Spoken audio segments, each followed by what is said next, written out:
Before the darkness takes over, let's make a pact. Seal our agreement with a like and subscribe to summon the next nightmare. I have silenced the world for you. No interruptions after minute 15. Just you, the rain, and the story. In return, leave a sign of life. Tell me where you are watching from and what time it is in your world. Lock the door and let's begin.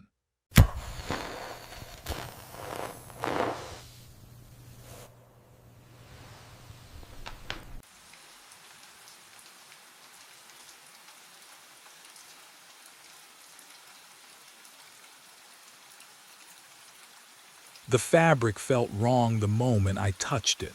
Cold. Too cold for something that had just finished a hot cycle. I pulled the bundle from washer 7, and the fluorescent lights overhead buzzed louder, as if they were listening. The smell hit me next, detergent, yes, but underneath, something metallic, copper.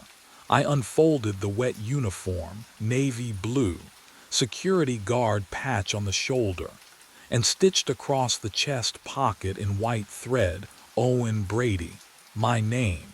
My hands shook as I dug deeper into the drum. Keys, my keys, the ones with the bottle opener keychain my sister gave me 3 years ago. My wallet, leather warped and swollen. And a phone, not mine, newer. I pressed the power button. The screen lit up my face in cold blue light, and there was only one file saved. A video, time-stamped 6 months ago. January 14th. I should not have played it. The footage was grainy, security camera quality. The parking lot outside, I recognized the cracked asphalt, the 2 flickering streetlights. A man walked toward a sedan. He moved the way I move, shoulders hunched, hands in pockets. Then headlights flooded the frame. The impact was soundless, but I heard it anyway. The wet crunch of metal meeting bone. The body, my body, crumpled against the hood and rolled to the pavement. The car did not stop. Tail lights disappeared into the dark. The timestamp blinked, 1:30 a.m., but that was impossible. I had never worked here 6 months ago. I had never. The door chime rang. I looked up. A man stood in the entrance, garbage bag in hand, staring at me with hollow, unblinking eyes. The clock on the wall read 1:30 a.m. What he did next would prove I had been dead all along. My mind raced back. 4 nights earlier. The shift had started like all the others. 10 p.m. Fluorescent lights buzzing overhead, that sharp detergent smell already burrowing into my nostrils. Dennis came in first, hauling his bundled sleeping bag, nodding at me with that cracked tooth smile. I nodded back. We never talked much, but the acknowledgement mattered, you know. It was the only proof I existed some nights. Patty arrived around 11. Same anxious shuffle, same 3 blankets. She loaded washer 9, avoided eye contact, fed the machine quarters 1 by 1. The metallic clink echoed in the empty space. I busied myself wiping down the folding tables, pretending I had purpose. The hours crawled. Dennis left around midnight. Patty's dryer hummed its monotonous song. I scrolled my phone, refreshed emails that never came, checked messages from people who had stopped asking how I was. Can you imagine that kind of loneliness? Not dramatic, just hollow, but what happened at 1:30 would change everything. The door chimed. A man entered, tall, gaunt, eyes sunken like he hadn't slept in weeks. He carried a black garbage bag, the plastic crinkling with each step. His shoes squeaked on the linoleum. Patty glanced up, then quickly away. He went straight to washer 7. I watched him load the clothes, slow, deliberate, like he was performing surgery. He fed quarters into the slot, 8 of them. The machine chugged to life, water gushing, drums spinning. And then he just sat there, in the plastic chair across from it, staring, not glancing, not checking his phone, staring, unblinking. The washer hummed its cycle. I felt the vibration through the floor. 45 minutes passed. The spin cycle finished with that final mechanical groan. The man stood, walked to the door, and left. He didn't take the clothes. And that's when I realized something was very, very wrong. He came back the next night. Same time, 1:30 exactly. The door chimed and I looked up from the inventory clipboard, already knowing what I'd see. The same gaunt figure, the same garbage bag slung over his shoulder, the same hollow eyes that refused to meet mine. He walked straight to washer 7, dropped in 8 quarters, the metallic clink echoing through the empty laundromat. The sound felt too loud, too deliberate. He loaded the clothes without ceremony, shut the door, pressed the buttons. Then he sat in the same plastic chair 3 feet away and stared, and stared.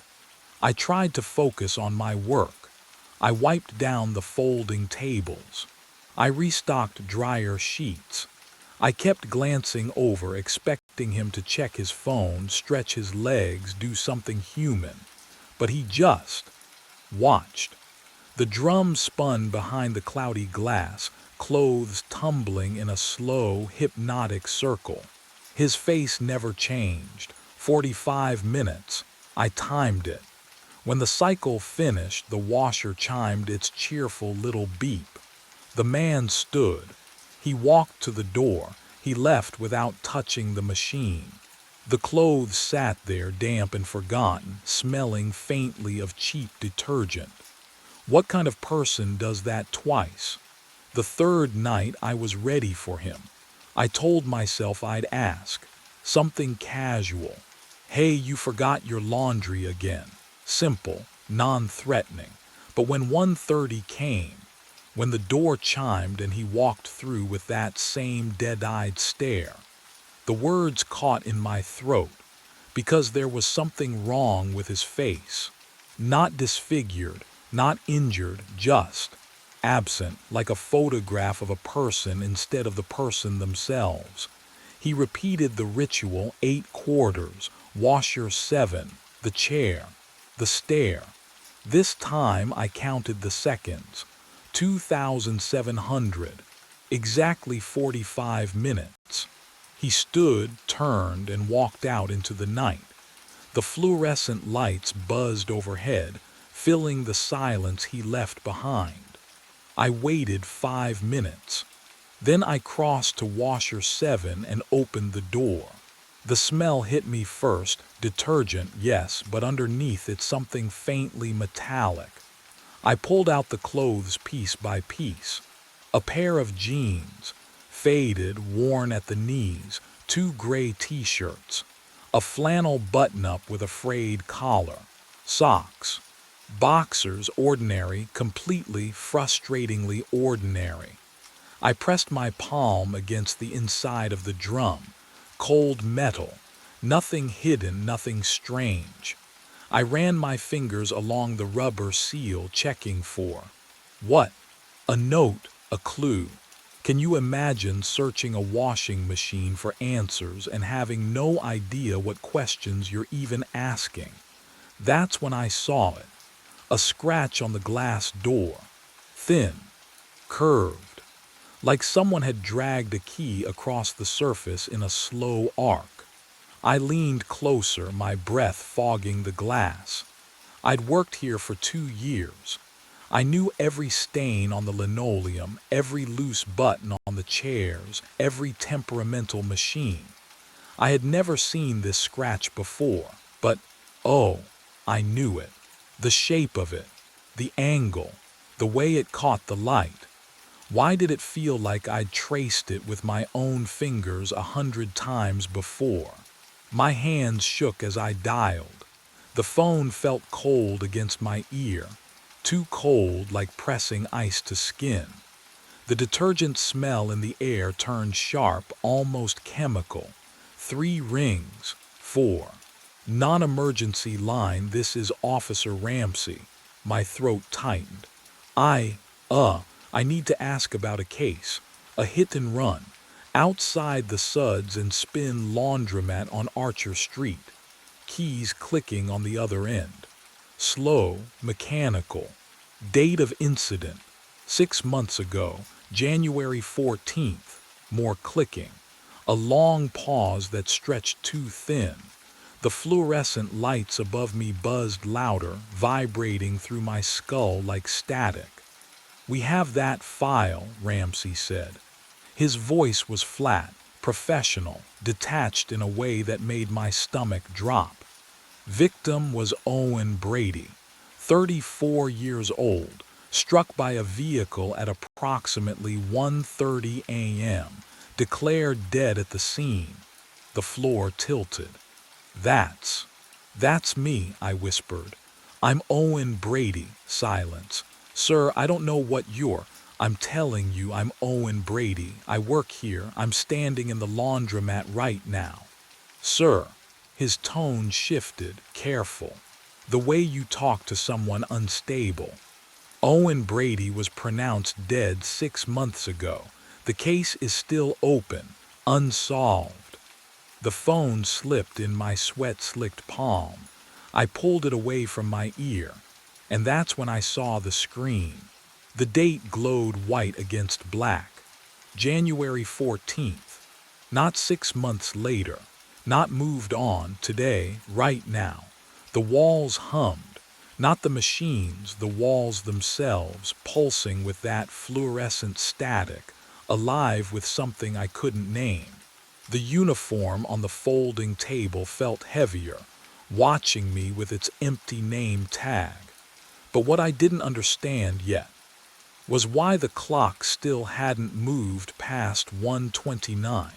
My thumb trembled against the phone screen.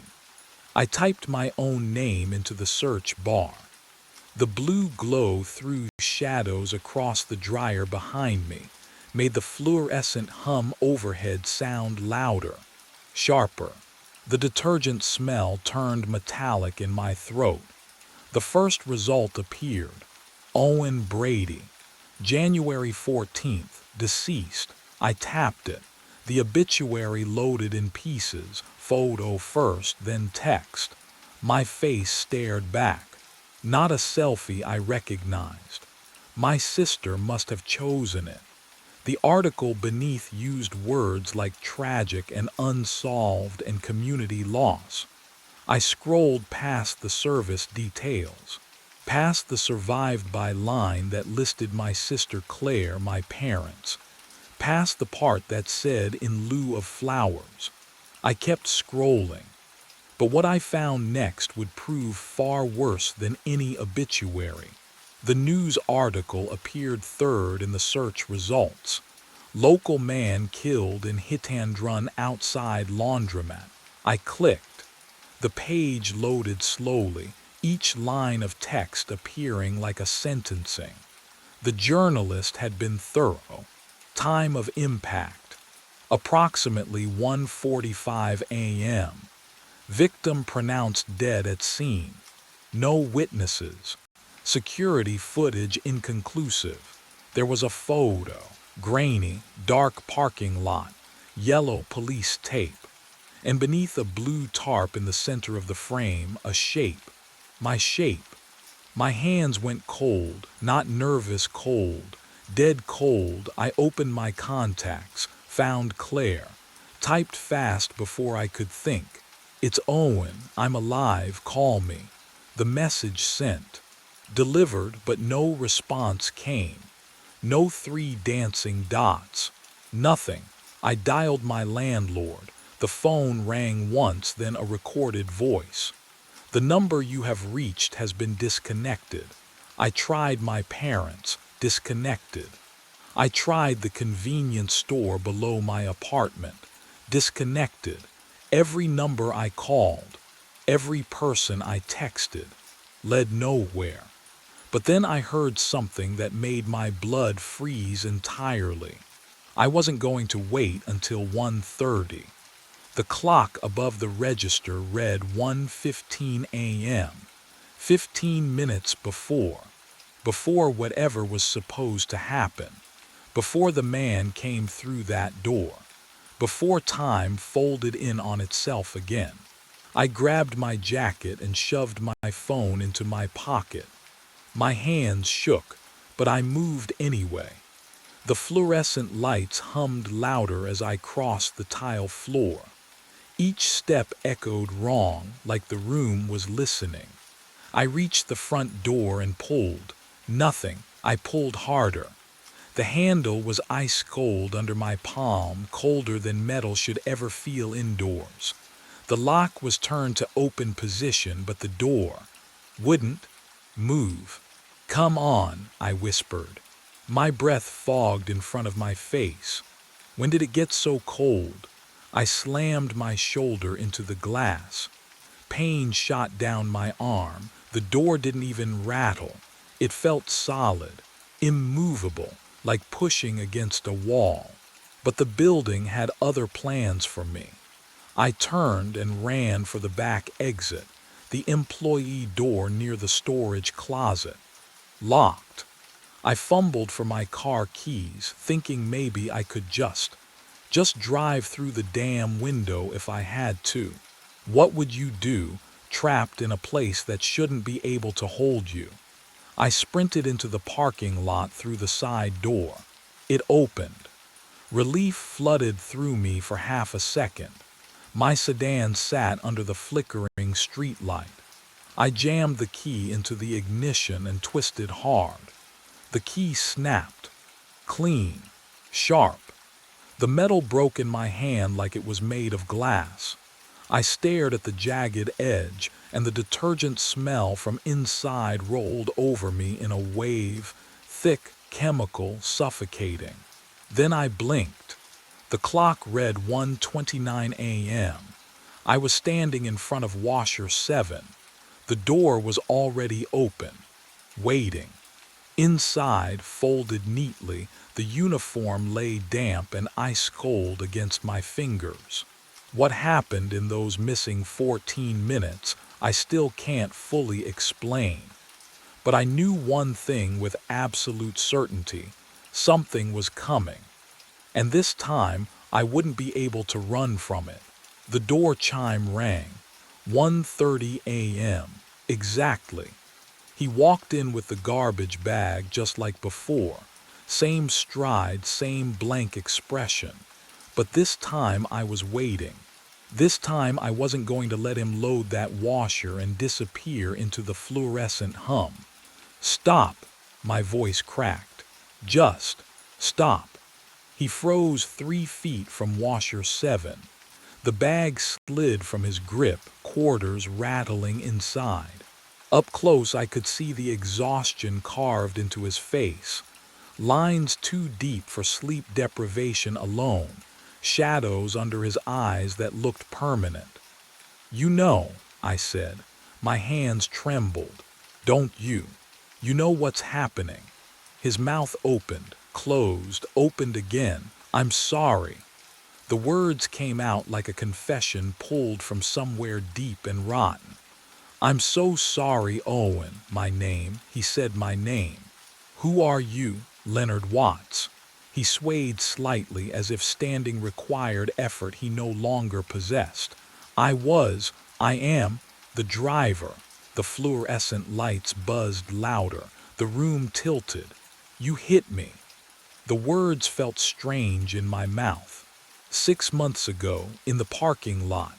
He nodded, once, sharp, final, and now I'm trapped.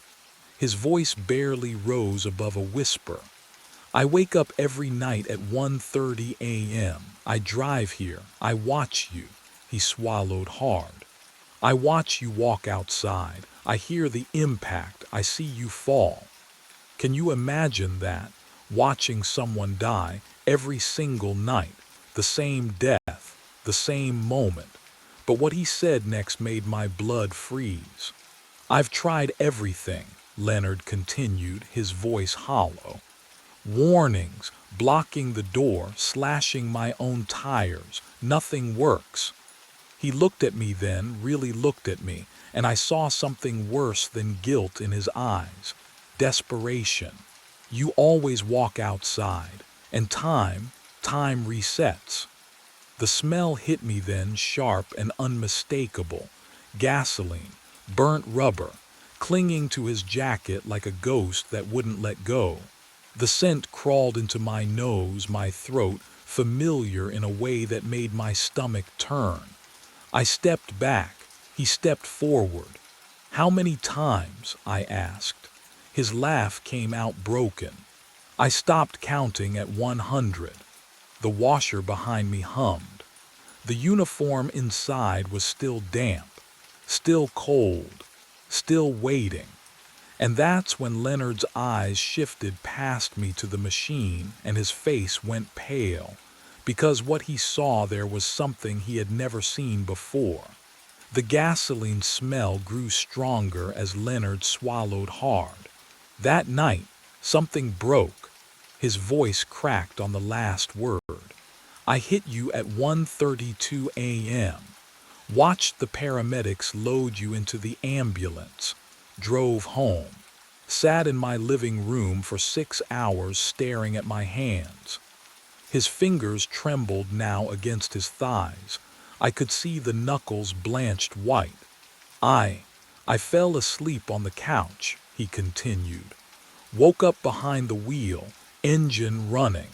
Clock said 1:30 a.m. He laughed, a hollow, airless sound. Thought I'd dreamed it. Then I saw you through the window folding towels at the counter. The fluorescent lights hummed louder. My mouth tasted like copper. How many times? I whispered. 147. The number fell between us like a stone. Give or take. I stopped counting after 90. What would you do if you killed someone and had to watch it happen again? And again. And again. I tried everything, Leonard said, his voice barely audible now.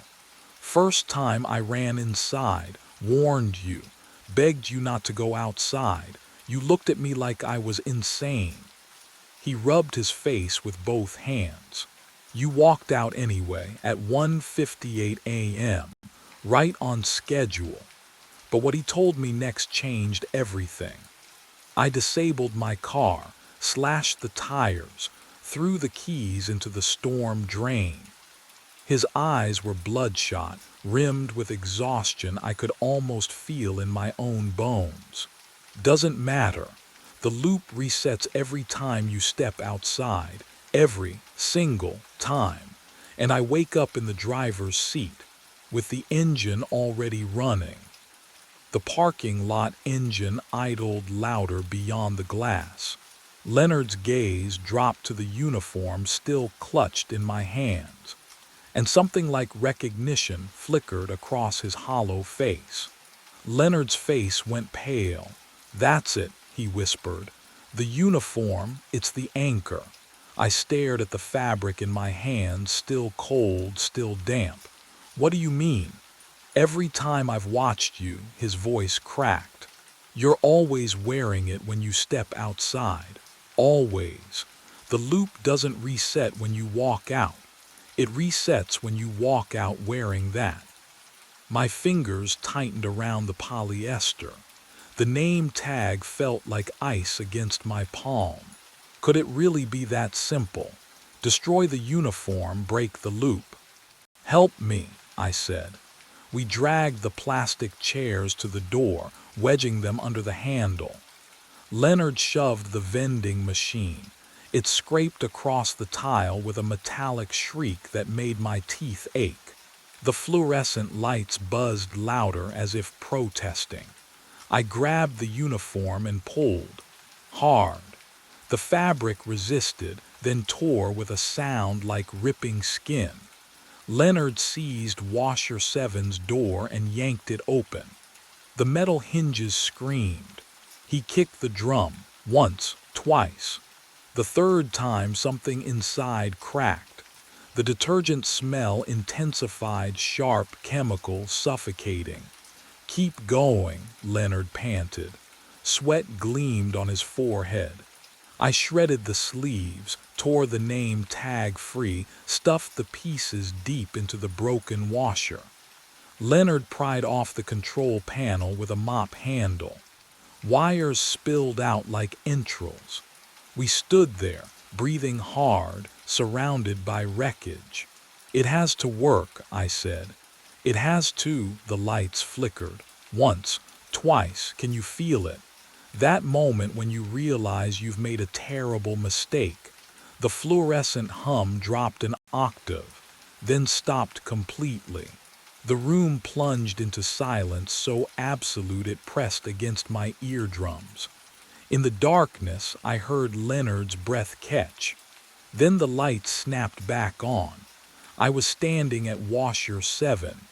The door was closed, unscratched, humming softly. My hands gripped the uniform, clean, dry, perfectly intact. The name tag gleamed under the lights. Across the room, Leonard sat in the plastic chair, garbage bag at his feet. His eyes were empty, unfocused, staring at nothing. The clock on the wall read 1:30 a.m. But what terrified me most wasn't the reset.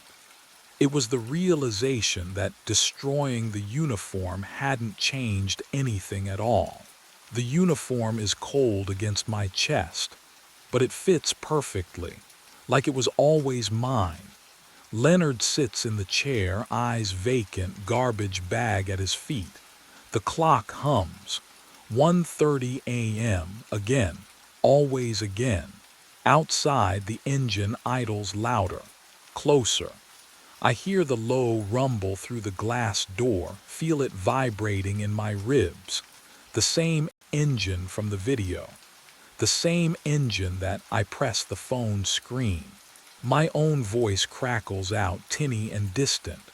"Yeah, I'm locking up now." Pause. 10 minutes tops. A loop within a loop. I look down at the name stitched across the chest pocket. Owen Brady. The letters are worn smooth, like someone has traced them 1,000 times, like I have. Can you imagine holding the moment of your own death in your hands? It smells wrong. Not detergent, not mildew, something metallic. Burnt rubber and gasoline mixed with something sweeter. Familiar. The smell of the parking lot at 1:30 a.m. I tried to run, tried to hide, tried to destroy it. But what I finally understood was this. The loop does not need Leonard. It needs me. Leonard was just the driver. I am the destination. The fluorescent lights flicker. The door chimes though no one has entered. My legs move without permission, carrying me toward the glass. Through it I see headlights cutting through the dark. Bright, blinding. I reach for the handle. Do I turn it? Do I step outside into the lot where my body was found 6 months ago? The footage never shows. It always cuts to static at 1:31 a.m. 1 minute I do not have. 1 minute I have never seen. My hand closes around cold metal, and for the first time in 6 months, I stop counting. The bridge was gone. Half the structure just ended. Twisted metal jutting into black air. The gorge yawned beneath the headlamps at 3:14 a.m., and my hand was already slamming the emergency brake before my mind caught up. The lever shrieked down. The train did not slow. I pulled again. Harder. The brake mechanism screamed. Metal grinding against metal, that high whine that should mean friction, resistance, physics obeying the rules. but the wheels kept turning beneath me. The speedometer needle didn't drop. We hurtled forward at 43 miles per hour toward empty space. 6 passengers behind me in car 7. I could feel their weight, their silence. My mouth tasted like diesel and old coffee. The radio crackled with static, and under it, something else. A whisper that might have been coordinates, might have been a name. I yanked the brake a third time. My palm burned against the cold metal handle. The gorge rushed closer. 50 meters, 40. The collapsed section of bridge growing in the windshield like a mouth opening. But what I saw on the platform changed everything. A figure stood there, on the phantom station that shouldn't exist. Millbrook had been demolished in 2019. I'd checked the records myself, hands shaking over faded reports. Yet there it was, cracked concrete, rusted benches, and a man in a conductor's uniform, watching me.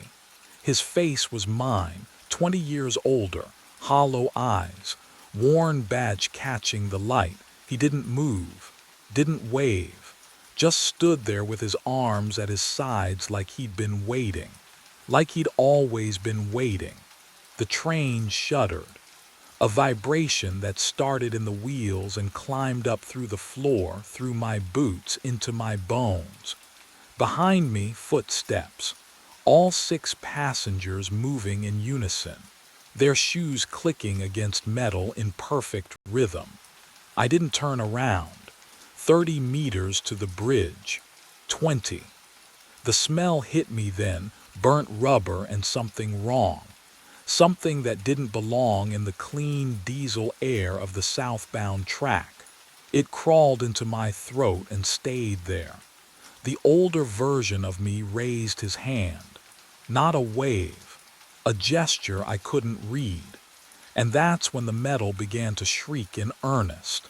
1 week before that moment, before the bridge, before the shrieking metal, I was running empty trains through the dark. The rhythm never changed. Riverside Terminal at 2:30 a.m. Southbound maintenance run. Check the tracks, test the signals, return before dawn. 42 years old, and I knew every kilometer of that line like the back of my scarred hands. The diesel smell clung to my uniform. The radio crackled with Mara's impatient voice every hour, asking for coordinates. The train wheels hummed their endless song beneath me. 3:14 a.m. The southbound track stretched ahead into nothing but darkness and scattered maintenance lights. My coffee had gone cold an hour ago. I'd stopped tasting it anyway. Then, I saw the platform. Millbrook Station materialized out of the black like a photograph developing in reverse. Yellow lights, cracked concrete, a single figure standing at the far end, motionless. My hand reached for the radio. "Dispatch, this is Callahan. I'm seeing Millbrook Station." Static. Then Mara's voice, sharp with annoyance. "Millbrook was demolished in 2019, Vincent. You're seeing reflections from the new bypass lights." But I wasn't. The figure hadn't moved, hadn't even shifted weight from one foot to the other. Something about that stillness made my throat tighten. What would you do? Keep rolling past something impossible, or trust what your eyes are screaming at you? I pulled the brake. The train slowed, stopped. The hiss of released pressure filled the cabin. Through the window, the platform waited. Real, solid. The smell of night air mixed with something else, something faintly wrong, like ozone before a lightning strike. I stood. My legs moved without consulting my brain. The door opened with a pneumatic sigh. and I stepped onto a station that shouldn't exist. My footsteps echoed on cracked concrete. The figure stood 20 paces away, back turned, wearing a conductor's uniform identical to mine. Same navy wool, same silver buttons catching the dim overhead lights. I stopped walking. The ozone smell was stronger here, mixed with something else. Stale coffee, diesel, the scent of my own jacket after a double shift. The figure turned around. Have you ever seen your own face grown old? Not in a mirror, not imagining it. Actually standing there, looking back at you. It was me. 60 years old, maybe older. Deep lines carved around the eyes, hollow cheeks. Exhausted in a way sleep could never fix. His uniform hung loose on a frame that had forgotten how to eat properly. He held a sheet of paper in trembling hands. Vincent. His voice was mine but rusted. You need to see this. I didn't move, couldn't. My throat had sealed shut. He stepped forward, held out the paper. A passenger manifest. The date at the top read next Tuesday, 3:14 a.m., southbound track. 6 names typed in neat rows. Vincent Callahan was listed first. Don't, his voice cracked, don't take the southbound run. When dispatch calls Tuesday night, you have to refuse. The paper felt real in my hands. Standard issue manifest. Coffee-stained edges, but the names Bate Carver, Samuel Ortiz, Nina Wells, Thomas Ridley, Chloe Brennan, and mine right at the top. The bridge collapsed in 2019, he whispered. But the track still goes there at 3:14. It always goes there. My older self's eyes met mine. They were drowning. I've tried to stop it 11 times. He stepped back toward the platform edge. Now it's your turn. The lights flickered. When they steadied, he was gone. But what I found written on the back of that manifest would make refusing impossible. I drove straight to the county records office. 4:30 a.m. The night clerk looked at me like I was insane. Maybe I was. My reflection in the glass door showed wild eyes, conductor's uniform wrinkled from. What? Standing on a platform that shouldn't exist, talking to myself 20 years older. The fluorescent lights buzzed overhead as I signed the visitor log. My hand cramped around the pen. I'd been gripping that manifest so hard my fingers ached. The computer hummed in the basement archives. Old machine. Slow internet connection. I typed Millbrook Station into the search bar and waited while the screen flickered. Rain drummed against the high windows. Each drop felt like a second ticking away toward next Tuesday.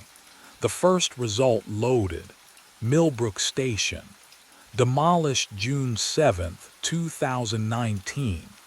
Reason: structural instability following track realignment. I clicked deeper. Found the incident report buried 3 pages down. The PDF took forever to open. My heartbeat filled my ears while I waited. Can you imagine that feeling? Knowing what you're about to read will either prove you insane or confirm something worse. The file opened. Derailment. Old Bridge Route. June 4, 2019. 3:14 a.m. My coffee had gone cold beside the keyboard. I didn't touch it. Couldn't. My eyes locked on the next line. 7 fatalities. 6 passengers. 1 conductor. The words blurred. I blinked hard. Read it again. No names released pending family notification. Of course not. Why would there be names? Why would anything be easy? But what I found next made my stomach drop. The accident analysis section detailed track specifications. The southbound bypass merged with the old line for exactly 400 meters before diverging again. During that brief overlap, trains could theoretically access the abandoned route if the switching mechanism failed. 400 meters, the same distance my older self had mentioned. The exact measurement written on the back of the manifest now folded in my jacket pocket. I scrolled faster.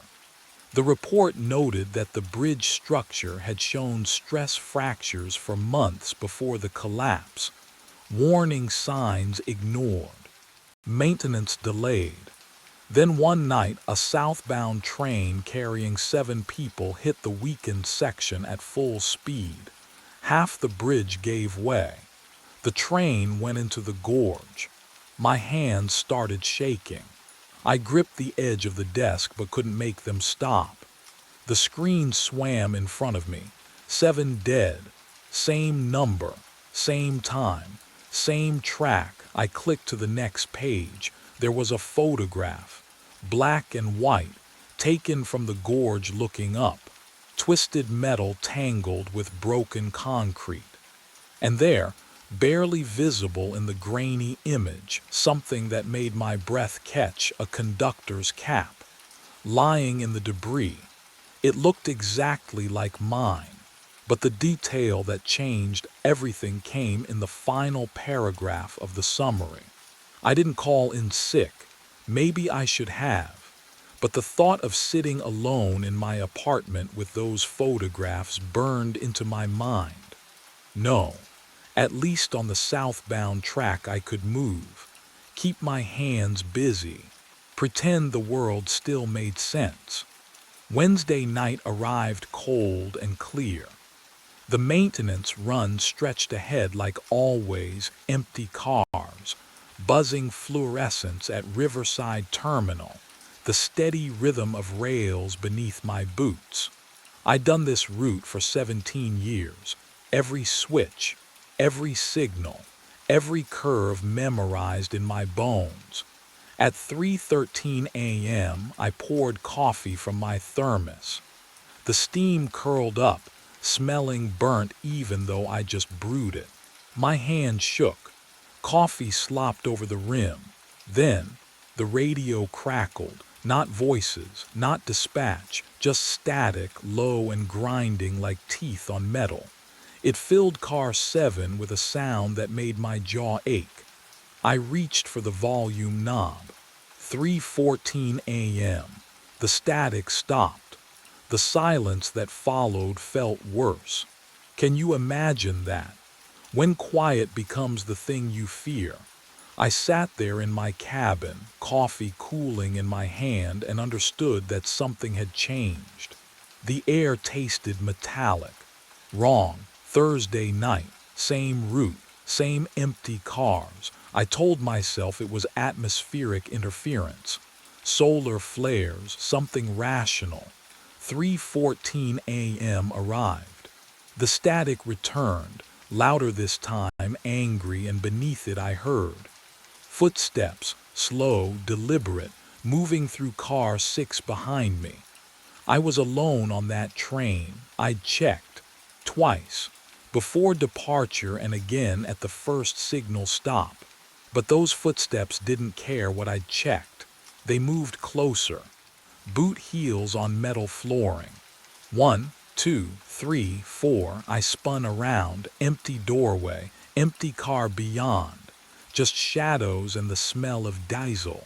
But what I didn't know yet, what I wouldn't understand until much later, was that I wasn't hearing footsteps from outside. I was hearing them from another time entirely. Friday night, I found the manifest. It sat on my clipboard in car 7. Crisp white paper. Passenger manifest dated Tuesday next week.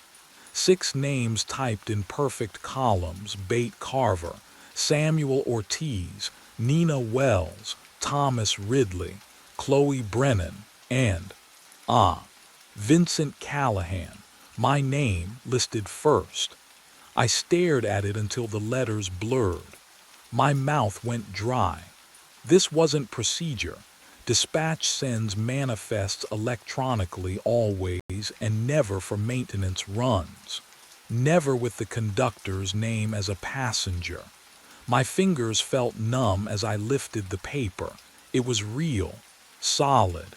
The ink didn't smudge. I walked to the window, cranked it open. Cold air rushed in, biting my face. I threw the manifest into the night, watched it tumble into darkness between the rails. Gone. Problem solved.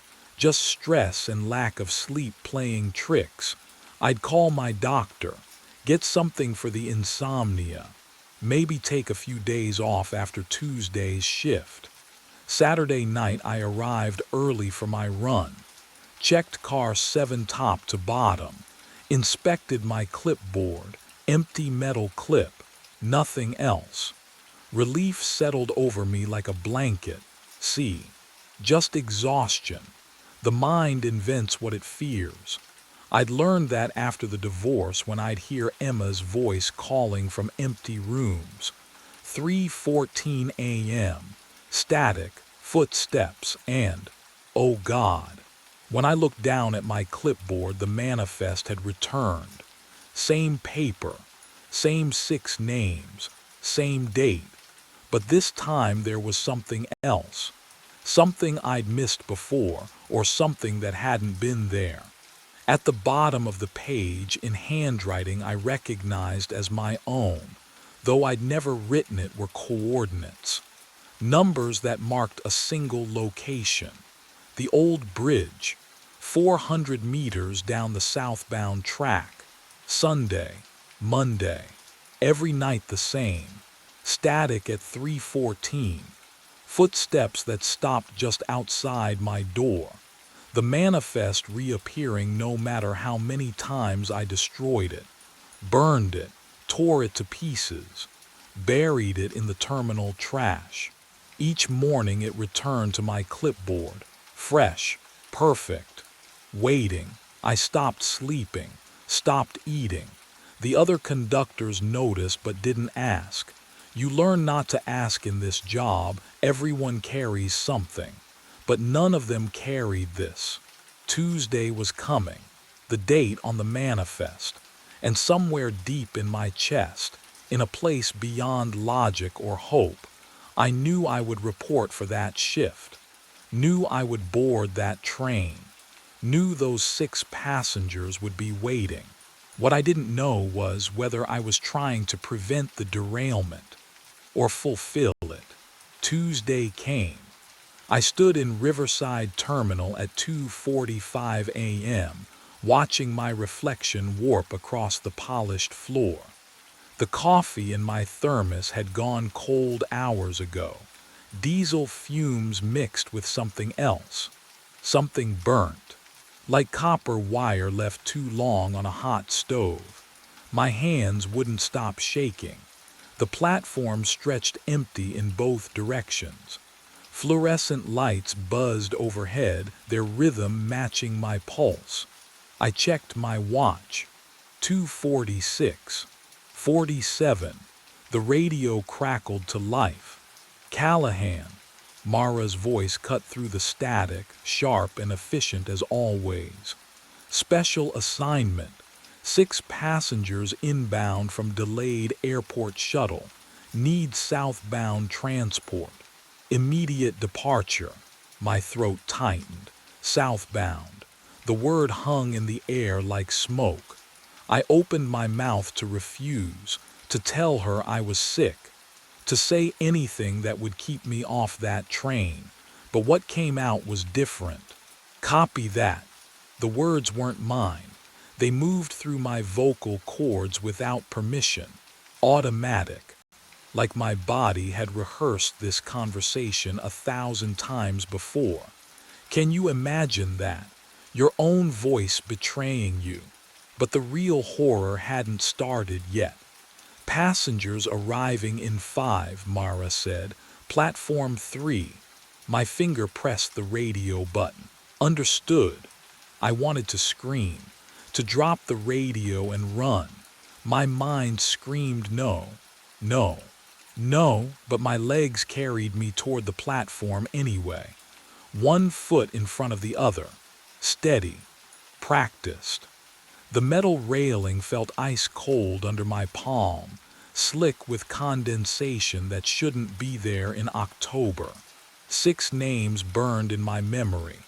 Bate Carver, Samuel Ortiz, Nina Wells, Thomas Ridley, Chloe Brennan, Vincent Callahan. And then I heard them, footsteps approaching through the terminal. 6 sets of shoes clicking against concrete in perfect unison. Bate Carver stepped aboard first. The smell hit me before she reached the top step. Diesel and burnt rubber thick enough to coat my throat.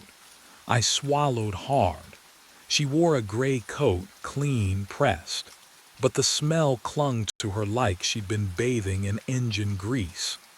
Evening, I managed. She didn't respond. Her eyes passed over me without recognition. Empty, like I wasn't there at all. Samuel Ortiz followed. When he handed me his ticket, his fingers brushed mine, and oh God, the cold. Not winter cold. Morgue cold. The kind that sinks into bone. I yanked my hand back instinctively, but he'd already moved past, settling into the second row without a word. Nina Wells boarded next. She stared at me, didn't blink, not once. I counted. 5 seconds, 10, 15. Her pupils stayed fixed, wide and glassy under the fluorescent lights. The air around her felt wrong somehow. Thinner. Ma'am, you can take any. 314, she whispered. My stomach dropped. Thomas Ridley shuffled up the steps, lips moving. I leaned closer, straining to hear. The bridge is out, the bridge is out, the bridge is out. Over and over. Same rhythm, same dead tone. He took his seat beside Nina, still whispering, hands folded in his lap like a child at prayer. Chloe Brennan came last. No luggage, not even a purse. Just her in a blue dress that looked decades out of style. She paused at the top step, tilted her head, and smiled at me. It wasn't a human smile. The 6th passenger, where was the 6th? I counted again. Bate, Samuel, Nina, Thomas. Chloe, 5. The manifest said 6, but what I didn't know yet was that the 6th passenger had been standing there all along. The 6th name on the manifest was mine. The realization hit like ice water. I turned from the passenger manifest, hand trembling against the cabin wall, and faced the windshield. Darkness rushed past. The rails hummed their monotonous song. Then the air changed. It smelled wrong, like ozone and rust and something older. The kind of smell that clings to abandoned places. My watch read 3:14 a.m. exactly. The train's rhythm slowed without me touching the controls. And there, oh God, there it was. Millbrook Station materialized from nothing. The platform glowed under fluorescent lights that shouldn't exist. Benches, a faded schedule board, all of it solid, real. The station, demolished 6 years ago, stood before me like a photograph bleeding into the present. A figure waited on the platform. But what I saw in that figure's face would make the next 60 seconds feel like drowning. My hand moved to the brake. I didn't want to stop. Every instinct screamed to accelerate, to blow past this impossible place. But my fingers closed around the lever anyway. The train shuddered, squealed, stopped. The doors hissed open. Cold air rushed in, winter cold, though it was June. The figure stepped aboard. His boots made hollow sounds on the metal floor. He wore a conductor's uniform, faded and stained with 11 years of phantom diesel. The fabric hung loose on his frame. He looked at me with my own eyes, decades older, exhausted, hollow. "Vincent," he said, his voice was mine, worn thin. "I've been waiting for you, for me, for us." He paused, breath rattling. 11 years I've tried to stop this. Every Tuesday, every loop. Loop, the word scraped out of my throat. He nodded slowly. "You'll stop the train, then you'll start it again." His expression cracked into something like grief. "We always do." But what he said next made my blood turn to sleet. The train lurched forward. I stumbled against the control panel. My hand found the brake lever, pulled, hard, nothing. The wheels screamed faster. The vibration climbed through my boots into my bones. Metal shrieked against metal, that sound you feel in your teeth, scraping behind your eyes. Behind me, movement. I turned. All 6 passengers stood in perfect unison. Chair springs creaked together like a chorus. They stepped into the aisle, 1 foot, then another, moving toward me with that same unnatural stillness I'd seen when they boarded. Bate Carver at the front, Samuel Ortiz behind her, Nina Wells clutching her stopped watch. Their faces, oh God, their faces were mine, not copies, not masks. My face at 20, my face at 35, my face gaunt and hollow at 50. Different ages worn on different bodies, but the same eyes staring back. My eyes, all of them watching me from 6 separate timelines. No, the word barely escaped.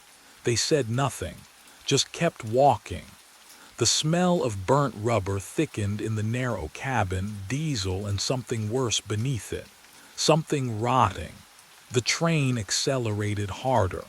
Through the windshield, the darkness peeled away. The old bridge materialized. Half its iron skeleton jutted over the gorge, the other half, gone. Just empty air and a 400-meter drop into black water. My hands flew to the controls. Emergency brake, manual override, the throttle lever. Nothing responded. The passengers were 3 meters away. 2. Their mouths moved in sync, whispering coordinates I couldn't quite hear. Metal groaned. The rails beneath us twisted. The world tilted left, then right, then up became down, and down became everything inverted. And in that final moment before the bridge, I understood what waited at the bottom of the loop. Cold concrete pressed against my cheek. I opened my eyes. Platform lights flickered overhead. The same yellow sodium glow. My mouth tasted like copper and diesel. I pushed myself up. My hands. When did they get so weathered? Deep lines carved across the knuckles, liver spots. I looked down at my uniform, worn, frayed at the cuffs. The fabric had that permanent crease of years, not days. My watch. I twisted my wrist. The date glowed back at me. 11 years. 11 years. Forward, the memory of the crash flooded back. The inverted world, the bridge, the passengers with my face. I touched my jaw, older, skin sagging. I ran my tongue over my teeth. One missing in the back. Oh God. The platform stretched in both directions. Empty, silent. No exit signs, no stairs, just the tracks and the phantom station that should not exist. But I knew what came next. I had always known. A low rumble vibrated through the concrete. I turned. Headlights pierced the darkness. 3:14 a.m. The southbound maintenance train rounded the curve. Same route, same speed. My chest tightened. Not from fear anymore, from recognition. The train slowed. I stepped to the edge of the platform.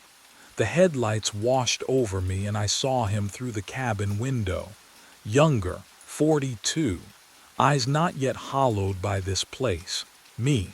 He looked confused, frightened. His hand hovered over the brake. I raised my hand, slowly. The gesture I remembered seeing 11 years ago, or was it 1 week ago? Time had no meaning here. The train stopped. He would step out. I would give him the warning. The manifest. He would try to change things, and next Tuesday, he would crash anyway. The loop begins. The automated narration cut out at 2:31. I looked up from the console, fingers still hovering over the playback controls.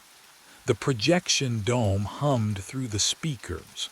That low, electrical thrum I'd heard for 12 years. But the voice smooth, recorded, designed to guide 30 drowsy college kids through the cosmos, had simply stopped. Static crackled. Then silence. The control booth felt colder than usual.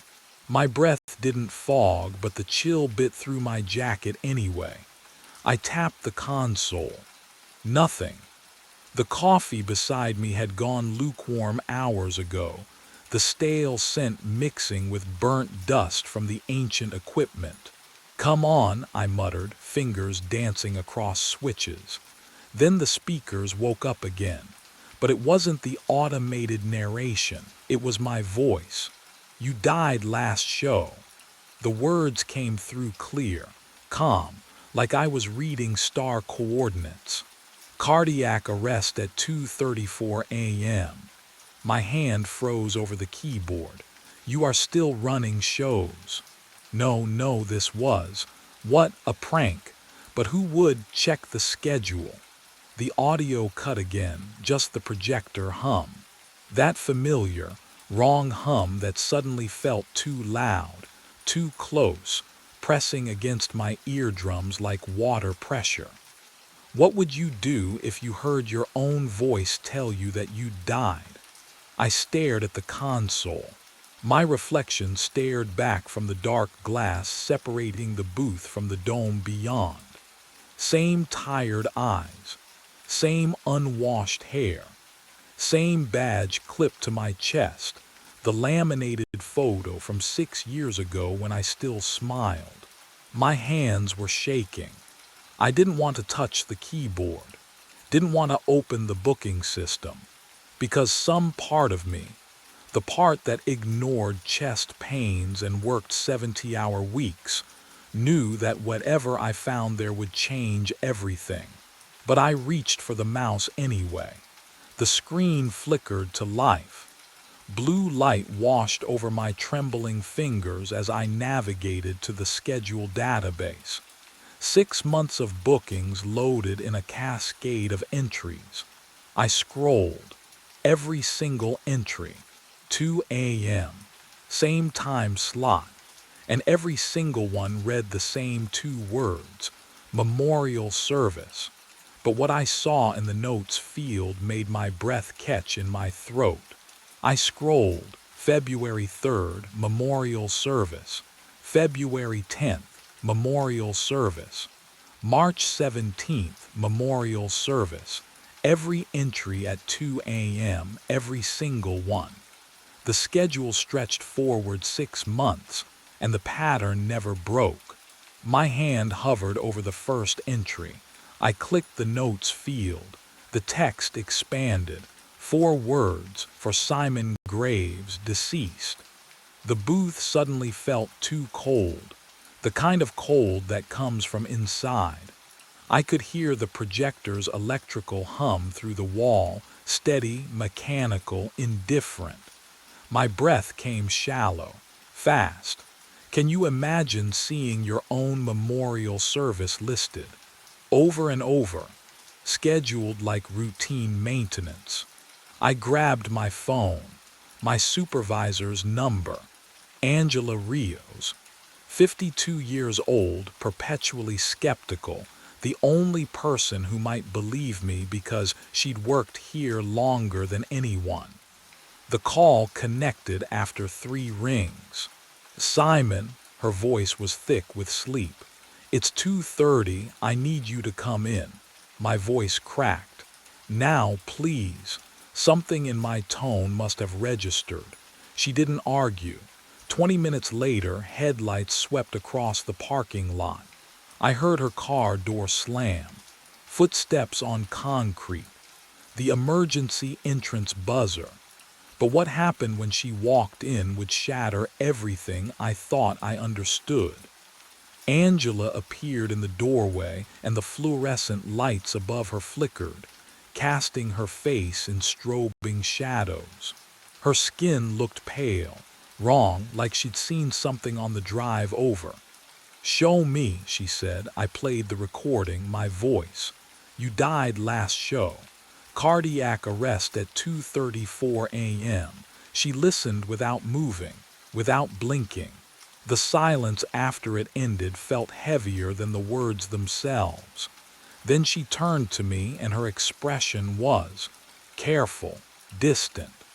"What employee number did you say you were?" 372, I said. "Employee number 372. Angela turned to the desktop computer on the break room counter. Her fingers moved slowly across the keyboard, each keystroke deliberate, careful. The fluorescent lights overhead buzzed like dying insects. The monitor's glow painted her face blue. I watched her expression shift, mouth tightening, eyes widening just enough. "Simon Graves." She read the words off the screen, voice flat. "Hired November 2012. Worked overnight shifts exclusively." A pause, too long. "Deceased March 15th, 8 months ago." The word hung in the stale air between us. That's not possible," I said. But my voice sounded hollow even to myself. "Heart attack in the projection booth during an overnight show." Angela's eyes remained fixed on the screen. "Cardiac arrest at 2:34 a.m. Paramedics arrived at 3:15. She swallowed. "You were already gone." I stepped toward the monitor. She moved back, just one step, but the message was clear. "Angela, I'm standing right here. I called you 20 minutes ago. The personnel file has a death certificate attached." Her hand trembled as she clicked the mouse. "Signed by the county coroner." What would you do if someone showed you proof of your own death? Would you believe them? Or your own pulse hammering in your throat? But Angela wasn't looking at me anymore. She was looking through me. "You are not supposed to be here." The words came out barely above a whisper. She backed toward the break room door, her coffee-stained mug forgotten on the counter. "Wait," I reached for her arm. My fingers passed through empty air. No, not through. She'd simply moved faster than I'd registered. She was gone. The door swung shut with a soft click. I stood alone in the break room. The clock on the wall still read 2:34. It hadn't moved since. When? I couldn't remember it ever showing a different time. The projector's hum filtered through the walls. Low, constant.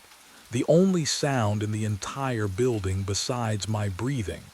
I turned to the dark window beside the coffee station. My reflection stared back. Same face. Same uniform. Same ID badge clipped to my chest. I touched the badge. The plastic felt cold. Too cold. Like it had been sitting in a freezer. The temperature seeped through my fingertips, spreading up my wrist.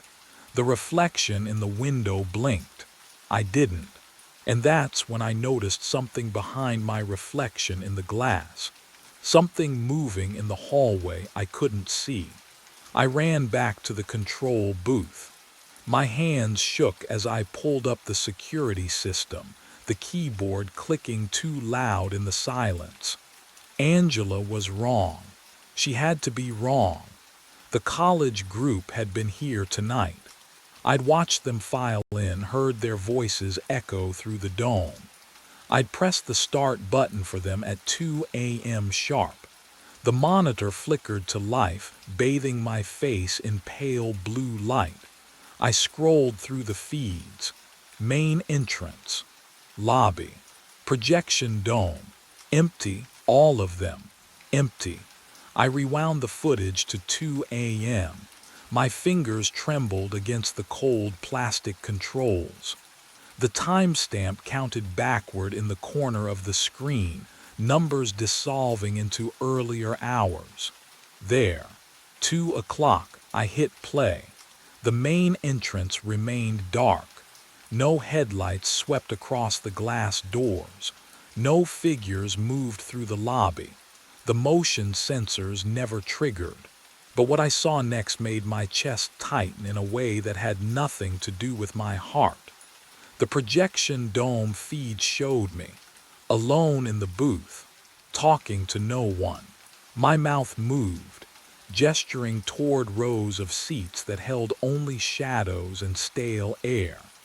I watched myself smile, press buttons, adjust the microphone as if students were listening below. Can you imagine seeing yourself like that, speaking to ghosts you believed were real? I clicked to the parking lot camera.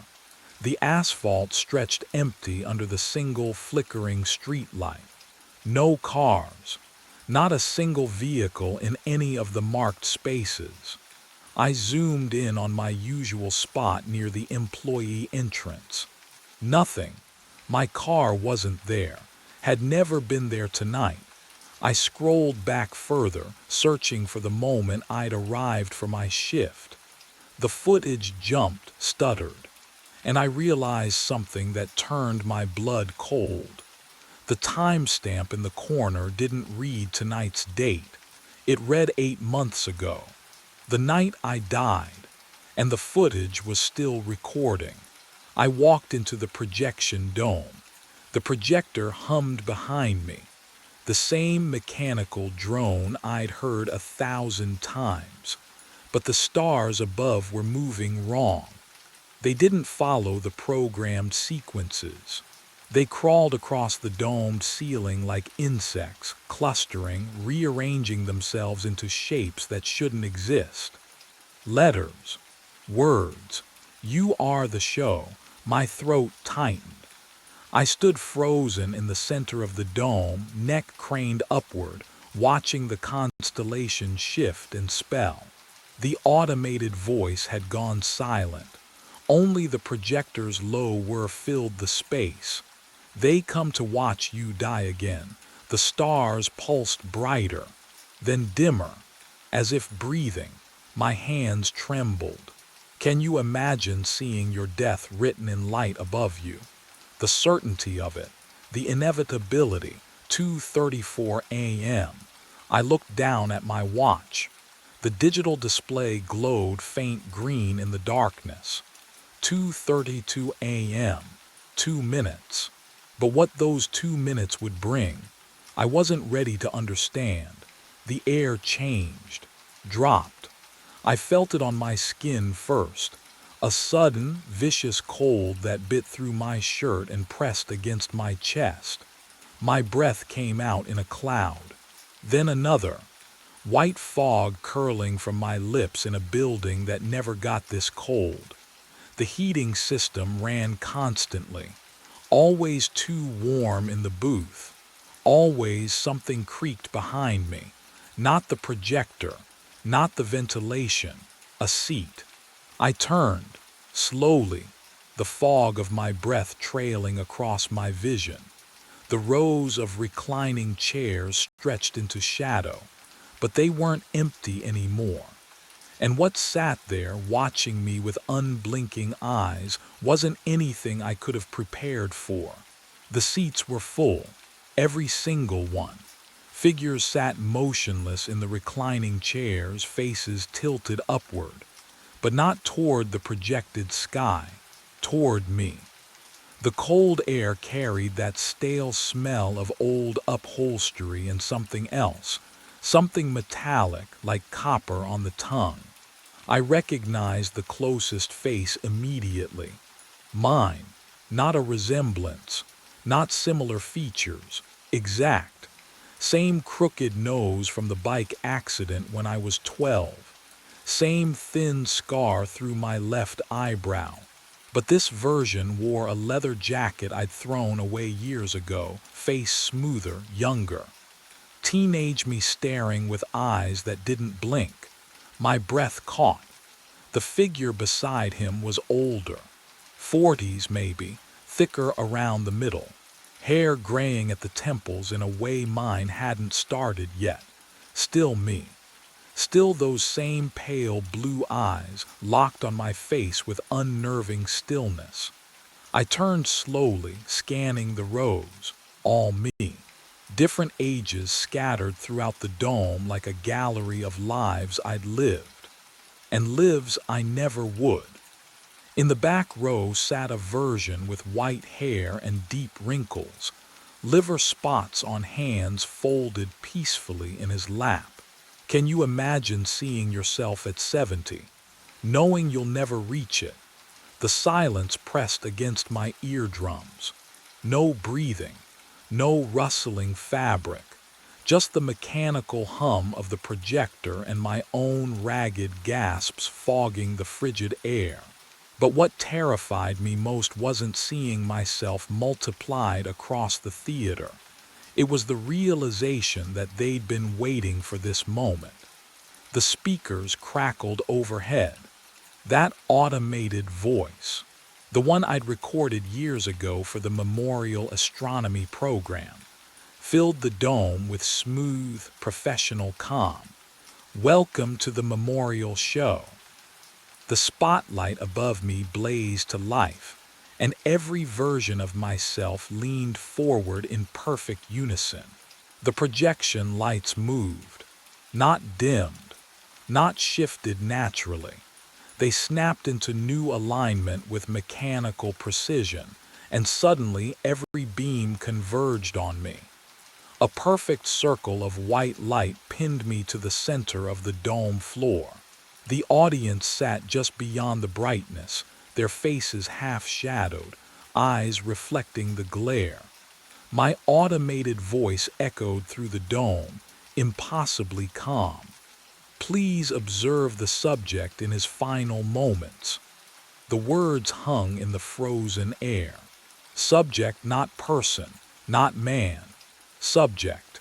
Every version of me leaned forward an inch. Perfect synchronization. Not one blink among them. The teenage me in the third row had the same hollow stare as the elderly one I'd never become. They weren't watching the stars anymore. They were watching me die. Can you imagine that? Being the only exhibit in your own memorial. The cold I'd felt earlier. It wasn't from the air conditioning. It was something deeper. Something wrong with the space itself. My breath came out in visible clouds, but the spotlight burned against my skin, hot and cold at once. My body couldn't decide which sensation to process. Then the pressure started. Oh, a weight pressed against my sternum. Familiar, terrifying. The same crushing sensation from 8 months ago, except I had no memory of 8 months ago. I'd been here every night, hadn't I? My left arm tingled, not painfully, not yet. Just present, wrong. I glanced at my watch. 2:33 a.m. 1 minute left. But what I didn't understand then, what none of the audience versions would tell me, was that the real show hadn't even started yet. The pain split my arm open from the inside. White hot. Molten. I gasped. No air came. My knees buckled and the dome floor slammed against my shoulder, cold concrete biting through my shirt. The impact should have hurt. I felt only the crushing weight against my sternum, like someone had stacked cinder blocks on my chest. Can you imagine? Dying while they watch. Every version of myself leaned forward in perfect synchronization. Not a sound, not a breath, just the slow creak of seats tilting and that horrible silence pressing against my eardrums. I tried to speak. My jaw moved. Nothing. My heartbeat thundered in my skull, irregular, skipping, frantic. Thump, thump, pause, thump.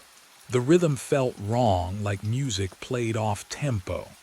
I clawed at the floor, fingernails scraping concrete, searching for purchase that didn't exist. Above me, the projected stars began to move. They swirled. Faster.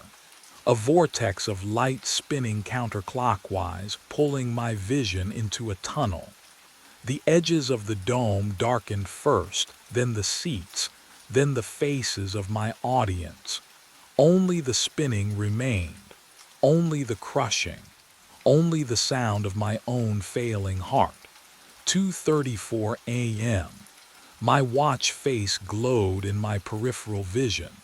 But what happened at 2:34 would change everything I thought I understood about death.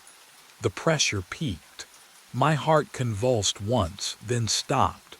Silence, complete, total. The kind of quiet that exists before sound was invented. Darkness swallowed the vortex, the dome, the versions of myself. I floated in nothing. No pain, no cold, no anything. Then the hum of the projector filled my ears. Fluorescent lights buzzed overhead. Coffee stains marked the control booth console. I stood upright, hand reaching for the playback button. The automated show began. My watch read 2 a.m.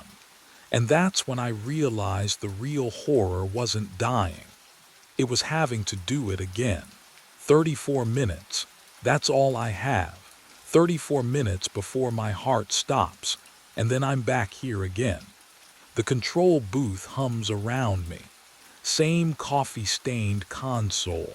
Same flickering monitor displaying 2 a.m. exactly. My hands won't stop shaking. I bolted for the exit. My footsteps echoed through the empty corridors, sneakers slapping against linoleum that smelled faintly of industrial cleaner and something else. Something stale, like air that hasn't moved in months. The emergency exit glowed red ahead. I slammed into the push bar with both palms. The metal was ice cold, and I was back in the control booth. Not transported, just there, like I'd never left.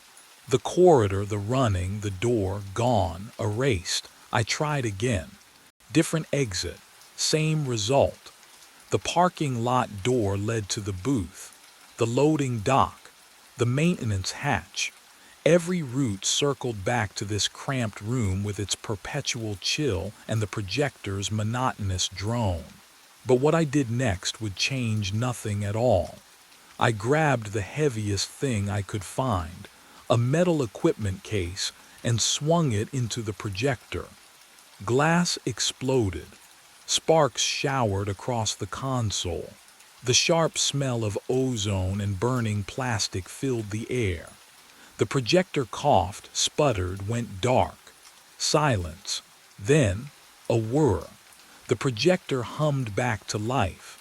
Glass fragments on the floor lifted, drawn backward like a film in reverse. They reassembled. The cracks sealed. Within seconds, it sat perfect and undamaged, casting its programmed stars across the dome. I screamed. The sound swallowed itself in the empty planetarium, absorbed by rows and rows of vacant seats that I knew weren't really vacant at all. My watch read 2:17 a.m. I pulled up the booking schedule with trembling fingers. 6 months of entries, memorial service, memorial service, memorial service. Every single one. For me. And that's when I noticed the dates had changed. At 2:31 I stopped running. My legs simply wouldn't carry me anymore. Not toward another exit that led nowhere. Not toward another tool I could break the projector with. The cold air of the control booth pressed against my skin like 1,000 frozen fingertips. I could hear the steady electrical hum beneath everything, the sound of machinery that would never stop. What would you do if you finally understood? I walked down the corridor toward the projection dome. My footsteps echoed wrong, each one landing twice. The door opened before I touched it. Inside, the audience of myself sat waiting. Teenage Simon in the third row, middle-aged Simon near the aisle, an elderly version I would never become, hands folded in his lap. They turned as one, made space in the center row. I sat down. The fabric smelled like dust and old popcorn, familiar, exactly as I remembered from my living days. The vinyl squeaked under my weight. My other selves didn't speak. They didn't need to. We'd all reached this moment eventually. But here's what I hadn't expected. Movement in the control booth window above. Another figure stumbled into view.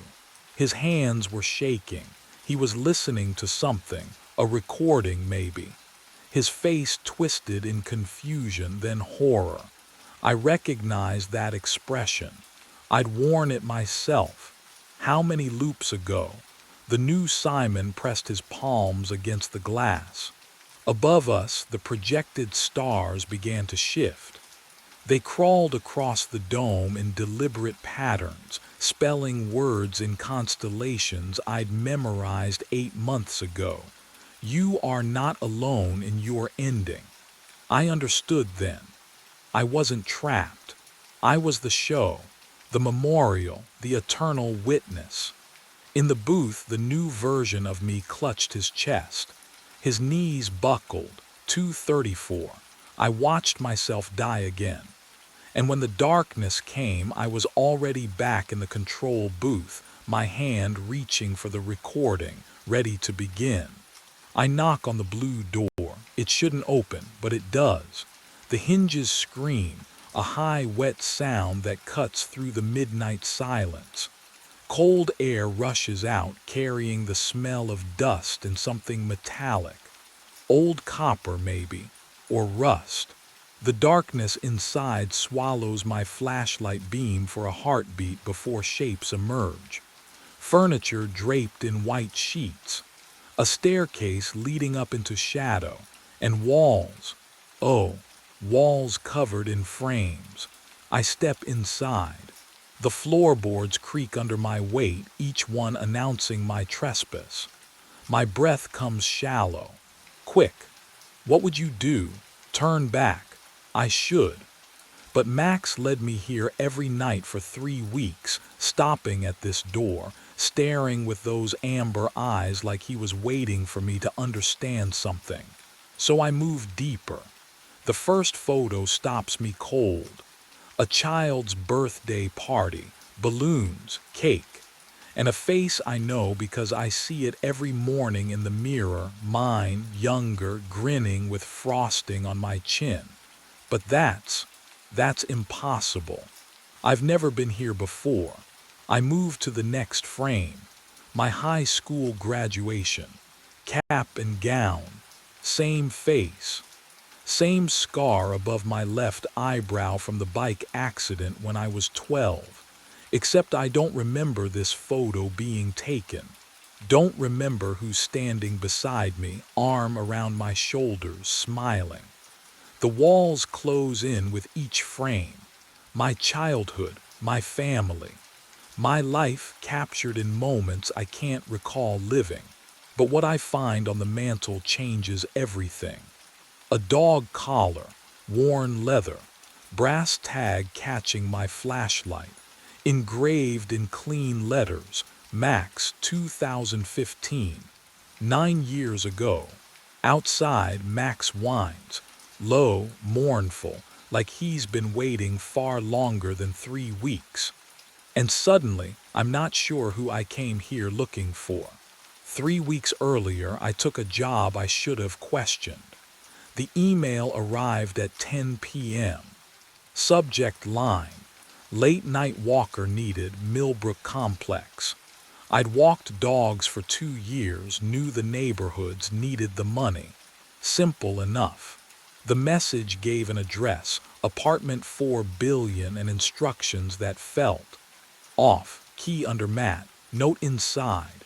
Max knows the route, just follow him. No phone number, no client name. I should have deleted it. But rent was due, and dogs don't judge you for preferring silence. The Millbrook complex squatted at the edge of town, brick and peeling paint, the kind of building that looked tired even in daylight. At night, under flickering street lamps, it felt like something waiting. I climbed to the 4th floor.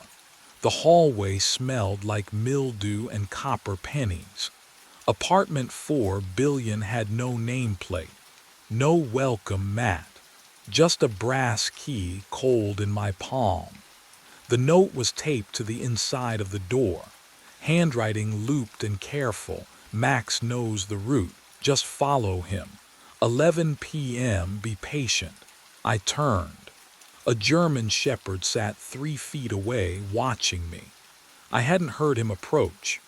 His eyes caught the dim light wrong, too reflective, like coins at the bottom of a well. Can you imagine a dog that size moving without sound? Max didn't wag his tail, didn't sniff me, just stared. Hey boy, I whispered, my voice cracked. Ready? He stood, walked to the door, waited. The route started normal enough. Down the stairs, out onto Maple, 6 blocks north through streetlight halos and the wet asphalt smell of October. Max's nails clicked on pavement, steady, rhythmic like a metronome. He didn't pull at the leash, didn't pause to mark territory or sniff trash, just walked, purposeful, like he'd done this 1,000 times. We turned left at Ashwood Street. That's when the air changed. You know that feeling when you're sure you've been somewhere before, but the memory won't surface. That thickness in your chest, like your body remembers what your mind doesn't. The houses here leaned closer, their windows dark and watchful. Max slowed. His ears flattened. Then he stopped, in front of a house with a blue door. The paint was faded, weathered to the color of a bruise, boarded windows, no lights. Max sat on the cracked sidewalk and stared at that door like it owed him something. 5 minutes passed, maybe more. I checked my phone, 11:43. The dog didn't move, didn't whine, just stared. Max. I tugged the leash gently. Come on, boy. Nothing. The street was too quiet, no cars, no wind. Just the weight of that blue door pressing against my vision, filling my peripheral sight until I couldn't look away. My fingers went numb around the leash. The house smelled wrong, smoke and wet dog and something sweet underneath, like rotting fruit.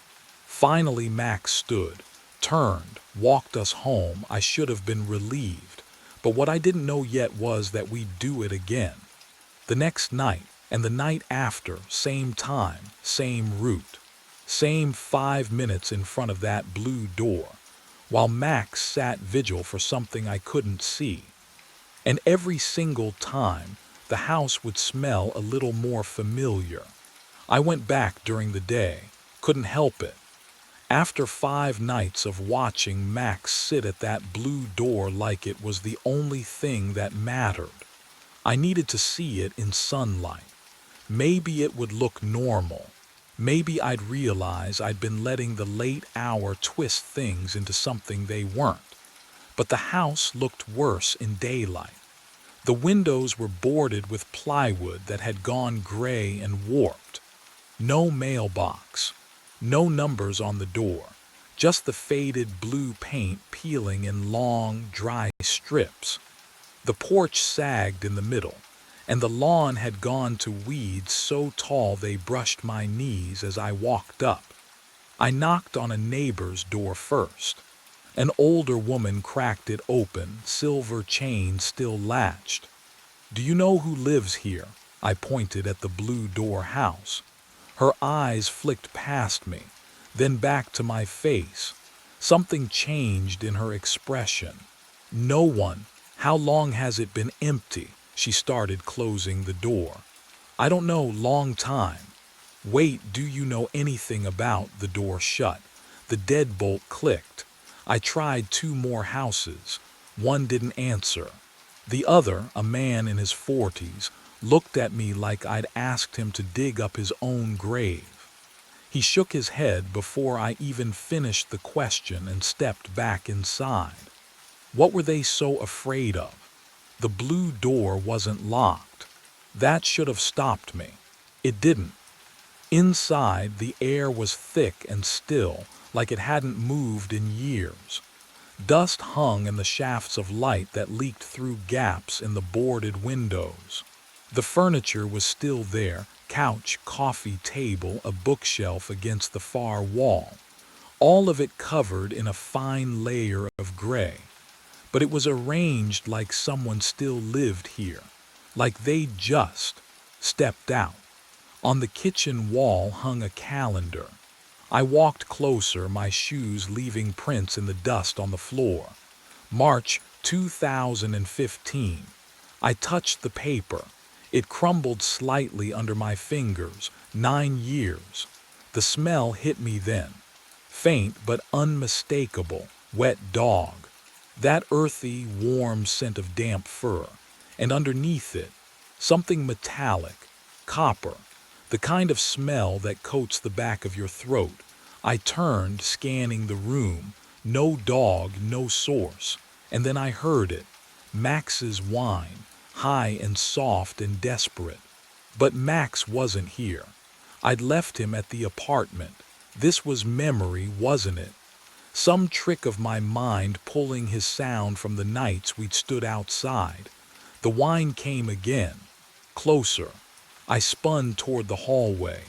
The sound had come from deeper in the house, from the room at the end of the hall where the door stood halfway open. And that's when I realized I could see my breath. I drove home with my hands shaking on the wheel. The cold I'd felt inside that house still clung to my skin, even though the afternoon sun blazed through the windshield. My mind circled back to one simple fact. Someone had hired me to walk Max. Someone had left a key. Someone had paid up front for 3 months. Someone had to explain this. Back in my apartment, I pulled out my phone and scrolled to the contact labeled Client 4B. The number sat there like it always had.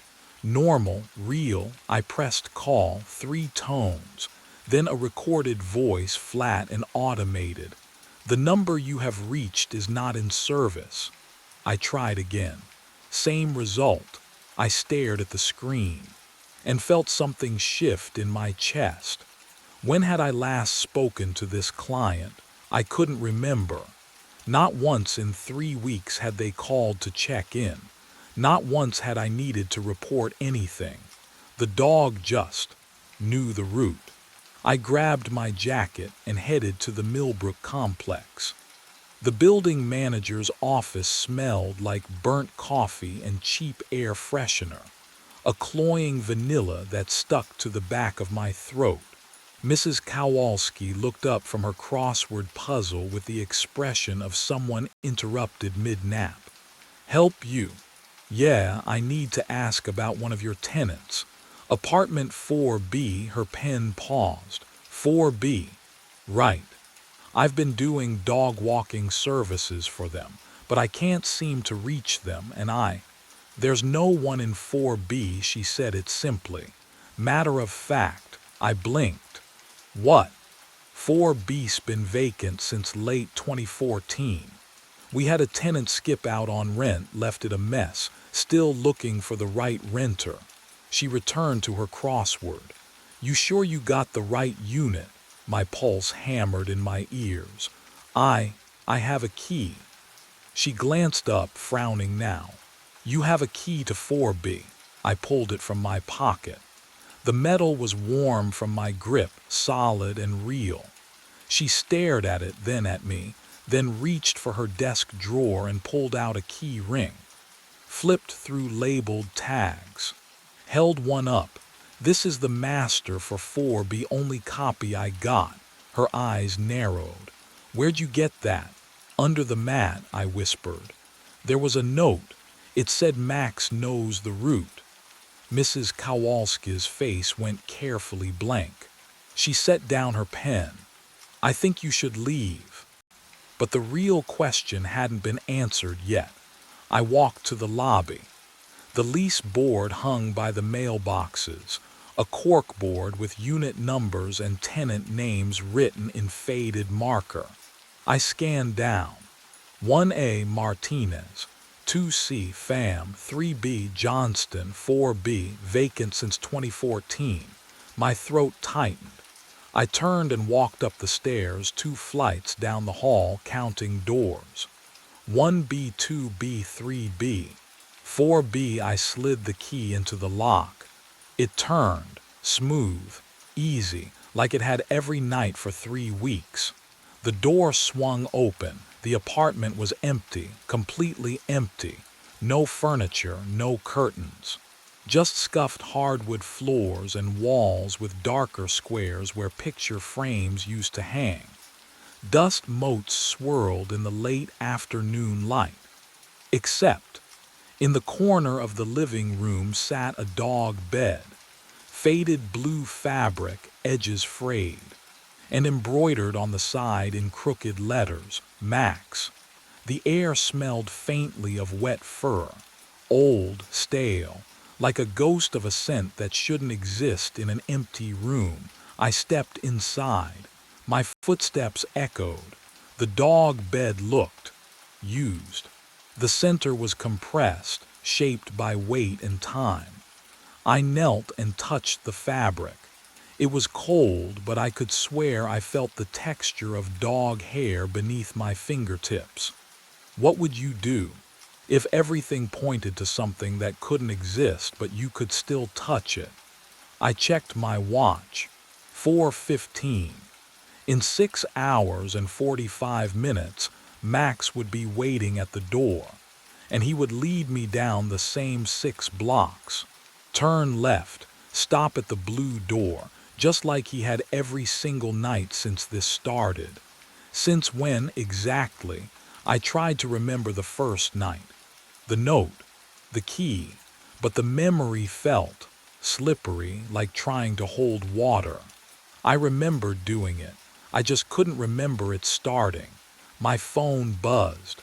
I pulled it out, hands trembling, hoping for something, anything that made sense. No notifications, but the screen showed 11:03 p.m. I looked at my watch again. 4:15. The phone's clock ticked forward. 11:04. And from somewhere deep in the empty apartment, I heard the soft jingle of a collar and the click of claws on hardwood, though nothing was there. I drove to the office instead of going home. The dog walking service shared space above a veterinary clinic, and the smell of disinfectant mixed with old coffee always made my stomach turn. Today it felt worse, sharper. I pushed through the door and found Casey at the desk, scrolling through her phone with the bored efficiency of someone who'd rather be anywhere else. "Hey," my voice came out rougher than I intended. "I need to ask you about an assignment." She didn't look up. "Ma'am, apartment 4 billion, Millbrook Complex, German Shepherd named Max." Her thumb kept moving, scrolling. "Don't know it." "Casey. I've been walking him for 3 weeks." That made her look up. Her eyes were flat, empty of recognition. "You sure? What would you do when someone stares at you like you've just spoken a language they've never heard? Like you're the one who's wrong?" "Check the system," I said. She sighed, but she turned to the computer. The keyboard clicks sounded too loud in the small room, each tap echoing off the cheap paneling. I watched her face, watched for the moment she'd find it and apologize for forgetting. But that moment never came. "Nothing," she said. "No 4 billion assignment under your name. No client at Millbrook Complex at all." My hands went cold. "That's impossible." "Then maybe you're thinking of a different job." Her tone had shifted, careful now. The way people talk to someone who might be unstable. I pulled out my phone. My fingers felt numb against the screen, the glass slick with condensation from my palm. I opened my messages, scrolled to the client's number. The thread was gone. Every text, every confirmation, every instruction about Max and his route. Gone. But what I found instead made my mouth fill with the taste of copper. One photo, just one, me, younger maybe, hair a bit longer. I'm holding Max, his coat glossier, his eyes brighter, and we're standing in front of a house with a blue door. My smile looks genuine, happy, like I belong there. The date stamp sat in the corner, white text burned into the digital image. March 7th, 2015. I stared at it until the numbers blurred. 9 years ago, I would have been. What, 19? I'd been living 2 states over then, hadn't I? Can you imagine forgetting a photo like that? Forgetting a dog you clearly loved. I couldn't remember taking it. Couldn't remember that version of myself standing on that porch holding that dog. The memory should have been there, should have felt familiar. Instead, it felt like looking at a stranger wearing my face. "You okay?" Casey's voice sounded distant. I looked up. She was staring at me now, her expression caught between concern and something else. Fear, maybe. "Who assigned me Max?" I asked. "Jordan, there is no Max." "Then explain this." I turned the phone toward her. She leaned in, squinted at the screen. Her face went pale just for a second before she shook her head. That's you, but what? The date's wrong, has to be." She pushed back from the desk. "Photo metadata glitches all the time."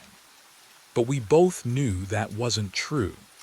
And what I discovered when I checked the photo's properties would prove that everything I thought I knew about my life had been built on a foundation that was already crumbling. I sat in my car outside the office for 20 minutes, staring at the photo. My hands wouldn't stop shaking. The math kept circling through my head like a mantra I couldn't silence. March 2015. The collar engraved with that same date. 9 years ago. But the client, whoever they were, had written that Max was 3 years old. 3 or 12. I pressed my thumb against the screen until it went dark. The sudden absence of light made the parking lot feel enormous around me. Empty. When had everyone else left? I couldn't remember hearing car doors, engines starting. Just my own breathing, loud and uneven in the enclosed space. The phone's glow returned as I opened the browser. My fingers hovered over the keyboard. What do you even search for when your own memory has holes big enough to lose 9 years? I started with the address, 1847 Ashwood Street, the blue door house that Max stopped at every single night. 3 results loaded. The first was a real estate aggregate. No listing. Status, uninhabitable. The second was a cached forum post about urban exploration. Abandoned since that fire, one user had written. Shame, pretty neighborhood, that fire. The third result made my stomach drop. Millbrook Gazette, March 19, 2015. The headline was clinical, detached. Body recovered from residential fire. Victim unidentified. But what I found in that article would shatter everything I thought I knew about the past 3 weeks. I clicked it. The page loaded slowly, as if the connection itself was reluctant. The article was short, sparse. Authorities responded to a structure fire at 1847 Ashwood Street on the evening of March 17th. 1 fatality discovered in an upstairs bedroom. Severe burns prevented immediate identification. No next of kin located. Investigation ongoing. The address hit me like cold water. The same house. The one with Max's collar on the mantel, my childhood photos on the walls, that impossible calendar frozen in time. I scrolled down. There was a photo embedded in the article, low resolution, taken from the street. The house mid-blaze, orange light bleeding through boarded windows, smoke pouring into a dark sky. And there, barely visible in the corner of the frame, a blue door, my blue door. The next image was smaller, a police reference photo, they called it. Victim's personal effects recovered from the scene. I had to zoom in to see it clearly. A dog collar, metal tags catching the camera flash. I could just make out the engraving. Max. The air in the car felt wrong, too thick, too warm. I cracked the window and heard. Nothing, no traffic, no wind. Just that awful, suffocating silence that presses against your eardrums until you hear your own pulse. I went back to the article, scrolled past the details I'd already absorbed. At the bottom, there was one more photo. A witness had submitted it, taken earlier that day before the fire. The caption read, "Victim's appearance remains unclear due to image quality." The photo was blurred. Motion maybe, or smoke already starting. But I could see the outline of a person standing on the porch. Dark hair, slender build, one hand raised, palm out like they were waving, or warning someone away. I enlarged it until the pixels fractured into meaningless shapes. Then I looked at my own reflection in the darkened phone screen. Back to the photo. Back to my reflection. Can you imagine that moment? When your face stares back at you from 2 places at once, one living, one dead. The figure in the photo had the same jawline, same height, same way of standing with weight shifted slightly to the left. I dropped the phone. It clattered against the passenger seat, screen still glowing, that blurred figure still waving from 9 years ago. My breath came in short, shallow gasps. The car felt smaller, tighter, like the walls were creeping inward. No, this wasn't possible. But the collar said 2015. The photo on my phone said March 7th, 2015. The article said March 17th, 10 days apart, 10 days, and then someone burned. I grabbed my phone again, hands slick with sweat. I needed to see the house. Now, needed to prove this was a coincidence, a mistake, someone who just looked like me. The screen flickered. Just for a second. When it stabilized, the article had changed. No, not changed. I was seeing something I'd missed before. At the very end, a single line in smaller text. Neighbors reported seeing a dog at the property for weeks after the incident. German Shepherd. No collar, attempts to capture unsuccessful. Max. Max had been there after the fire, after someone died, after I. What died? Disappeared. The temperature in the car dropped so suddenly I could see my breath. And underneath the scent of old coffee and pine air freshener, something else crept in. Faint but unmistakable. Copper. And wet dog. I looked up at the rear-view mirror. For just a moment, less than a heartbeat, I swore I saw someone sitting in the backseat. Same dark hair. Same face. But burned. What I didn't know yet was that when I turned around to look, the truth waiting in that empty seat would follow me home. I didn't look at the rear-view mirror again. Not once. Not the entire drive home. The key to apartment 4 billion sat in my pocket like a cold stone. I'd carried it for weeks now. Following Max, returning it under the mat, pretending everything made sense. What would you do if every shred of evidence pointed to your own death? Would you keep pretending? Keep walking? I parked outside the Millbrook complex and sat there. Engine ticking, hands shaking. The building manager said 4 billion was vacant. No tenant since 2014, but the key worked. The dog bed was real. Max was real. I got out.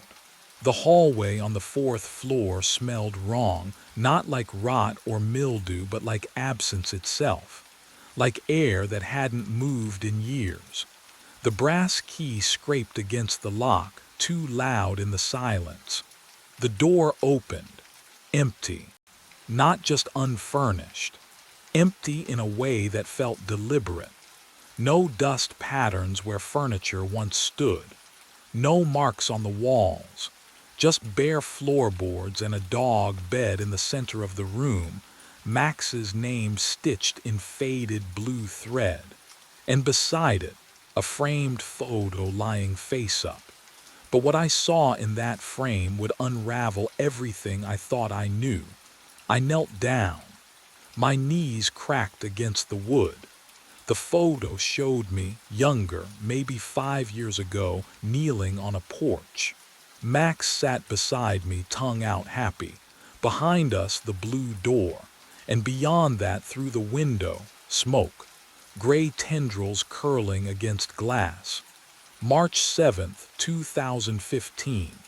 The date was written on the back in my handwriting. I lifted the frame. The glass caught the dim hallway light, and my reflection stared back. Not me. Not exactly. The eyes were hollow, burned edges around the sockets. Mouth open in a silent scream I couldn't hear. And then, footsteps in the hallway behind me. The footsteps stopped just outside the door. I froze. Photo frame still gripped in both hands, glass pressing cold against my palms. The burned reflection stared back at me from its surface. Mouth twisted in that silent scream I couldn't hear but somehow felt vibrating in my chest. Then the voice came, low, familiar, like hearing a recording of yourself played back through water. Max has been walking himself for 9 years, trying to bring me home. The air in the hallway smelled wrong. Not musty or stale like an abandoned building should smell, but clean. Antiseptic, like a hospital corridor at 3 in the morning. I died in that house. My breath caught. The frame slipped an inch in my sweating grip. You're me. You just don't remember yet. I spun toward the doorway, empty.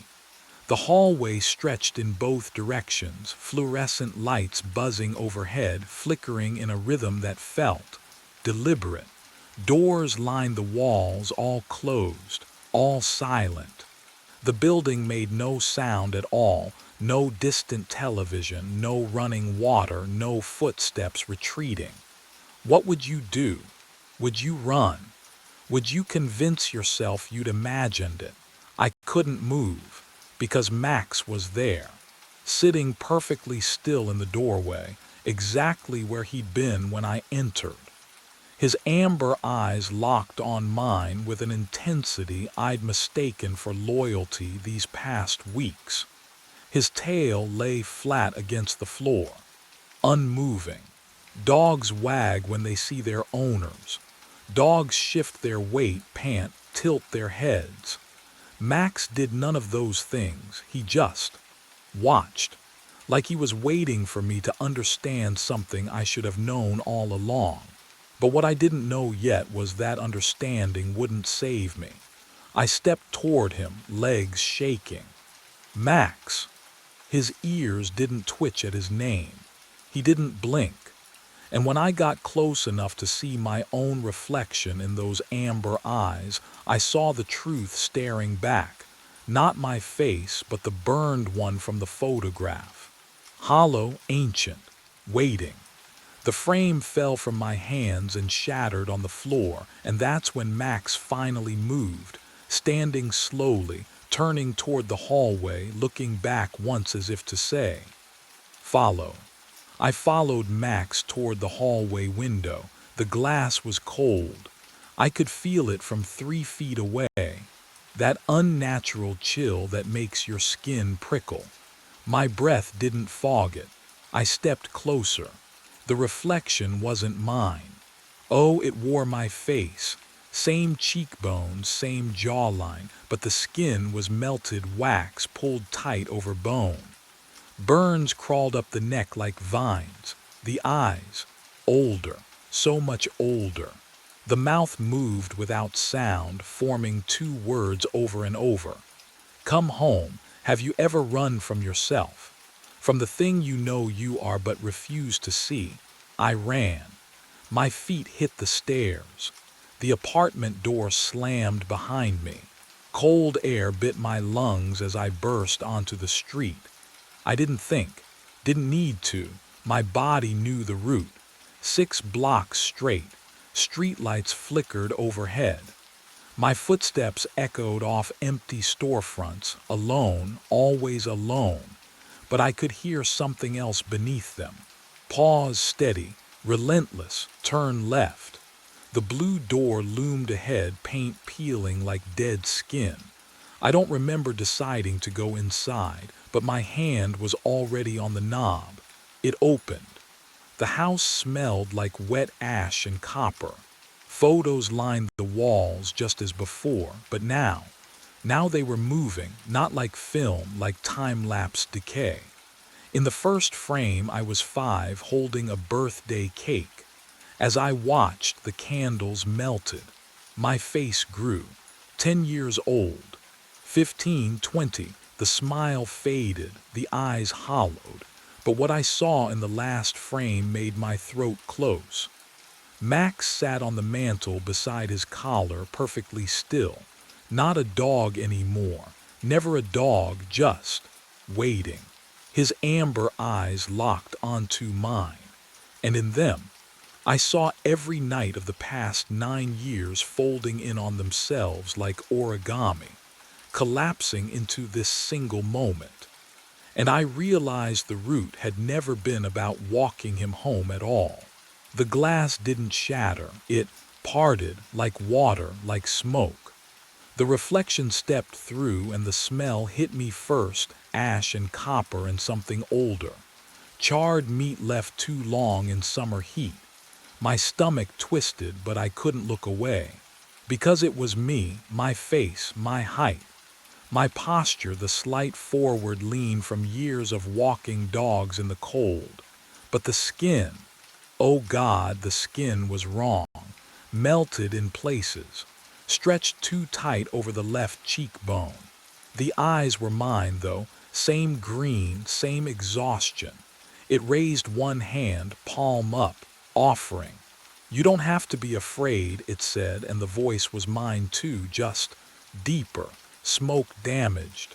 My legs wouldn't move. I wanted to run. I wanted to scream. But all I could do was stare at that outstretched hand, at the burned scars crawling up the wrist like roots. 9 years, it whispered. Max has been so patient. I turned. Max sat on the mantel, perfectly still, watching, waiting. What? What happens if I take your hand? The reflection smiled. It cracked the burned skin at the corners. You come home. That's when I understood what home meant. What Max had been walking toward every single night at 11. Not a place, an ending, but the thing I couldn't explain. The thing that terrified me more than the scars or the smell or the wrongness of it all was that part of me wanted to reach out. Part of me had been reaching for 9 years without knowing it. Max barked. Once. Sharp. Final. My hand moved before my mind could stop it. The reflection's fingers closed around mine, and the cold was immediate, deeper than winter, deeper than bone. The house groaned. The photos on the walls stopped shifting, faces freezing mid-decay. The smell of smoke thickened. I tasted it, felt it coat my throat, and then I'm in the van, engine running. Dashboard clock reads 10:58. My hand rests on the steering wheel. Keys dangle from the ignition. In the passenger seat, my phone buzzes with a reminder. 4 billion pickup, 11 p.m. I know this moment. I've lived it before. But here's what changed. Here's what I know now that I didn't know then. I can feel the hand still gripping mine, even though I'm alone, even though the reflection is gone. The cold hasn't left. It lives under my skin now, threaded through every vein, wrapping around my ribs like wire. I put the van in drive. 6 blocks. Turn left. Blue door. Max will be waiting at apartment 4 billion. He always is. And tonight, like every night, I'll clip the leash to his collar and we'll walk the route together. He'll stop at the house. He'll whine. And I'll pretend I don't know why. Because that's the thing about coming home. Once you're there, you can't leave. I pull out of the parking space. The radio crackles to static, and beneath it I hear breathing that isn't mine. The rearview mirror shows my face. Just my face. For now, but I know what's waiting in the glass. What's always been waiting. And I know that one night, maybe tonight, maybe in another 9 years, I'll look in that mirror and see the reflection staring back. And it will smile, because we're the same now. We always were. The van turns left. The blue door waits ahead. Max is already sitting on the porch. My name was carved into the bone. I pressed my flashlight against the T-Rex femur, 5 feet above the floor where I'd been examining rust patterns on the exhibit bolts. There it was. Fresh scratches in 65-million-year-old fossil. Russell Harding. Below it, a date. 1 week from tonight. My hand trembled. The beam danced across the letters. Can you imagine seeing your own name carved into something that shouldn't exist? Something that's been locked behind velvet ropes and rusted steel brackets for 4 years. I've worked night watch at the Rothwell Museum for 18 months. Alone. No one enters Hall C during my shifts. The motion sensors have been disabled since the 90s. Budget cuts, they said, but I would have heard footsteps. I always hear footsteps. The cold from the marble floor seeped through my boots. It was 1:46 in the morning. I knew because I check my watch obsessively at night. It's the only way I stay grounded in the silence. The vaulted ceiling swallowed the sound of my breathing. Even the hum of the ventilation system felt wrong tonight, delayed, like it was coming from somewhere far away. I stepped back. The skeleton loomed above me, 15 feet of ancient bone reassembled into a predator's stance. But something was different. The skull. It was facing the west exit now, jaws parted slightly, empty eye sockets aimed directly at the double doors that led to freedom. It hadn't been facing that direction yesterday. I'd walked past this exhibit every night for 6 nights straight, ever since I noticed. Something. A feeling. The kind of dread that lives in your gut and whispers that you're being watched. But what I discovered during those nights, what I was only beginning to understand, made my name on that bone feel like a promise. Or a threat. The air smelled wrong. Dust, yes. Old wood and mineral oil they use on the display cases. But underneath, decay, fresh decay. Organic and wet like something that had been dead for days, not millennia. My flashlight flickered. Once. Twice. I smacked it against my palm. The beam steadied, but the batteries were dying. I had spares in the security office, 3 floors down, through corridors that suddenly felt impossibly far away. I should have left then, should have run. But I couldn't stop staring at my name. At the date. Who did this? How? The fluorescent emergency lights along the baseboards cast long shadows up the skeleton's vertebrae. I watched those shadows.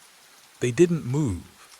The entire hall was frozen, suspended in that dead hour between night and morning when even the city outside goes silent.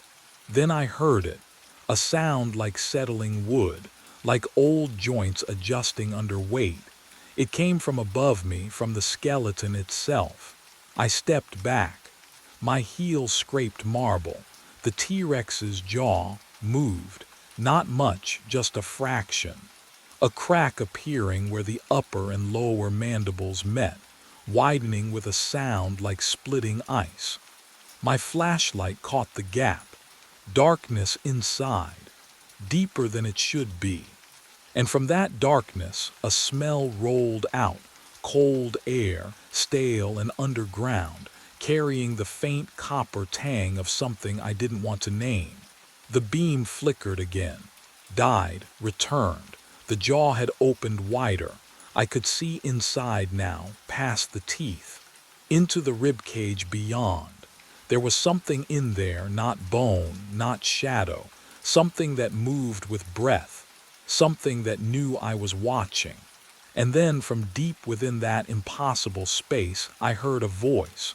My voice, whispering my name. 2 weeks earlier, I noticed the skeleton had moved. I'd walked past the T-Rex in Hall C every night for 3 months. Same route. Same checklist. My footsteps echoed off marble the way they always did. Sharp reports in the cold silence. The building held onto winter like a grudge even in April, but that night, something felt off. I stopped at the exhibit entrance, swept my flashlight across the platform. The skeleton wasn't centered anymore. I blinked, rubbed my eyes, checked again. The damn thing had rotated. Not much, maybe 15 degrees clockwise. The skull that used to face the north wall now angled toward the hallway, toward the west exit. My pulse kicked up. I pulled chalk from my belt and marked the base. 4 precise lines where the display bolts met the floor. If this was a prank, I'd have proof tomorrow. The next morning, I caught Evelyn Price before her coffee cooled. Showed her the photos on my phone. "Someone moved the exhibit," I said. She glanced at the screen, shrugged. "Kids, probably. Urban explorers. They break in sometimes." "The motion sensors. Haven't worked in Hall C for years." She sipped her coffee. "You know that, Russell." I did know that. But what I didn't know was how anyone could have moved 3 tons of fossilized bone without leaving a trace. That afternoon, I returned to the exhibit with a wrench, knelt beside the bolts. The metal was ice cold under my fingertips, rough with corrosion. I tried to turn one. It didn't budge. None of them did. The rust had fused them to the floor, thick orange patterns that looked decades old, untouched, unmoved. But the chalk marks told a different story. The skeleton had rotated 15 degrees. I had proof. And no one could explain how. I stopped marking the floor after the 3rd night. There was no point. The chalk lines had multiplied into a perfect geometric record of 15-degree intervals, each one precisely measured, undeniable. I knew the pattern now. Every night at exactly 1:47 in the morning, the skeleton moved. Not fell, not shifted, moved. So I decided to watch. The first night I positioned myself in the shadows behind the sauropod exhibit, 30 feet from the Tyrannosaurus. My watch read 1:43. The museum air tasted stale, recycled through decades of ductwork, carrying that particular coldness that settles into old buildings after midnight. I kept my flashlight off, waited. 1:46. My breath fogged in the beam of emergency lighting filtering through the vaulted ceiling.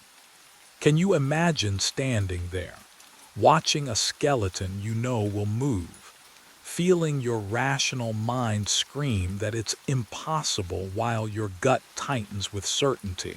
1:47. Nothing. Then I heard it, not grinding, not scraping. Silence. The complete absence of sound that should accompany 12 tons of bone rotating on corroded bolts. The skeleton turned 15 degrees clockwise in one smooth, fluid motion. No vibration, no friction, just movement. I didn't breathe for 30 seconds after it stopped. The second night, I brought the old handheld camera from the supply closet. The kind with the flip-out screen and grainy night vision. I set it on a tripod, aimed it at the exhibit base, and let it record from 1:30 until 2:15. When I reviewed the footage in the security office, my hands shook so badly I nearly dropped the camera. But what I saw on that screen would change everything. The playback showed exactly what I'd witnessed. Smooth rotation, no mechanism, no explanation, just bone pivoting on fused steel as if the laws of physics had quietly excused themselves. And in the silence of that impossible movement, the camera had captured something else, a faint rhythmic pulse, like a heartbeat, buried beneath the white noise. The footage played on loop in my mind as I returned to Hall C the next afternoon. That pulse beneath the static. I needed to look closer at the exhibit itself, not just watch it move. The platform stood 3 feet high, reinforced steel bolted into the marble floor. I crouched beside it, running my flashlight along the base. Dust coated everything. Thick, undisturbed years of accumulation.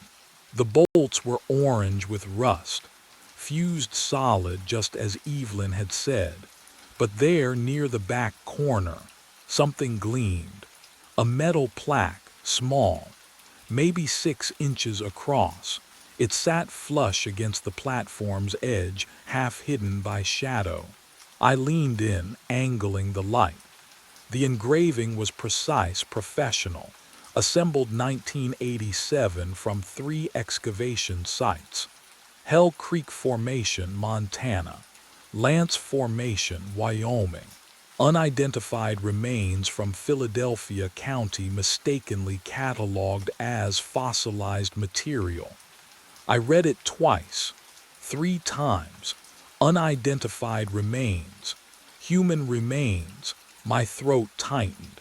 The air in Hall C suddenly felt thicker, harder to breathe. I pulled out my phone and snapped photos of the plaque, then stood and walked quickly to the archive room in the basement. The filing cabinets were a mess, decades of documentation crammed into rusted drawers that screamed when I yanked them open. I searched for exhibit records, installation notes, anything from 1987. Nothing. No mention of the plaque, no mention of mixed remains. The official documentation listed only the Hell Creek and Lance formations. 2 sites, not 3. But what I'd found down there wasn't the strangest part. I returned to Hall C an hour later, kneeling again beside the platform. The plaque was still there, gleaming faintly in my flashlight beam. I reached out, hesitated, then pressed my palm flat against the metal. It was warm, not room temperature, warm, like something alive had been touching it moments before. The skeleton loomed above me, silent and still, but I could swear I felt it watching, waiting for 1:47 a.m. And I realized I had no idea what would happen when it finished turning. I positioned myself in the far corner of Hall C at 1:39 a.m. 8 minutes until the skeleton moved again. The marble floor beneath my boots felt glacier cold, even through rubber soles. My breath misted in the air. Thin white clouds that shouldn't exist in a climate-controlled building. The T-Rex loomed 15 feet away, silent, waiting. I'd seen it rotate on camera, but watching through a screen was different than standing here. Can you imagine the difference? Pixels versus bone, distance versus proximity, safety versus... Whatever this was, my heart hammered against my ribs. 1:43, 4 minutes. The hall's heating vents rattled somewhere above, but the sound was wrong, delayed, like an echo arriving before the source. That uncanny wrongness crawled up my spine. 1:46, 60 seconds. I held my breath. The skeleton stood motionless, ancient bone fused to corroded steel.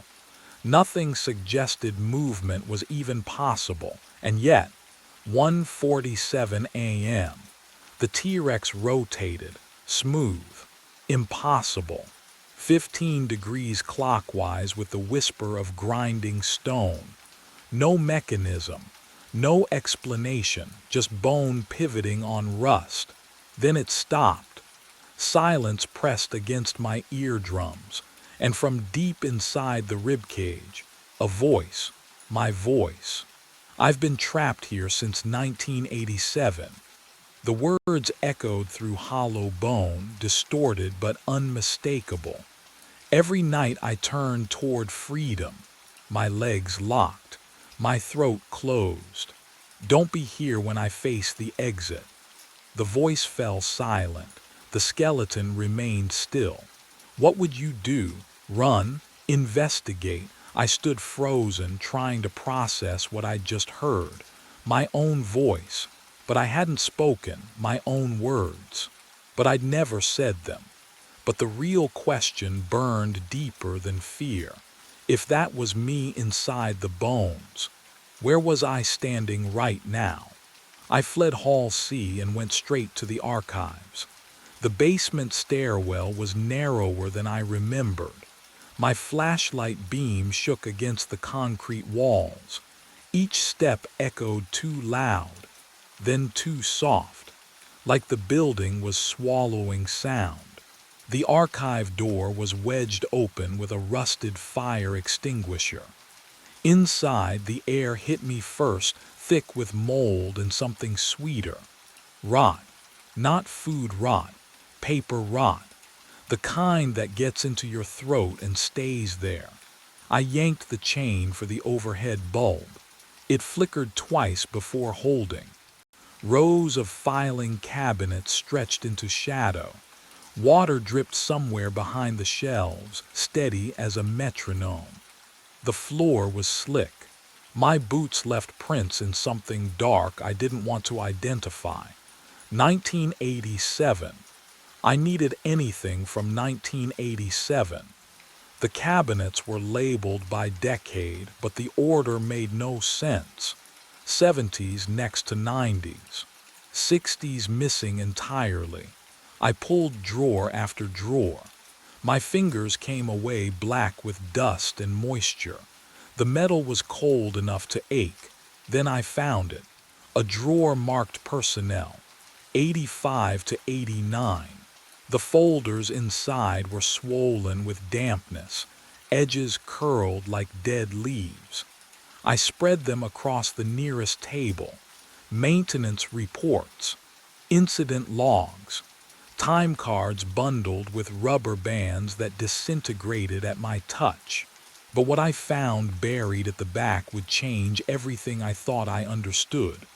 A folder, thicker than the rest.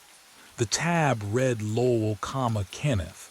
I opened it. Assembly worker, third shift. Hired March of '87 to help install the new dinosaur exhibit. His employee photo showed a man in his 30s, thin face, nervous smile. He looked ordinary, the kind of person you'd forget an hour after meeting. His final time card was clipped to the inside cover. Date, October 9th, 1987. Clock in, 11 p.m. Clock out, blank. But someone had written in red ink across the bottom. Last seen 1:47 a.m. Hall C framework assembly. My hands wouldn't stay steady. The flashlight rolled off the table and clattered to the wet floor. There was more. An incident report. Single page. Typed. Employee Kenneth Lowell failed to report for shift end. Search conducted. No trace found. Last confirmed location inside T-Rex skeletal framework during vertebrae installation. Police notified. Investigation inconclusive. Case suspended November '87. Body never recovered because he was still there, inside the bones, inside the thing that turned every night at 1:47. I looked back at his photo, at his eyes, and that's when I noticed the handwriting at the bottom of the report. The note someone had scrawled in faded pencil, almost invisible now after decades in the damp. It said, "He's not the first." The archive had more than personnel files. I found the security tapes in a cardboard box behind the water heater. The smell hit me first, mildew and old plastic. Decades of neglect compressed into one rotting corner. VHS cases labeled in faded marker, March '94, October 2001, September 2009. Each one marked the same month, September or October. My hands trembled as I fed the first tape into the ancient player mounted on a rusted cart. The monitor flickered to life. Gray static. Then grainy footage of Hall C. A man stood beneath the T-Rex. 40s, tired eyes. Security uniform just like mine. He was talking to someone off camera. No, wait.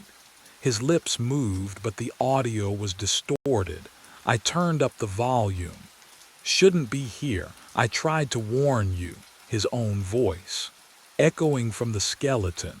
I watched him stumble backward, watched him shine his flashlight on the femur, watched him find something carved there. His face went pale. The timestamp read October 4th, 1994, night 6. The footage cut to static. I loaded the next tape. Different man, same scene. 2001.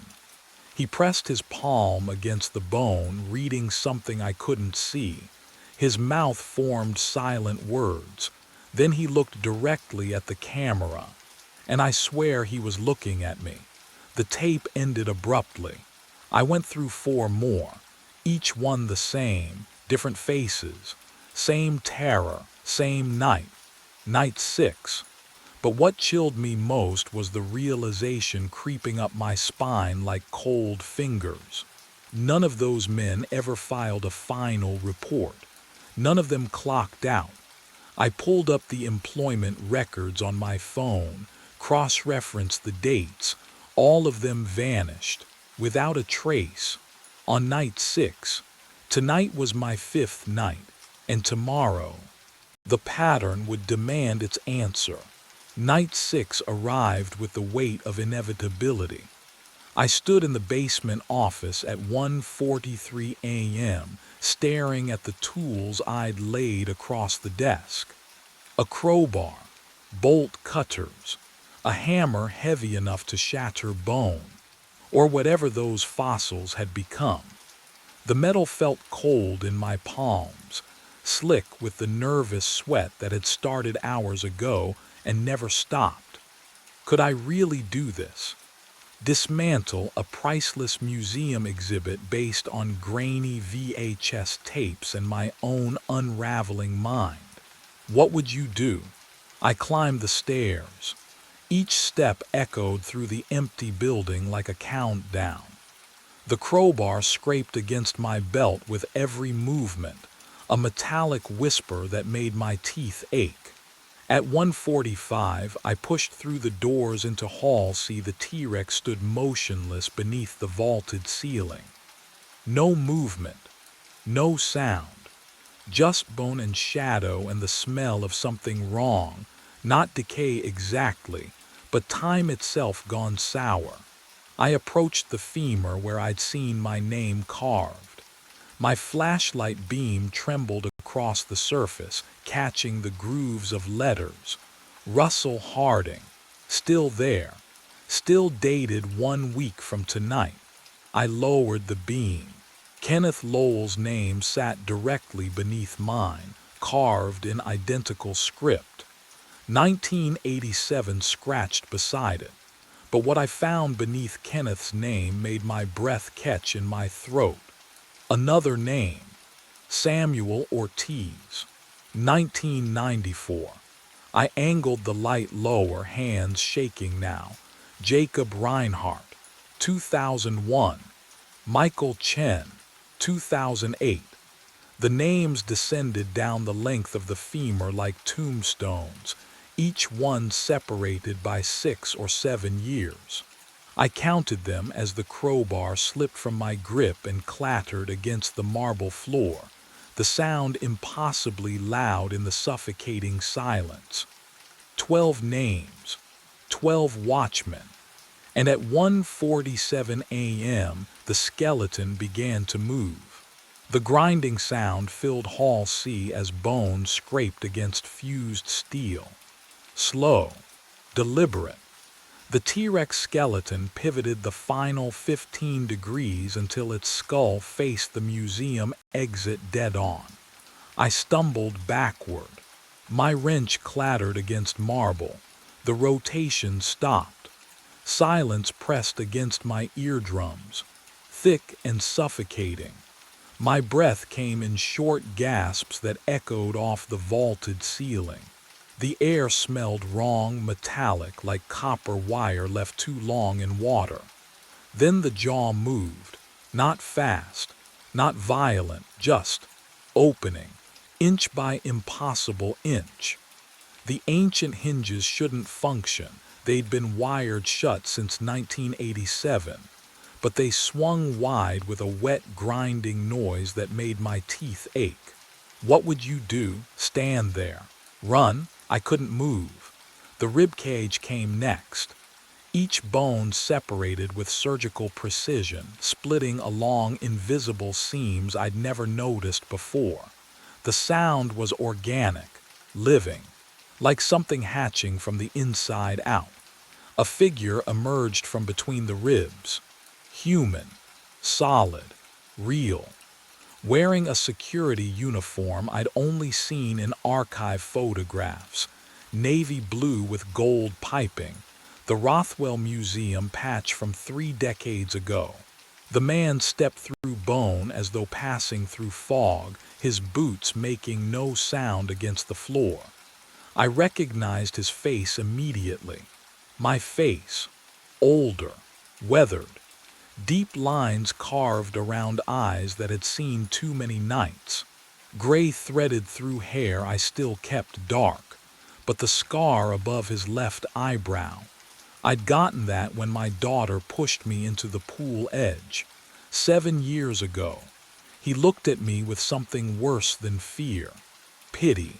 I tried to warn you, he said. His voice was mine, roughened by decades I hadn't lived yet. But what he said next would make everything I discovered seem like mercy. I ran, my boots hammered against marble as I bolted for the exit. Behind me, the older version of myself didn't follow, just watched with that terrible, knowing sadness. The double doors loomed ahead, 20 feet, 10. The doors slammed shut, a sound like a gunshot echoing through Hall C. I crashed into them shoulder first. Locked. The metal was warm, wrong. No, no, no, no. The lights cut out. Pure darkness swallowed everything. I couldn't see my hands. Couldn't see the doors. Just the frantic sound of my own breathing and the copper taste of panic flooding my mouth. Then, a hydraulic hiss. The lights flickered back on. The doors were different, heavier wood, brass handles instead of steel. I spun around and the world tilted, fresh paint. That was the first thing I smelled, sharp and chemical, like someone had just finished the walls. Sawdust hung in the air, tickling my throat. The temperature was warmer, the heating system rumbling differently than I'd ever heard it. On the wall, a calendar. October 1987. What would you do? Can you imagine standing there, watching your present dissolve into someone else's past? Footsteps echoed from the east corridor. Voices. Men laughing, discussing work schedules and overtime pay. Getting closer. I turned back to Hall C. The T-Rex wasn't assembled yet. Just the metal framework, a skeletal cage of support beams waiting for bones, tools scattered across the floor, work lights casting harsh shadows. Hey, you the new assembly guy, a voice called. A man in coveralls rounded the corner. His name tag read Kenneth Lowell. My throat closed. I tried to speak to warn him, but no sound came. He smiled. Come on, we're behind schedule. Need you inside the framework to secure the ribcage bolts. I looked at the metal cage, at the space where a man could fit, where a man could be forgotten. The real horror wasn't what I'd discovered, it was what I'd become. Kenneth gestured toward the framework. You coming? I walked forward, not because I chose to, but because I already had. The metal was cold against my palms as I climbed inside. The radio crackled at exactly 3:33. I stared at it. Same calm voice cutting through the static, requesting lift clearance. Same polite tone. Same words as the last 3 nights. My finger hovered over the controls, sweat making the cold metal slippery beneath my palm. 4 times now. 4 times, and no ship had ever appeared. The fluorescent lights above me hummed their constant electric whine. I pressed the button. The bridge groaned to life, steel cables squealing as the road deck split and rose toward the night sky. Through the smudged window, I watched the empty black river stretch below, dark and still as oil. Nothing moved down there, ever. I checked the clock, started counting. The air in the control room smelled like rust and something older, something that had settled into the walls over decades. 20 minutes. That's how long I'd wait, just like protocol demanded. Just like I'd done 3 times before. My hands trembled as I gripped the edge of the console. Can you imagine standing alone in a metal box suspended over black water, raising a bridge for ghosts? The river gave back no reflections. Not even moonlight touched its surface tonight. I pressed my face to the cold glass, searching for running lights, for any sign of a vessel. The waiting stretched. 5 minutes. 10. 15. But what I realized at minute 17 made my stomach drop. The timing was too perfect. 3:33 exactly, down to the second. 4 nights in a row. The same voice. The same absence. This wasn't equipment malfunction or miscommunication. Someone, or something, was doing this deliberately. I lowered the bridge at minute 20. The machinery groaned in reverse. My reflection stared back from the dark window, pale and hollow-eyed. And that's when I understood this wasn't a game at all. It was a pattern. One I'd already become part of. 4 nights earlier, I thought I'd finally caught a break. The control room at Harbor Point was smaller than I'd expected, cramped, really. But it was mine for the night. My first solo shift. Jean had clapped me on the shoulder during orientation, told me the overnight rotation paid 20% more, and I jumped at it. The divorce lawyer's bills weren't going to pay themselves. Neither was the child support. I settled into the worn operator's chair, ran my fingers across the control panel. Cold metal, smooth from decades of use. The fluorescent lights hummed overhead, steady and bright. Outside the single window, the black river stretched away into darkness, invisible except for the faint shimmer where moonlight touched its surface. The radio sat silent on the desk. Vintage equipment, Jean had explained. Still worked perfectly. Just call if you need anything, he'd said.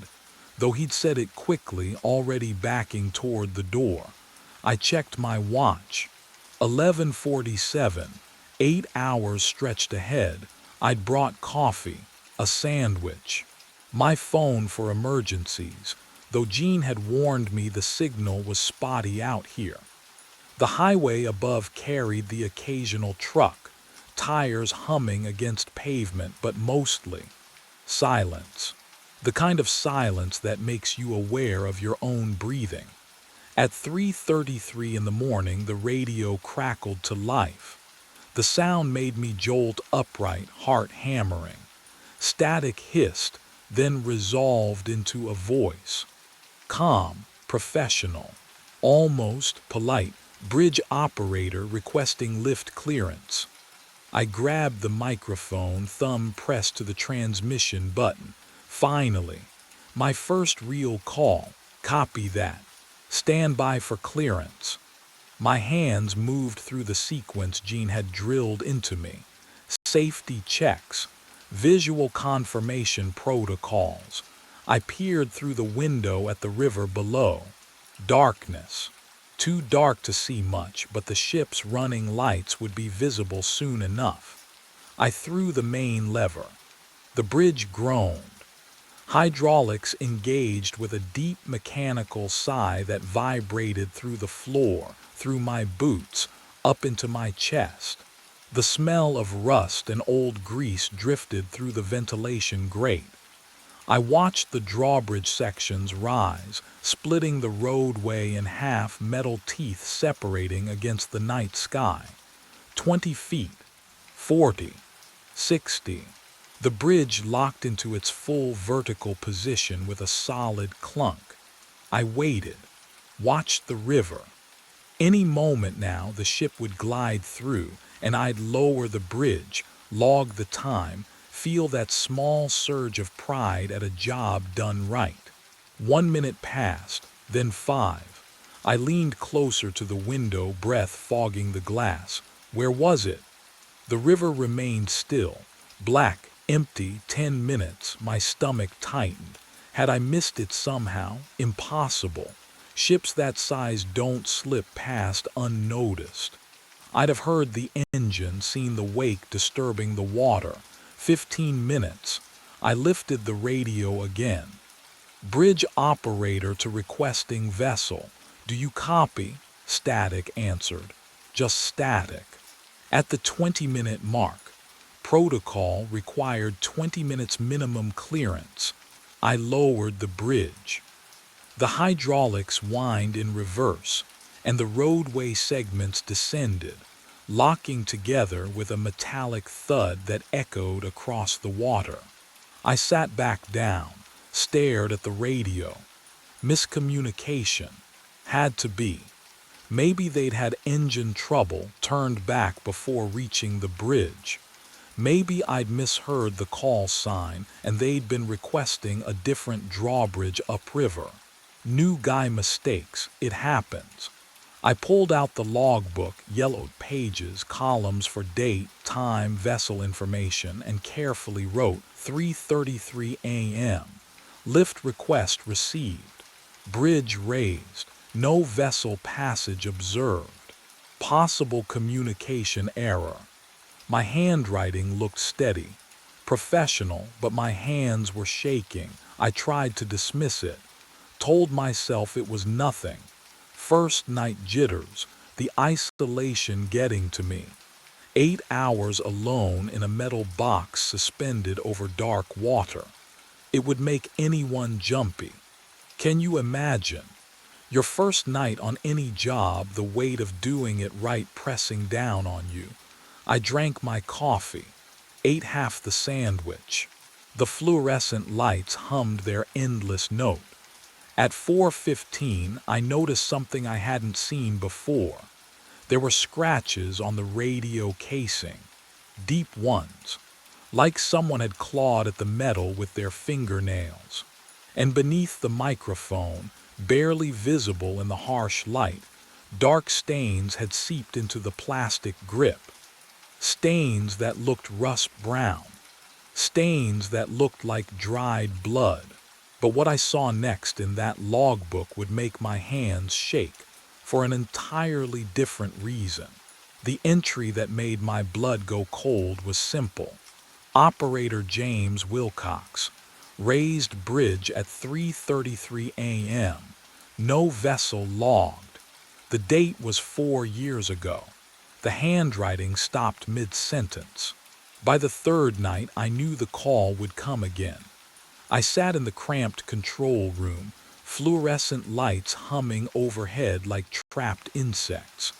My phone showed no signal. It never did out here.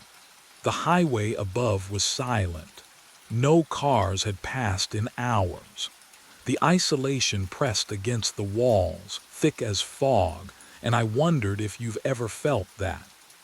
That sensation of being the only person left in the world. At 3:33 a.m., the radio crackled. Bridge operator requesting lift. The same calm voice, the same words. My hand trembled as I reached for the microphone. Copy that, raising bridge now. I engaged the mechanism. Gears groaned. Steel cables sang their rising pitch. Through the single window, I watched the drawbridge sections lift toward the black sky, splitting the road like a broken bone. Then I waited. The river below remained still, dark, empty. But what I heard next made me question everything I thought I understood about this place. I keyed the mic. No vessel in sight. Please confirm your position. My voice echoed from the speaker. Normal, expected, but beneath it, another echo. My own words, repeating a half-second later, distorted, as if spoken underwater. The sound bubbled up from somewhere deep and cold, carrying the metallic taste of rust on my tongue even though I hadn't moved. I released the mic. The echo continued for 3 heartbeats longer than it should have. Silence flooded back, thick, wrong. I pulled the stack of old logbooks closer, dust coating my fingers like ash. Page after page I found them. Different names, different years, always the same entry, always 3:33 a.m., always no vessel logged. The most recent was 8 years old. And then the names, they just stopped. I found his name on the 3rd logbook down.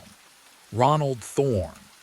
The handwriting was cramped, meticulous, each letter pressed deep into yellowed paper that smelled of mildew and rust. I traced my finger down the entries, watching the dates march backward through time. 8 years, 9, 10. Then they stopped, just stopped. The final entry was dated March 19th, 8 years ago, 3:33 a.m. Bridge lift requested. Raised span successfully. Going to check gears. Unusual grinding sound from mechanism. That was it. The sentence didn't even end properly, like he'd set the pen down intending to return. He never did. My hands shook as I flipped through the remaining pages, all blank. I pulled out my phone, desperate for signal despite knowing better. 1 bar flickered, held, and I searched for Ronald Thorne's name. The article loaded in fragments. Harbor Point Bridge operator. Presumed accidental fall. Body never recovered from Black River. The water was too deep, too cold, the currents too strong. They'd searched for 3 days before calling it off. What would you do? Finding that, knowing you were standing exactly where he'd stood, answering calls that had stopped the moment he disappeared. But the real horror came when I noticed the date. Tonight was March 19th. I checked my watch. 2:58 a.m. The control room suddenly felt smaller, the fluorescent lights buzzing too loud in my ears. The window reflected my pale face back at me, and beyond it, nothing but black water. 3:33. The radio crackled to life, static, then breathing. Then that same calm voice I'd heard 3 nights running, bridge operator requesting lift. My throat closed. I couldn't move, couldn't speak. The voice continued, patient as deep water. I've been waiting 8 years, Walter, please. Just raise the bridge. My throat closed. The voice knew my name. Nobody was supposed to know my name out here. Not on this frequency, not at this hour. I grabbed the radio with both hands, knuckles white against the black plastic. Who is this? My voice cracked. Identify yourself. Now. Static hissed for 3 seconds, 4, 5, then, I am directly below you. The words came slow, deliberate. each syllable dripping like water from rusted metal. I have been waiting 8 years. The radio went cold, dead air, not even static anymore, just silence, thick and wrong, like the space between heartbeats when you think they might not start again. I grabbed my flashlight. My hands wouldn't stop shaking, but I forced myself to move, to look down through the grated floor beneath my boots. The beam cut through darkness, swept across black water 50 feet below. No reflection came back. The light just stopped, swallowed whole by that river, as if the water was drinking it down, hungry for something brighter than itself. I moved the beam left, then right. Nothing. No ripples, no movement. Can you imagine standing above water that refuses to move? The radio crackled back to life. I was the operator before you. My stomach dropped. Ronald Thorne. The name from the logbook, the man who vanished 8 years ago on this exact date, the body they never found. I raised the bridge at 3:33, the voice continued, and I could hear something new in it now, something underneath the calm. Desperation. I went to check the gears. The catwalk was slippery, the rail gave way. I backed against the control panel. The metal felt ice cold even through my uniform shirt. I fell, Walter. A pause. Long enough for me to taste copper on my tongue, to smell the industrial oil and rust and something else. Something like river mud, thick and ancient. I'm still falling. But what he said next would make me understand why no one ever lasted more than a week on this shift. The radio hissed and Thorne's voice continued, slower now, each word dragging like a body through water. I raised the bridge. Nobody called. The static crackled between his sentences. I walked to check the gears. Thought I heard grinding metal. The catwalk was slippery. Always is, cold out there. I pressed my palm against the control room window, felt condensation seep through my fingers. The rail gave way, Thorne whispered. I reached for it, but my hand went through empty air. I fell. Walter, I fell. The transmission stretched, distorted. I'm still falling. Can you imagine that? Falling forever, watching the water rush up but never arriving. I couldn't breathe. The fluorescent lights buzzed overhead, too bright, too loud. I had to see the catwalk, had to know if the door groaned as I pushed into the night air. Wind bit through my uniform, carrying the sharp smell of rust and river rot. The catwalk stretched ahead, a narrow spine of grated metal suspended over black water. My boots clanged against the floor, each step echoing into the void below. Halfway across, I stopped. The safety rail. Oh God, the rail, it hung at an angle nearly severed. Fresh cuts gleamed in the moonlight, bright silver against decades of corrosion. I knelt, touched the metal with shaking fingers. The edges were sharp, clean, recent. Metal shavings glittered on the grating like crushed glass. Someone had cut this, not 8 years ago, not rust or time or accident, recently. But what I found beneath those shavings would make everything worse. I brushed them aside, and carved into the steel were 3 words: "You are next." Behind me, footsteps rang out against metal, slow, deliberate, coming closer. I wasn't alone on the catwalk anymore. I turned. The footsteps stopped, 10 feet away, maybe less. A figure stood in the catwalk's center, silhouetted against the faint glow of the control room behind him. Operator uniform, navy blue, same as mine. The fabric hung stiff and heavy, like it had never dried properly. He took another step. The grating groaned beneath his weight. "Who are you?" My voice cracked. He didn't answer, just walked forward, slow and deliberate. Each footfall echoed through the steel lattice beneath us. The wind carried the smell of the river, cold, brackish, like rot seeping through stone. Another step, closer now. The moonlight shifted through a gap in the clouds. His face came into view. Oh, can you imagine seeing your own face walking toward you in the dark? Not in a mirror, not in a photograph, but there. Real, breathing, it was me. Every detail. The way my jaw tilted slightly left. The scar above my right eyebrow from when I was 12. Even the tired shadows under my eyes from too many sleepless nights. He smiled. I smiled with my mouth. "I need you to raise the bridge," he said, his voice a perfect echo of mine. "You finally answered." My legs moved before my brain caught up. I spun and ran toward the control room, boots hammering against metal.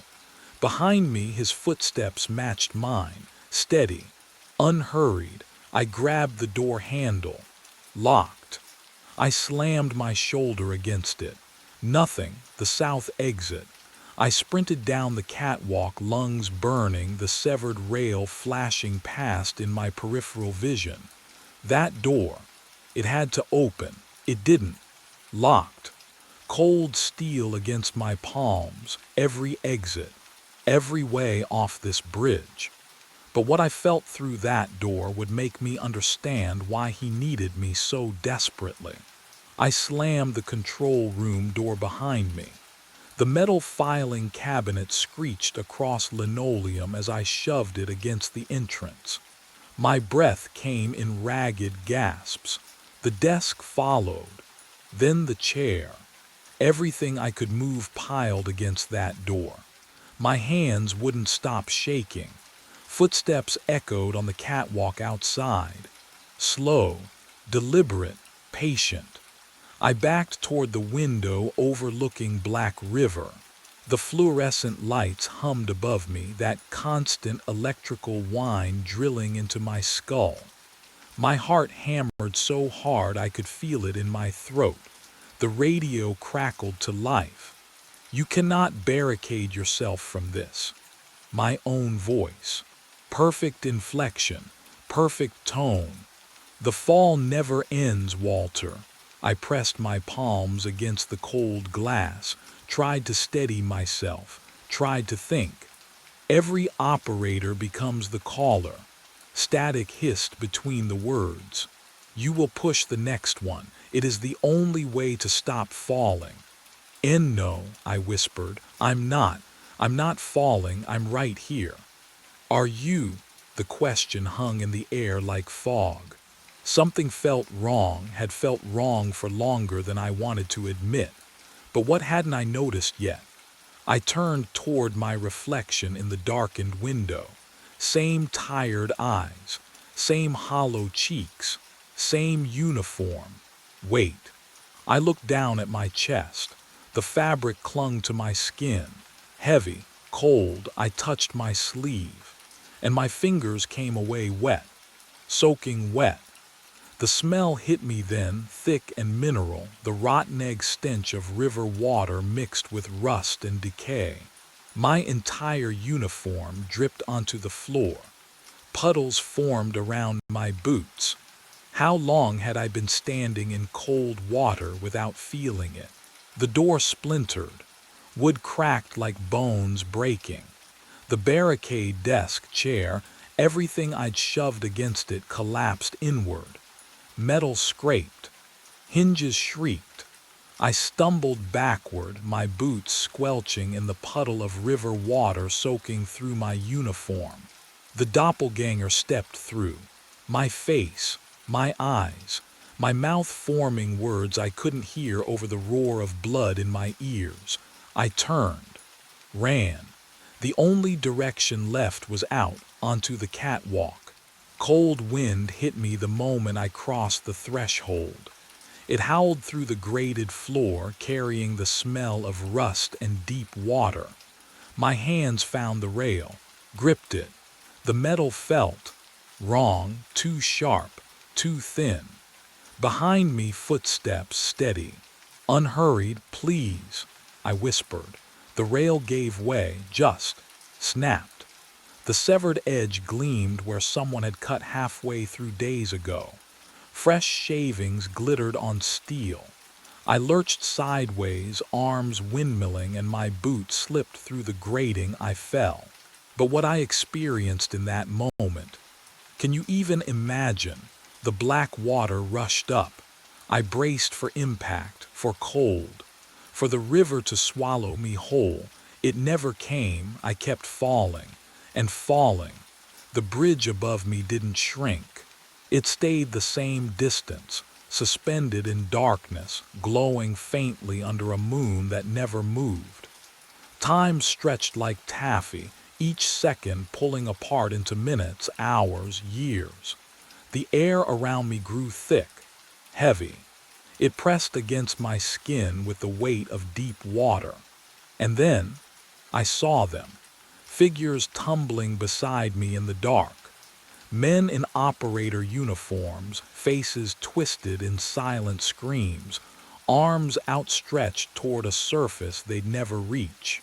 Dozens of them, a column of falling bodies stretching up and down through a void that had no end. Ronald Thorne drifted past. His eyes met mine. Recognition flickered there, and pity. My breath caught. Oh, I understood. The wet uniform, the radio calls, the face that wore mine.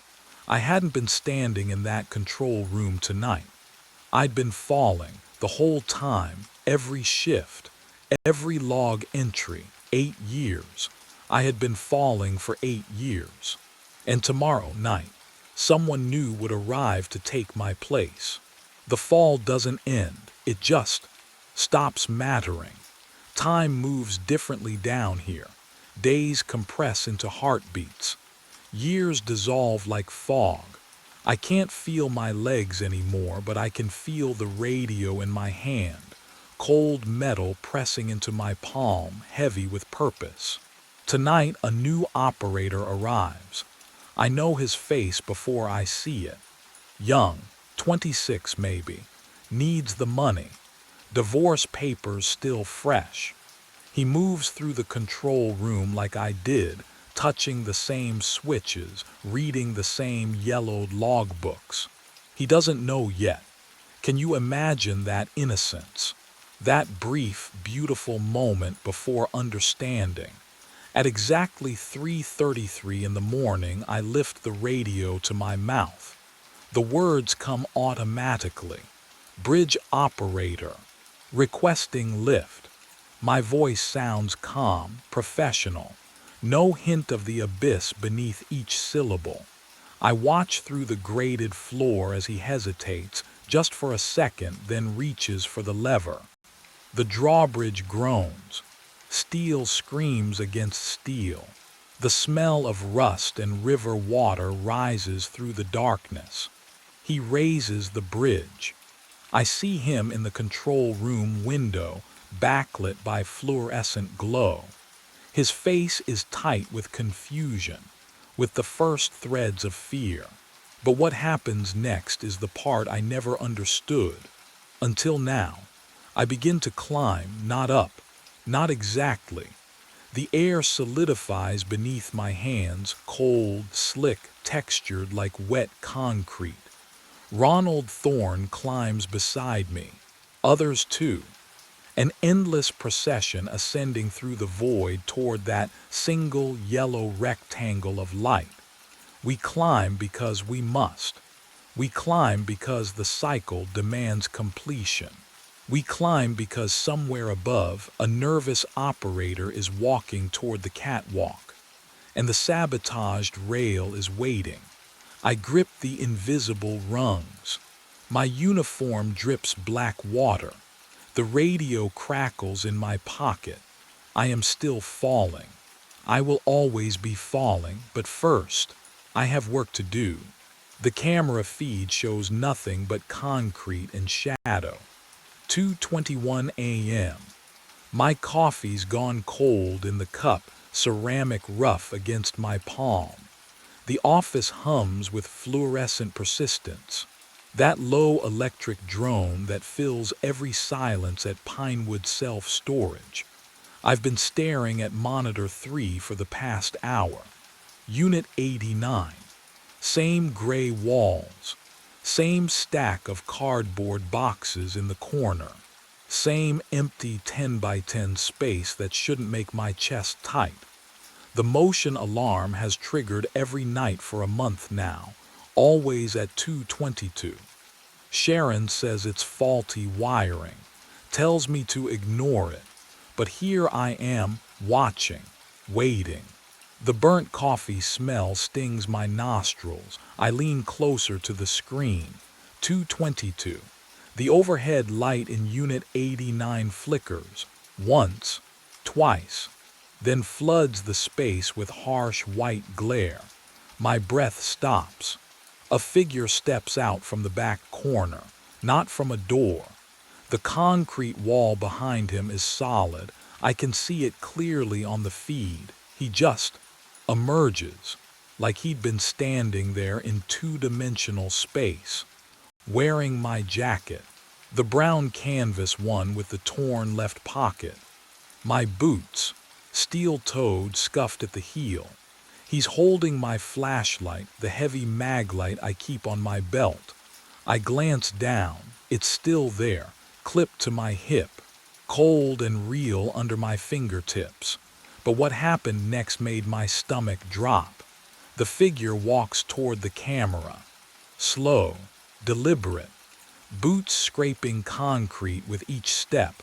I can almost hear it through the silent feed. He stops directly beneath the lens, tilts his head up, and stares, not at the camera, at me.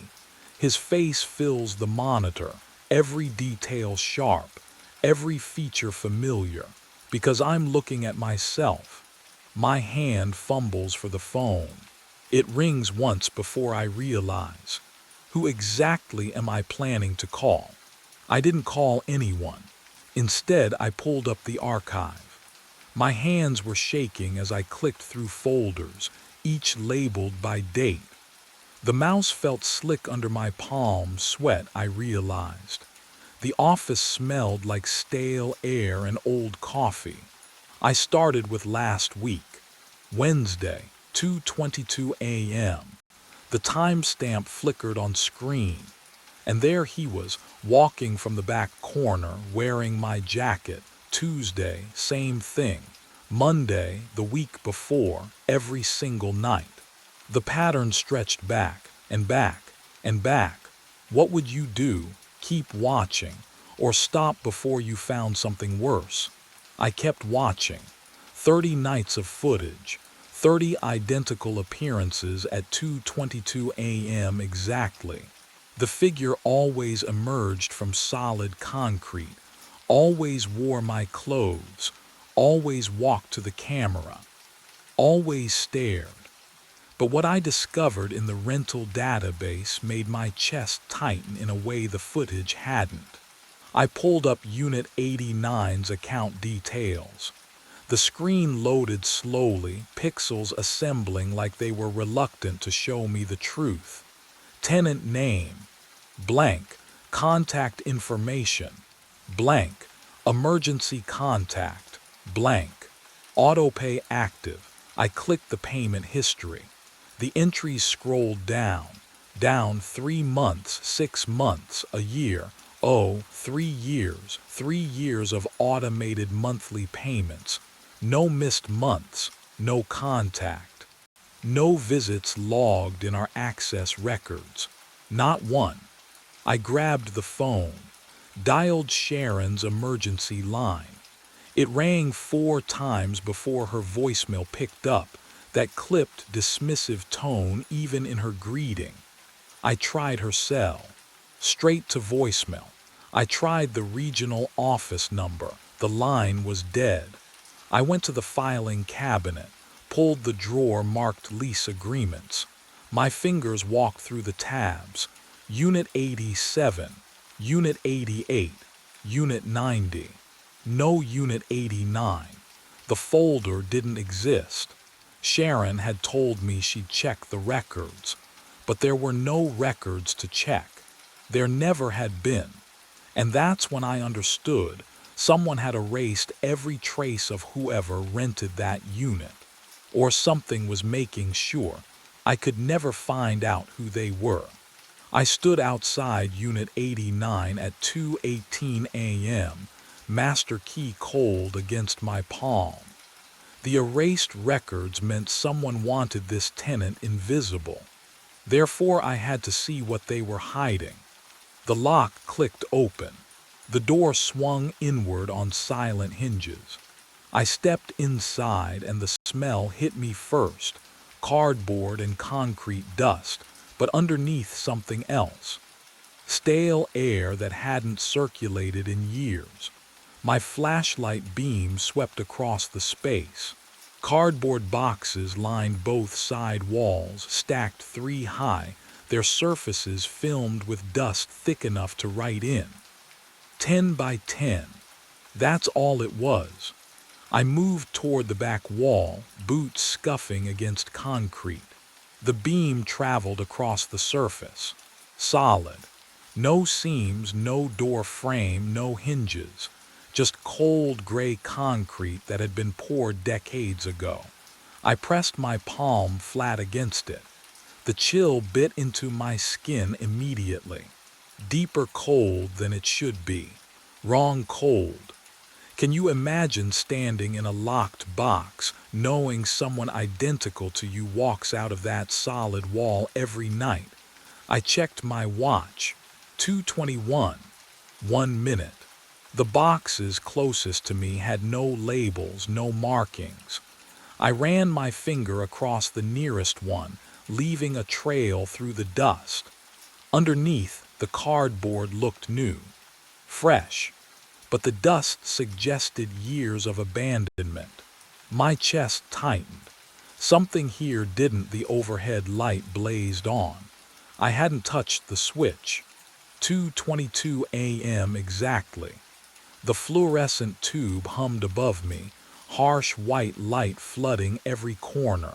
My shadow stretched long across the floor. I spun toward the door, and that's when I heard them. Footsteps behind me, slow, deliberate, boot heels on concrete. I whipped around, flashlight raised like a weapon. The back wall stared back, empty, solid. The footsteps continued, closer. My breathing caught in my throat. I could hear the leather creak with each step, the exact sound my boots made, but I saw nothing, no one. The steps stopped, right behind me, but what I felt on the back of my neck would make me question everything I knew about that concrete wall. The footsteps stopped. I didn't move, couldn't move. The silence pressed against my eardrums like water at depth. Heavy, wrong. My breath came in short pulls, too loud in the concrete box. Nothing stood behind me, I knew that. I'd seen the empty space when I spun around. But the presence remained, a weight in the air, the feeling of being watched by something that occupied the same space I did. The cold hit next. Not gradual, instant. My skin prickled, arms breaking out in goose flesh beneath my jacket. Each exhale turned to white fog, curling in the fluorescent glare. The temperature had dropped 20 degrees in seconds. I could smell it now. That mineral scent of deep earth, of places that never see sunlight. Movement caught my eye. On the nearest cardboard box, ink appeared, fresh, black, bleeding through the brown surface in slow, deliberate strokes. Letters forming one by one, as if an invisible hand pressed a marker to the cardboard. My heart slammed against my ribs. I stepped closer, watching the words materialize. You've been living in Unit 89 for 3 years. The handwriting was neat, careful, familiar in a way that made my stomach twist. You're not the guard, you're the tenant. More words bled through, darker now, faster. Check the employee records. But what I would find there would shatter everything I thought I knew about myself. My breath fogged thicker. The cold burrowed into my bones. Behind me, the metal door whispered shut, a soft click that sounded like a confession. Then the lock. One clean metallic snap. I turned. The door was sealed, and something in the corner began to move. I didn't wait for whatever moved in that corner. I slammed into the door, shoulder first. The metal shrieked against the frame, but the lock held. My breath came in short bursts, fogging the air in front of me, fog that hung there too long, refusing to dissipate. I hit it again, again. The sound echoed through the concrete box, and beneath it I heard something else. Footsteps shuffling closer behind me. The lock gave. I stumbled into the hallway, fluorescent lights buzzing overhead. A half-second delay between the sound and the flicker, like the building itself was out of sync. My boots pounded against the concrete floor as I ran. Every corner I turned looked identical. Every hallway empty. Can you imagine that kind of silence? The kind that presses against your eardrums like water. But what I found in the office would make the silence seem merciful. The filing cabinet sat against the back wall, same as always. My hands shook as I yanked open the employee drawer. Cross, Ethan. The folder was thin. I flipped it open on the desk under the flickering monitor light. Hire date, October 5th, 3 years ago. The same date stamped on Unit 89's rental agreement. My stomach dropped. I turned the page, and there it was. The previous night guard's employee photo, paperclip to the top. My face, my exact face. But the name underneath, Nathan Pierce. I grabbed the rental agreement from the second drawer. The signature at the bottom was unmistakable. Those loops, that slant, my handwriting, I'd signed it 3 years ago. The monitor behind me flickered. All 12 camera feeds blinked to black simultaneously. Then one by one they came back on. And that's when I saw what was waiting in the other units. The monitors flickered back to life, and Unit 34's alarm screamed. The sound tore through the silence, high and piercing, the kind that makes your teeth ache. I spun toward the wall of screens, fingers already reaching for the feed controls, and froze. On camera 34, a figure stood motionless in the center of the frame, wearing my jacket, my boots, standing the way I stand when I'm thinking, weight shifted to the left, hands loose at my sides. The overhead light carved shadows across a face I'd seen in the mirror every morning for as long as I could remember. My face. The alarm from Unit 57 joined the chorus before I could breathe. Then Unit 112. The shrill electronic wail layered into something that felt like screaming, like the building itself was trying to warn me. I punched up the feeds with shaking hands. Unit 57. Another me, this one closer to the camera, staring directly at the lens with eyes that didn't blink. Unit 112, standing in profile, perfectly still like a photograph come to life. Can you imagine seeing yourself like that? Not in a mirror, not in a reflection, but standing separate, breathing in spaces you've never been, watching you through glass and wire. What I saw next changed everything. All three versions turned their heads at exactly the same moment, synchronized, deliberate, all facing their cameras, all staring at me. The office phone started ringing.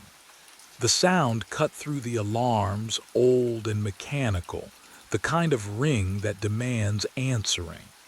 My hand moved before my mind could catch up, lifting the receiver to my ear.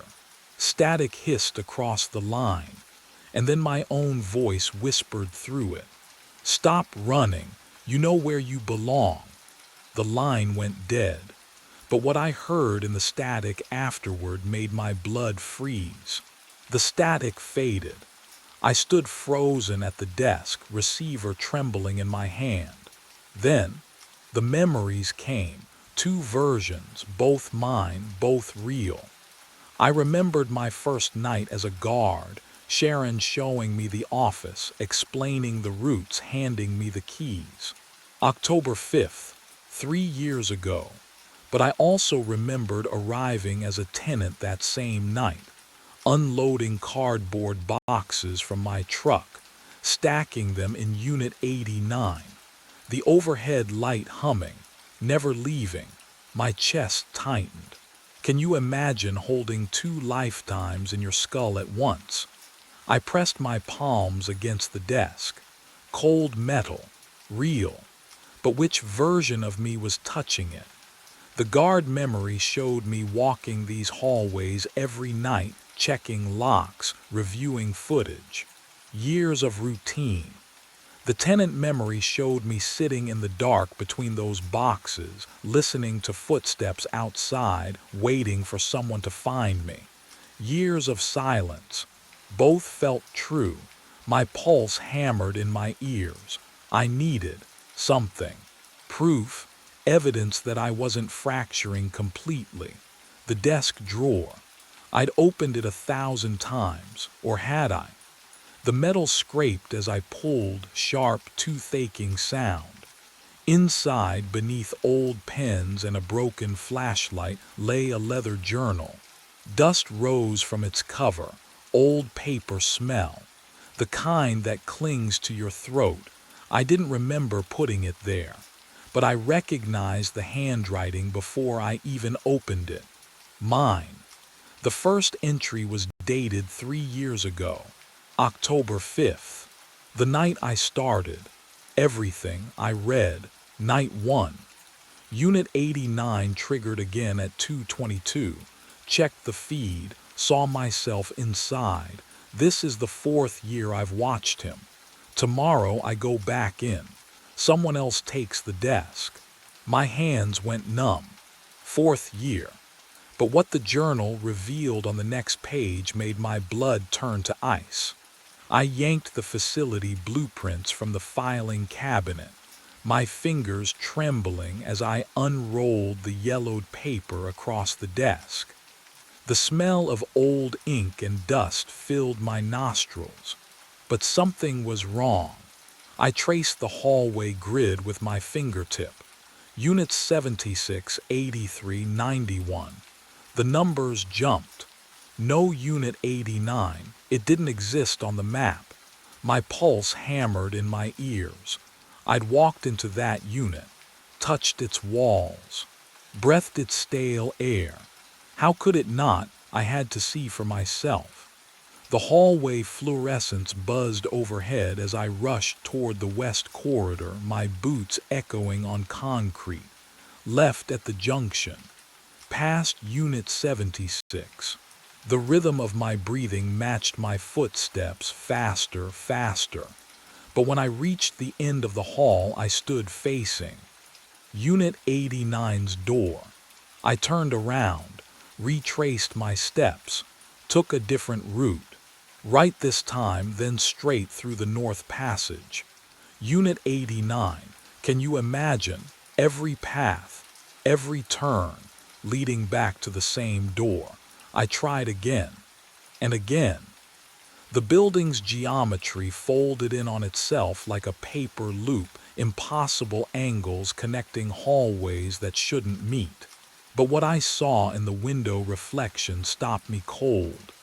The glass showed me standing there, wearing my gray jacket, except I was wearing my blue shirt. I stepped closer, breath fogging the cold surface, and watched the reflection move differently. It turned its head before I did, raised its hand while mine stayed at my side. I spun around. The hallway behind me was empty, except for another window, another reflection, this one in my uniform from 3 years ago. I looked left, right. Every window, every glass surface showed a different version of me, standing in positions I wasn't standing in, wearing clothes I'd forgotten I owned. And that's when I understood the building wasn't looping. I was existing in all the loops simultaneously. I ran. Gravel sprayed beneath my boots as I tore across the parking lot toward my truck, keys already in my hand, trembling fingers. The door handle was cold, so cold it burned, but I yanked it open and threw myself inside. Engine, turn the key. Go. The headlights carved 2 tunnels through the darkness, illuminating the woods at the lot's edge. I slammed the accelerator. The truck lurched forward, tires spitting stones against the undercarriage in a metallic hail. The tree line rushed toward me and stayed exactly where it was. I pressed harder.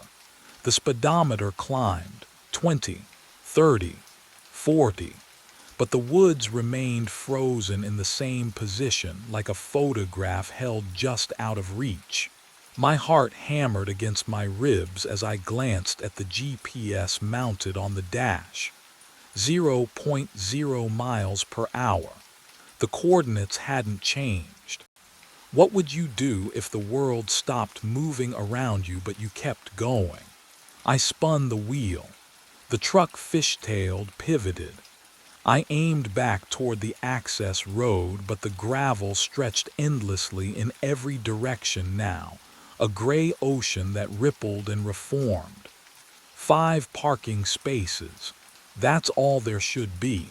Instead, the lot had become something vast and impossible, swallowing distance itself. But what I hadn't realized yet was that distance wasn't the problem. The clock on the dash blinked. 1:59 a.m., 210, 221, 222. The truck vanished. I was sitting at my desk, the office. The monitor wall glowed in front of me, security feeds flickering across 12 screens. My coffee sat exactly where I'd left it, still warm, the steam curling upward in lazy spirals that smelled like burnt grounds and rust. On screen 4, Unit 89, I stared. A figure sat at a metal desk inside the unit facing a monitor. He wore my jacket, my posture. His hand hovered over a coffee cup. He was watching me. What happened next made my blood freeze. We both turned. Simultaneously. The exact same motion. The exact same angle. 2 bodies moving as one across the distance between us. His eyes met mine through 2 layers of camera feed. Him watching me watching him. And in that moment of perfect synchronization, I heard it. Click the lock on the office door. The lock on Unit 89's door, both turning. At exactly 2:22 a.m., the lights went out, complete, total, the kind of darkness that pressed against my eyes like cold water. I heard breathing. Close, too close. We never leave Unit 89. My voice, not an echo, not a recording, my voice, speaking from the space beside me. We just take turns. The air temperature dropped so fast my lungs burned. I felt the words more than heard them, vibrating through the desk surface under my palms. Tonight you go back inside. I wanted to run. My legs wouldn't move, couldn't move.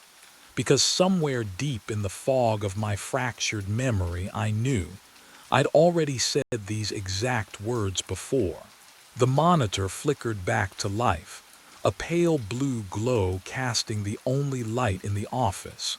My hands looked gray in its wash. Dead hands. On the screen, Unit 89's door stood open, and I watched myself walk toward it. Not the me sitting frozen at this desk, but another me, wearing my jacket, my boots, moving with my gait. He stepped over the threshold without hesitation, without looking back. The door closed behind him with a soft metallic click that echoed through the speakers. The lock turned, but what happened next made my blood turn to ice. Because on a different monitor, the one showing the security office, I saw the chair I was sitting in. Empty, just an empty chair slowly rotating as if someone had just stood up. Then I heard footsteps behind me, my own footsteps, walking away. The office door opened, closed. I sat at the desk. My hand reached for the cold coffee cup. The monitors glowed steady. Unit 89 showed a figure standing motionless inside, staring at the camera.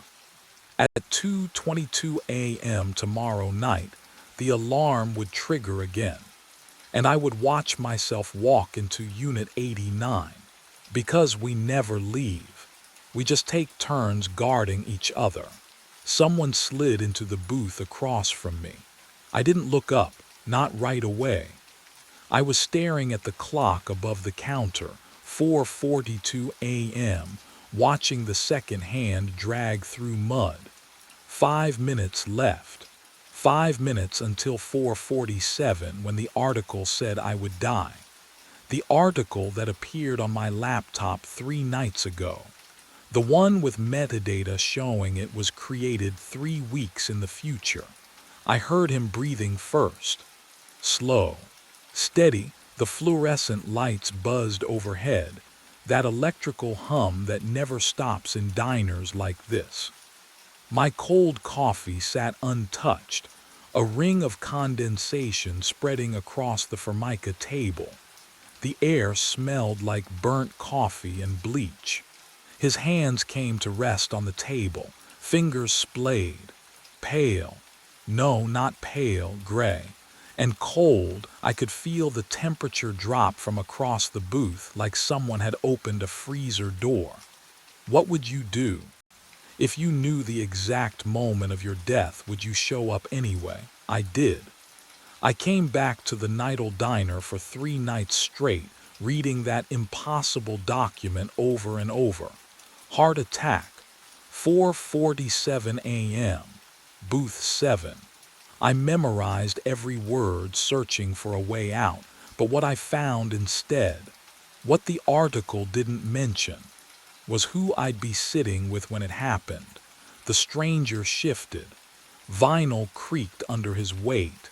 I kept my eyes on my laptop screen, watching my reflection in the black glass, and his reflection behind it.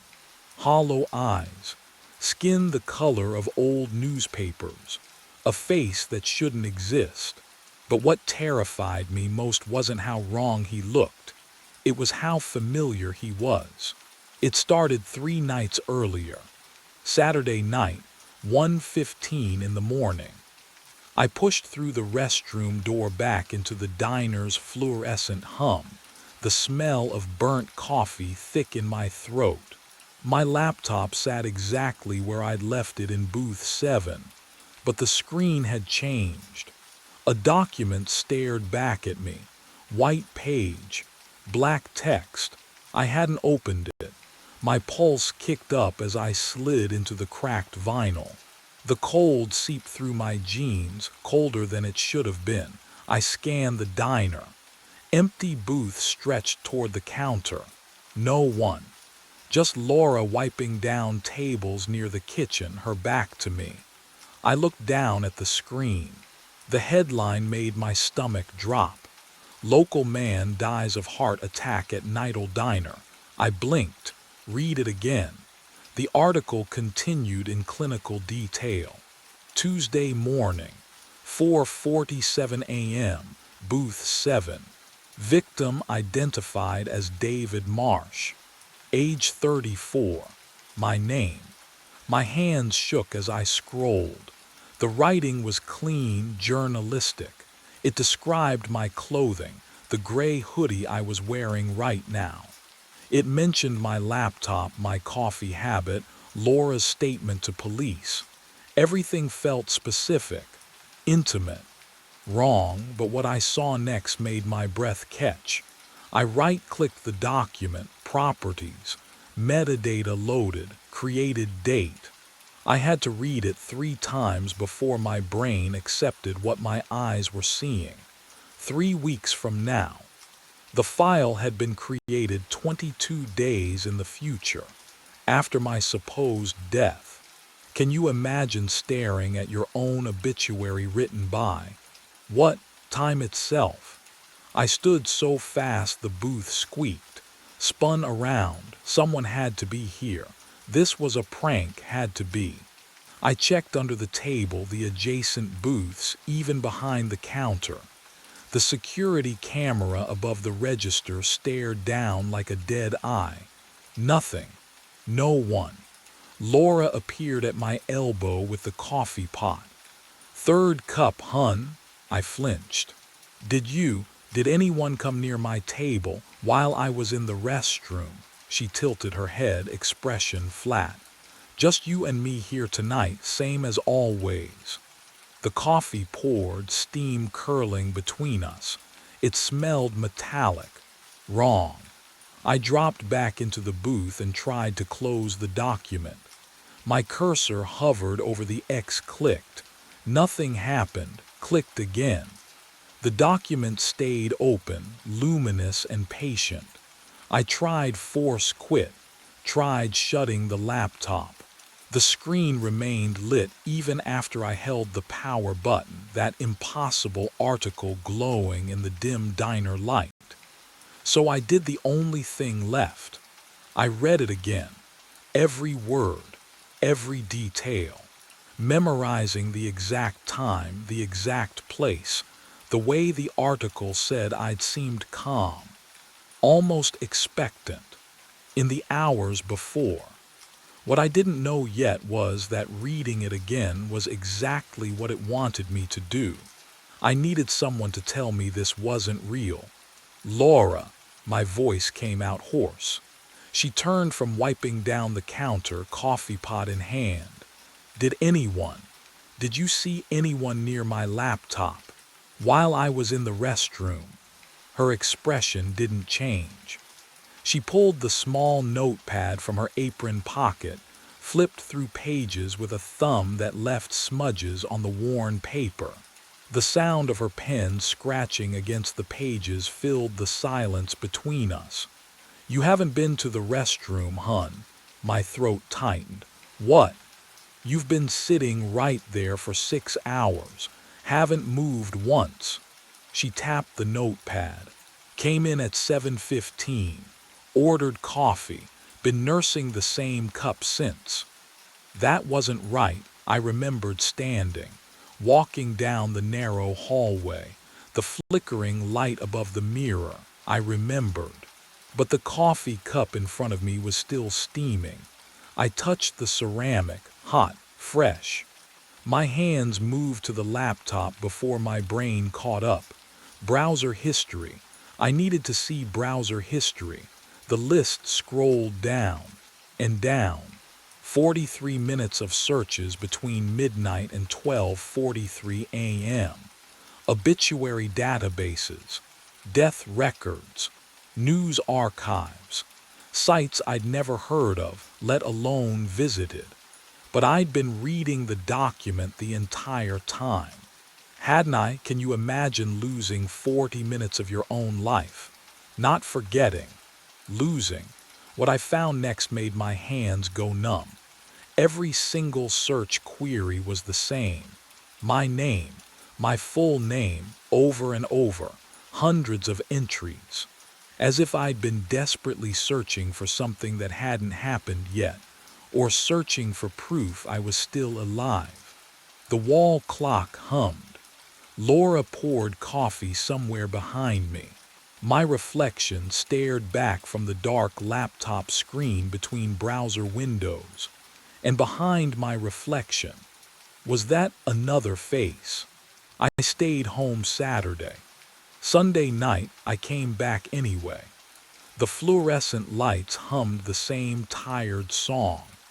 Booth 7 still smelled like old vinyl and burnt coffee, and when I slid across the cracked red seat, the leather wheezed beneath me like something dying. My laptop screen glowed pale against the window's darkness. The document was there again, and this time it had changed. I leaned closer, pulse hammering in my temples. New paragraphs beneath the original death notice. Police suspect foul play in early morning fatality. Surveillance footage recovered from the diner shows the victim arguing with himself minutes before the incident. Authorities have not released further details. Arguing with himself. My eyes flicked upward to the security camera mounted above the counter, its red light blinking steadily. 1, 2, 3 beats of my heart. The lens stared back like a dead eye watching me drown. The coffee cup appeared beside my elbow without warning. 2:30, Laura said, her voice flat as always. She poured exactly to the white line inside the rim, same as every night, same as she always would.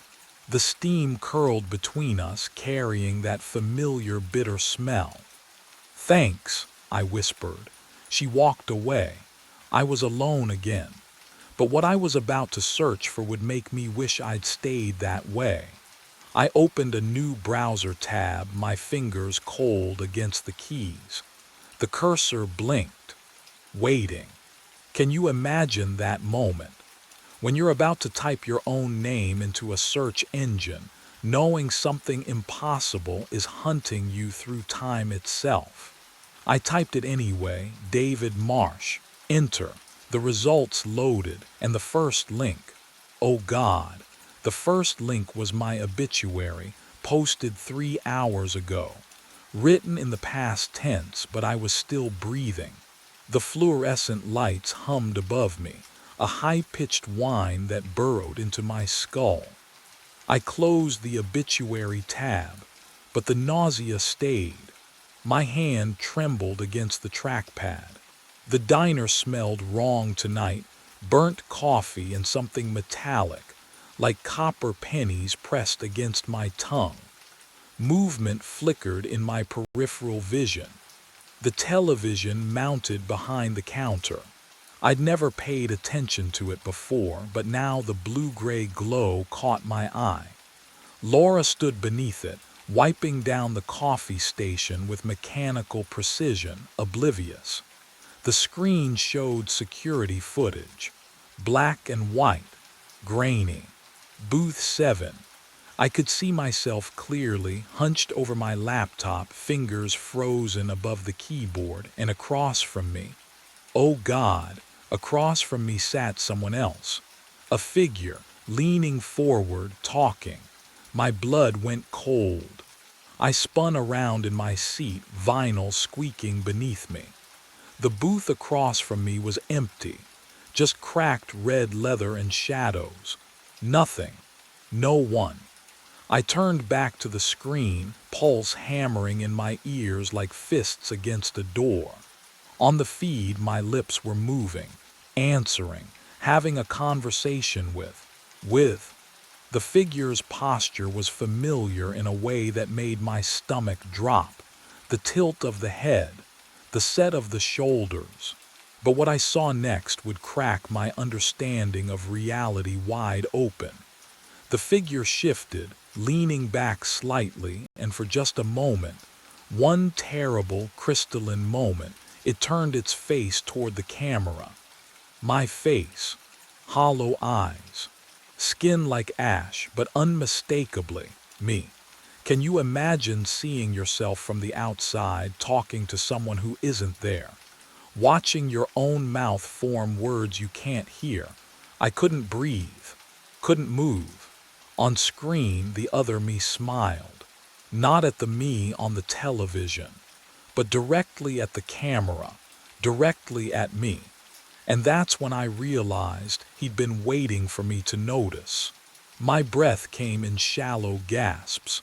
The TV screen glowed behind the counter, but I couldn't tear my eyes away from the booth beside me.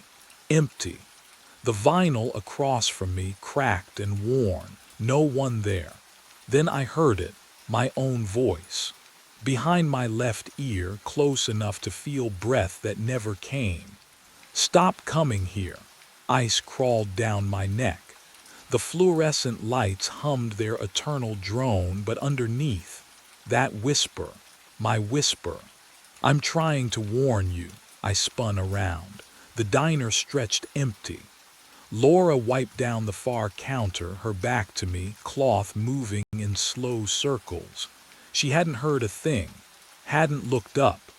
The smell of burnt coffee hung thick and stale.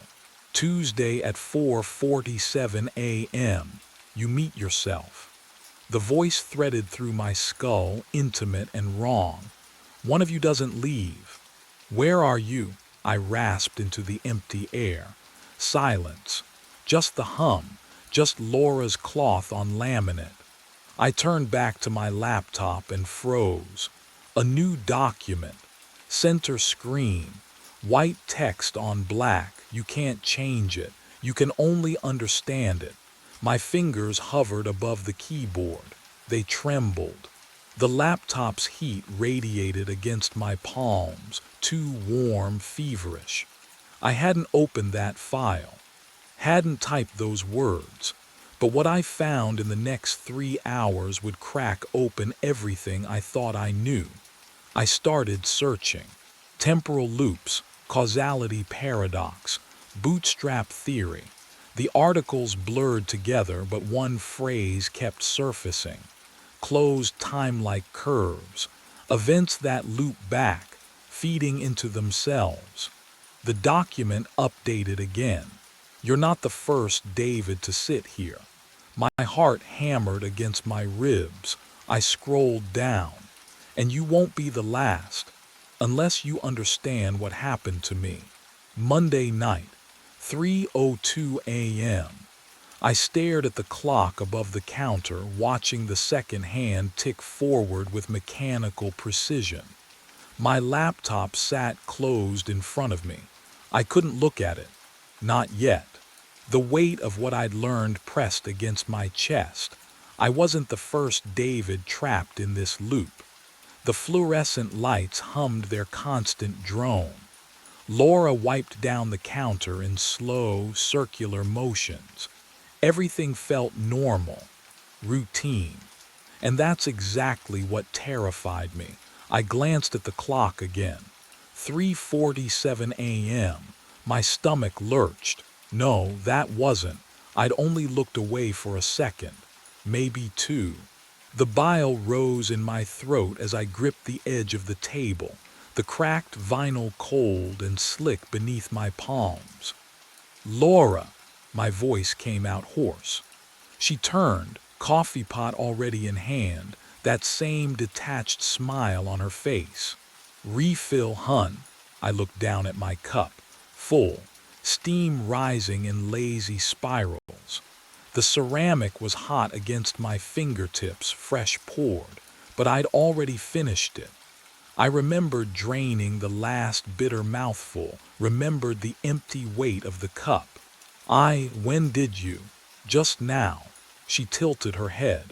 You feeling all right? The air in the diner felt thick, like breathing through wet cotton. Can you imagine what it's like when time itself stops making sense? When your own memory becomes unreliable? I turned toward the window, needing to ground myself in something real, something solid. The parking lot stretched out in the darkness. empty except for my car. And there in the glass, my reflection stared back. I watched it lift the coffee cup to its lips. I hadn't moved yet. My hands were still flat on the table. Then my body caught up, jerking into motion, mirroring what I'd already seen myself do. The coffee scalded my tongue. I slammed the cup down, liquid sloshing over the rim. "Easy there," Laura said, somewhere behind me. But what I discovered in the next moment would prove how far gone I really was. My laptop screen glowed to life on its own. The document, that cursed article, it had updated again. New text scrolled across the screen. Witnesses report the victim seemed to expect his death. Security footage shows Marsh returning to the diner every night for 5 days straight. When questioned, waitress Laura Quinn stated he appeared resigned, calm, almost eager. My vision tunneled. The words blurred and refocused. "Why did he keep returning?" the article asked. What compelled David Marsh to meet his fate at exactly 4:47 a.m.? The clock on the wall ticked forward. 4:03 a.m. I didn't remember the last hour passing at all. And tomorrow night, less than 24 hours from now, I would walk through that door one final time. I stayed home. 9 o'clock Tuesday evening. 7 hours and 47 minutes until the appointment I never made. I locked the door, the deadbolt, the chain. I turned off my phone, closed the blinds, sat on the couch in the dark apartment that didn't quite smell like mine anymore. Too sterile, like no one lived here. What would you do if you knew the exact moment, the exact place? I told myself I wouldn't go, not this time. The loop needed me to return, so I wouldn't. Simple. I'd break it by staying away. My laptop sat on the coffee table, closed, silent. I didn't reach for it. My hands did. I watched my fingers, my own fingers, lift the lid, press the power button. They moved smoothly, precisely, like they knew a choreography I'd never learned. The screen glowed blue in the darkness. My hands navigated to documents without hesitation. There it was, unchanged. Local man found dead at Route 9 diner. Tuesday, 4:47 a.m. Heart attack. Witnesses report victim seemed to expect his death. I tried to close it. My hand clicked new document instead. Opened a blank page. The cursor blinked. Waiting, I'd write something, anything, an email, a note. Proof I was still here, still in control. But what I actually needed to understand wouldn't reveal itself until I stopped fighting. My fingers found the keys. Typed 5 words, smooth and mechanical. I have to go back. I stared at the screen. Deleted it, tried again. I have to go back, delete, try again, I have to go back. No, I stood up, knocked the laptop onto the floor. It clattered against the carpet, but didn't close. The document still glowed. Those 5 words. I backed away until my shoulders hit the wall. The clock on the microwave read 11:53, then 12:28. I don't remember the minutes between. I was holding my car keys. The metal was cold against my palm, edges biting into skin. When had I picked them up? The door stood open. Not unlocked, open. Chain dangling. Deadbolt turned. Rain pattered against the parking lot outside, soft and rhythmic like a lullaby. I should go back inside, lock the door, wait it out.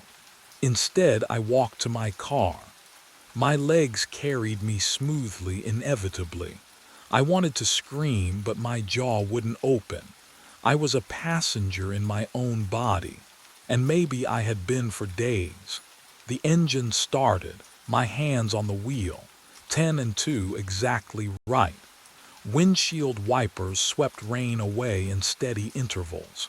The road was empty. Route 9 stretched ahead, slick and black. 12:41 a.m. I tried to turn the wheel, go anywhere else. The mountains, the coast, Canada. The car stayed on Route 9. At 12:59 I saw the lights, fluorescent, familiar. The Nidal Diner parking lot held only two vehicles, Laura's sedan and the space that was always empty, waiting for me. I pulled in at 1 o'clock exactly. The rain had stopped. When had that happened? I crossed the parking lot, pushed open the glass door. The bell chimed, a sound I'd heard 100 times, but tonight it rang hollow, final. Booth 7, empty, waiting. I slid onto the cracked red vinyl. My laptop was already open in front of me. I didn't remember bringing it from the car. The document glowed on the screen. 3 hours and 47 minutes. Footsteps approached. I smelled coffee before I saw her, dark roast, bitter and burnt from sitting too long on the burner. Laura placed the cup in front of me, didn't ask, didn't speak. Her eyes were distant, mechanical. She'd done this before, many times. I wrapped my hands around the mug. The heat should have burned, but I barely felt it. Outside the window, my reflection stared back. Its mouth moved first. Then mine followed a half-second later. The diner was empty except for us. The clock above the counter ticked forward, but something felt different tonight. The air was thicker, heavier, every breath took effort. At 4 a.m., the real nightmare would finally begin. 4 o'clock came without sound. The wall clock behind the counter hung frozen at 3:58 a.m. No second-hand movement. No electrical hum from the fluorescent lights overhead. Even the rain outside had stopped mid-streak against the window. Suspended droplets catching the sickly yellow glow like insects trapped in amber. My heart slammed against my ribs. Each beat too loud, too fast. The only sound in the entire diner was my own pulse thundering in my ears and the shallow rasp of my breathing. Can you imagine that kind of silence?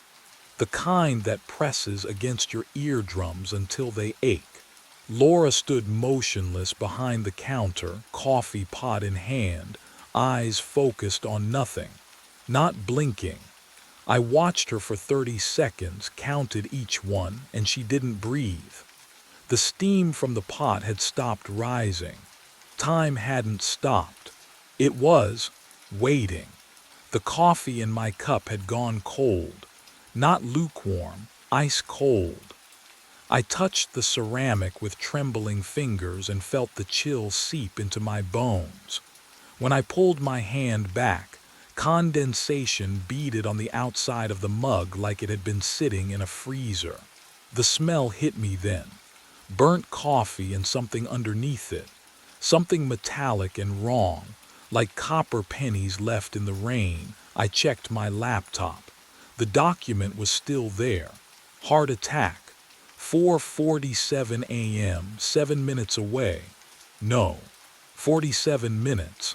I glanced at my watch, 4 a.m. exactly. But when I looked up at the wall clock again, it read 4 a.m., not 3:58 anymore. The silence stretched and stretched. My breathing echoed too loud in the frozen space, and I realized with creeping horror that I was utterly alone, even with Laura standing 10 feet away, even with my own reflection staring back from the window. But what happened at 4:23 a.m. would prove I'd never been alone at all. The minutes crawled. I tried to move from the booth, tested my legs, my arms. Everything worked. I could stand, walk to the door, but I didn't. Some part of me understood that leaving wasn't an option anymore. The loop had me. At 4:15 a.m., according to my watch, the temperature dropped again. My breath misted in front of my face. Frost began creeping across the window beside me, delicate patterns spreading like veins. At 4:23 a.m., Laura blinked. Just once. Then she turned her head toward me with mechanical precision and smiled. Her lips didn't move right, like she'd forgotten how the expression worked. She set down the coffee pot and walked into the kitchen. The door swung shut behind her with a soft squeak that sounded deafening in the silence. I was alone now, truly alone. The clock ticked forward, 4:24 a.m. The second hand moved, once, twice, then stopped again. My laptop screen flickered. New text appeared beneath the article, typing itself one letter at a time. He's coming. I didn't ask who, I already knew. At 4:42 a.m. exactly, I heard footsteps. Not from the entrance, from the hallway leading to the restroom. Slow, deliberate. The sound of dress shoes on linoleum. The same shoes I was wearing. They stopped just behind me. The vinyl booth across from me creaked as weight settled into it. I couldn't look up. My eyes stayed locked on the coffee mug, on my own white-knuckled hands gripping the table edge. Every instinct screamed at me to run, but my body wouldn't obey. David, my name in my own voice, but wrong, flatter, emptier, like a recording played through a broken speaker. I forced my eyes up. The face looking back at me was mine. Same jawline, same crooked nose I broke in college, same scar above the left eyebrow, but the eyes were hollow, not figuratively, literally hollow, sunken deep into gray skin that looked waxy and cold, the texture of something that had been dead for days. His lips were bloodless. When he smiled, I saw my own teeth, but they looked too white against the corpse gray of his gums. "You kept the appointment," he said. His hand reached across the table. I watched my own fingers, long and thin, pianist's fingers my ex-wife used to call them, extend toward me. The nails were clean, no wedding ring, just like mine. But when his fingertips brushed the back of my hand, they were ice cold. Not cold like the coffee, cold like a body pulled from a freezer. "Now I can explain what happened 3 weeks ago," the other David said, his hollow eyes never blinking. "When I sat where you're sitting," he leaned forward, the smell of copper pennies intensified. Underneath it I caught something else, formaldehyde and rot. "You want to know how you die?" he whispered. "You already have. This is just the moment you realize it." And that's when he told me what would happen in the next 5 minutes, and why I'd been dead since Saturday night. The other leans close. His breath smells like nothing, like absence itself. "You think you're trying to prevent your death," he whispers. "You're not, you're causing mine." My hands shake. "What?" "The loop needs a witness and a participant." His hollow eyes hold no life, no warmth. "I warned you, the voice in the diner, the documents, I tried. I tried everything to keep you away. The vinyl beneath me creaks as I shift. I don't understand. You came anyway." His gray lips pull into something that might have been a smile once. "Just like I did. 3 weeks from now you'll be sitting where I am, warning the next David, and he won't listen either. Can you imagine, knowing you're trapped, That every choice leads back here, but something in his words doesn't fit. If you're me, why do you look like? What happens when you exist outside your own timeline? He stands slowly. The fluorescent lights buzz louder. You decay. At 4:47, my chest tightens. A pressure builds behind my ribs, not pain. Recognition. The other walks toward the restroom. His footsteps echo wrong. Delayed by half a second, I follow. I have to. The narrow hallway, the flickering light. He stands before the mirror, and I see it then.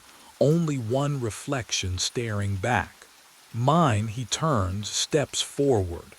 His cold hand touches my chest, directly over my heart. Thank you, he breathes. Now I can rest. The pressure releases. I stumble backward. The hallway is empty. I'm alone. I walk back to booth 7, and outside, Laura pushes through the kitchen door at 4:50. She approaches the corner booth. Empty. The coffee is still warm. The camera mount was empty. I stood there in the ravine, flashlight beam shaking across the stripped bolts where camera 14 should have been. 90-minute hike through black forest for nothing. My breath fogged in the October cold, pine needles slick under my boots. Then I saw the note, zip-tied to the tree. White paper, my own blocky handwriting. I recognized it immediately. The words made my stomach drop. Don't go home tonight. I'm you from 6 days ahead. Something's waiting. I went home. I didn't make it.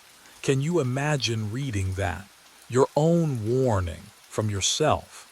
My pulse hammered in my ears. This had to be a prank. Some hiker found my camera, thought they'd mess with the forest weirdo. But the handwriting, the specific details, 6 days ahead. I read it again, hands trembling, a branch snapped behind me. Close, maybe 20 feet. I spun, flashlight cutting through the dark. Nothing, just trees, shadows layering on shadows. The forest held its breath around me, and I realized how utterly alone I was. No cell signal, no backup, just me and whatever was out there. Another sound, footsteps, deliberate. Hello, my voice cracked. A figure stepped into the light, holding my camera, camera 14. Red recording light blinking.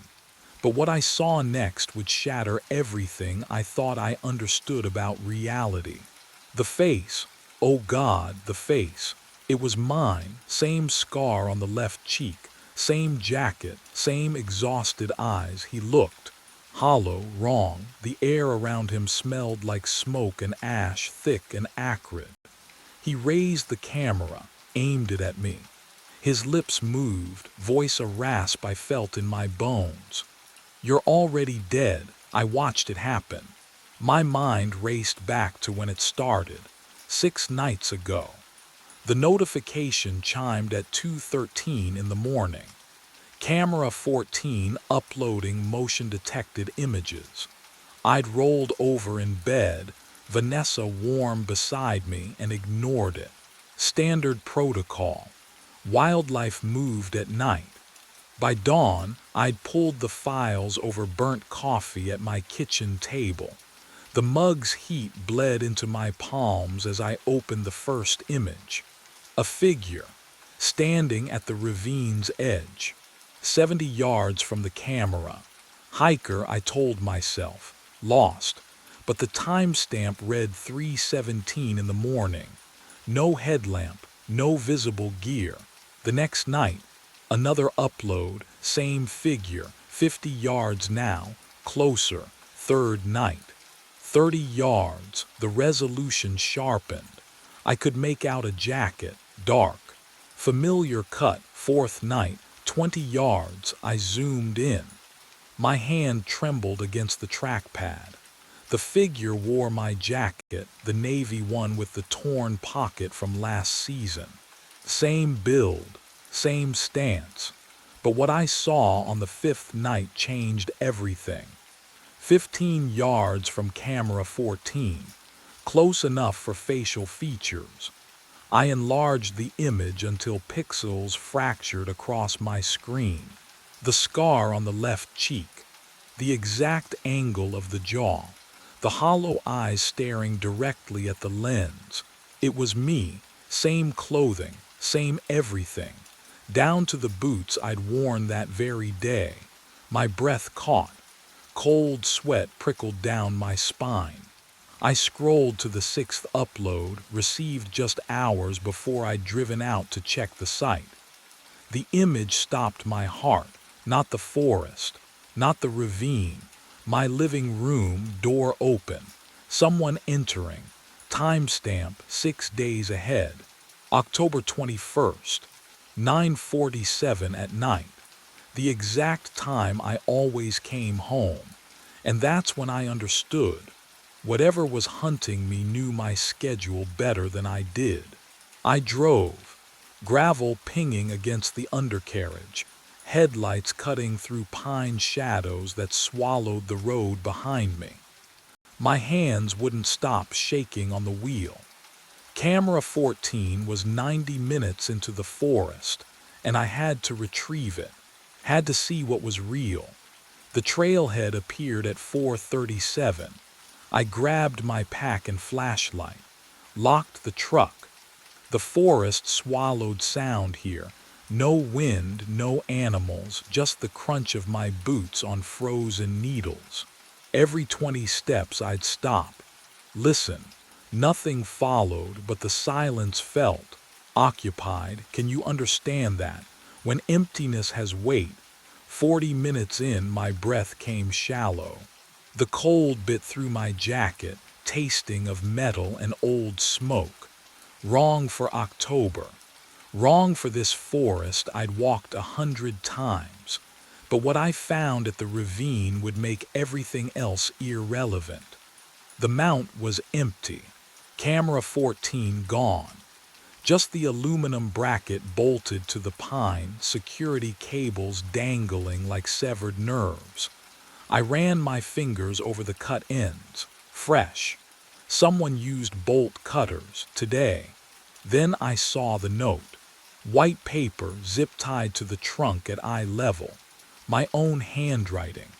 I'd know those loops anywhere the way I slashed my capital I's. My hands trembled as I tore it free. The words burned into my skull. I'm you from 6 days ahead. Don't go home, something's waiting. I went home, I didn't make it. My chest tightened, 6 days ahead. The timeline matched, the uploads, the progression, that final image of my living room door. What would you do? Would you believe it? I read it again. The paper smelled like ash. What I didn't know yet was that the warning had already failed. My phone buzzed in my pocket. The screen lit up. New upload received. Camera 14. Timestamp. Oh God, timestamp. 6 minutes from now.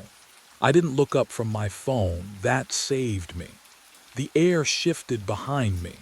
A rush of movement, and I threw myself sideways as hands. My hands, the same calloused fingers, grabbed for my throat. I hit the ground hard. Pine needles bit into my palms. The figure crashed down on top of me, and the smell hit me like a fist. Smoke. Ash. Wrong, he was me. Exact weight. Exact reach. We grappled in the dirt, silent except for our breathing, identical rhythms fighting against each other. His grip on my wrist was the same strength I'd used 1,000 times tightening bolts on camera mounts. I knew how hard he'd squeeze before my bones gave. He knew I'd twist left to break free. So I twisted right. His fingers slipped. I rolled, kicked his knee, felt it buckle the way mine would, got to my feet, ran. The ravine opened before me, steep and black between the trees. I didn't think, just moved. Branches whipped my face. Roots tried to trip me. Behind me, footsteps. Identical boots hitting the same stones at the same speed. Running won't change it. His voice tore through the forest. My voice, hoarse and desperate. I already lived this. But what he shouted next made my blood freeze. I crashed through underbrush, lungs screaming. The trail. Where was the trail? Darkness pressed in from all sides. Every tree looked the same. I'd hiked this route a dozen times, but panic scrambled my memory. Left or right? Which way led back to there? The orange trail marker. I burst onto the path and saw my truck 50 yards ahead, pale paint gleaming in the moonlight. Keys already in my hand. When had I grabbed them? I didn't remember, didn't care. The door, the ignition, engine roaring to life. I threw it in reverse, tires spitting gravel. Spun the wheel, shifted to drive. The truck lurched forward down the fire road, and only then did I look back. He stood in the middle of the road, motionless. Camera 14 raised to his face, red light blinking, photographing me. What would you do? Would you floor it and never look back? Or would you already know, deep in your bones, that the shutter sound echoing through the pines was the sound of fate closing around you? I drove faster. The figure shrank in my rearview mirror but never moved. Just stood there, watching, recording. My hands shook on the wheel. I could still smell the ash on my clothes where we'd touched. A smell that shouldn't exist yet, a smell from 6 days ahead when something burned. The road twisted through the forest. I took the turns too fast, branches scraping the truck's sides. But no matter how many miles I put between us, I couldn't shake the certainty settling into my chest like ice water. He'd let me go. He'd already known I would run. He'd watched himself do it 6 days ago, and he'd photographed my escape anyway. Because whatever came next required documentation. The camera always captured what mattered. My phone lay on the passenger seat, screen dark. I didn't want to check it. Didn't want to see if camera 14 had uploaded again. Something new, something further ahead in the timeline. But my eyes kept drifting to it, waiting for the notification light to pulse. What would the next photo show? I was 20 minutes from the ranger station when my phone finally buzzed. The screen lit up. One new upload. Camera 14. Timestamp. 72 hours from now. And the preview image that flashed across my screen made me swerve hard enough to nearly leave the road. The ranger station's lights burned yellow through the trees. I yanked the wheel right, tires spitting gravel as I skidded into the empty lot. My hands wouldn't stop shaking. The phone sat in the cup holder, screen dark now, but I'd seen the preview image, just a glimpse before I'd swerved. Enough to know it was getting worse. I stumbled through the door. Hank looked up from his desk, coffee mug halfway to his lips. The station smelled like burnt grounds and pine cleaner, and something else. Something faint, like ash carried on wind that shouldn't be blowing indoors. "Breslin," he set the mug down, "you look like hell." Camera 14. My voice came out raw. There's someone in the forest. He looks exactly like me. He had the camera, he knew. Whoa. Slow down. I'm not crazy. Was I? The uploads, 6 nights of photos. The figure approaching is me, Hank. Same clothes, same scar. And the last photo shows my house 6 days ahead and trail cam malfunction. Hank leaned back in his chair, and it creaked in a way that felt wrong, delayed, like the sound arrived a heartbeat after the movement. Happens all the time. Lens flare creates doubles or some pranksters messing with you. This isn't a prank. Then what is it? His eyes held no belief, only pity. You've been out there alone too long. Vanessa's been saying, don't. I cut him off. Just don't. But what could I say that wouldn't sound insane? What would you do if your supervisor looked at you like you'd already lost your mind? My phone buzzed. New upload received. I pulled it from my pocket. The screen felt ice cold against my palm, colder than it should have been. Hank was talking, something about mandatory psych evals and taking time off, but his words dissolved into static as I opened the file. The timestamp read 72 hours ahead. The photo showed this room, this exact office, empty. Hank's radio on the desk, microphone cord dangling, papers scattered across the floor, and on the tile beside the filing cabinet, a dark pool that could only be blood. I looked up. Hank was still sitting there, coffee mug raised again, alive and annoyed and completely unaware. The camera knew what was coming. It had already seen it happen, and I was utterly, terrifyingly alone. But the next upload would arrive even sooner than I thought. I dialed Vanessa the moment I hit the gravel road. My phone pressed cold against my ear, hands shaking so badly the truck swerved twice before I steadied the wheel. One ring, two, three. Come on, I whispered. Please, voicemail. Her voice bright and professional. I hung up, tried again. Same result. My chest tightened. She always answered, always. Even during shifts, she'd text back within minutes. I drove past the ranger station turnoff, heading toward our house instead. The headlights carved tunnels through darkness, trees blurring into black walls on either side. What would you do if someone showed you proof that the people you loved were already gone? Would you go home anyway? I parked a quarter-mile out and killed the engine. The walk through the tree line felt endless, every snap of a twig beneath my boots too loud, too exposed. Our house emerged through the pines, a warm glow against the night, lights on in the living room. Kitchen too.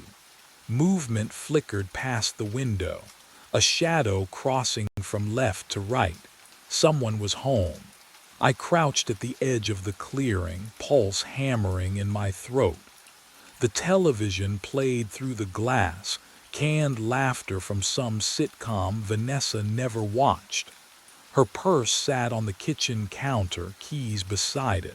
Everything looked normal, except she wasn't visible, nowhere. But what I saw next made my blood turn to ice. I crept closer, feet silent on damp grass.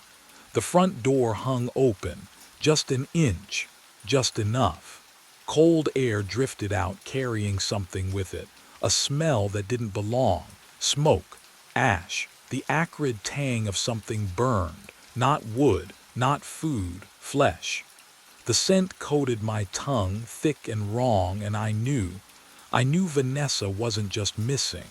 Whatever had happened in that ranger station, photo 3 days from now had already started here. Tonight.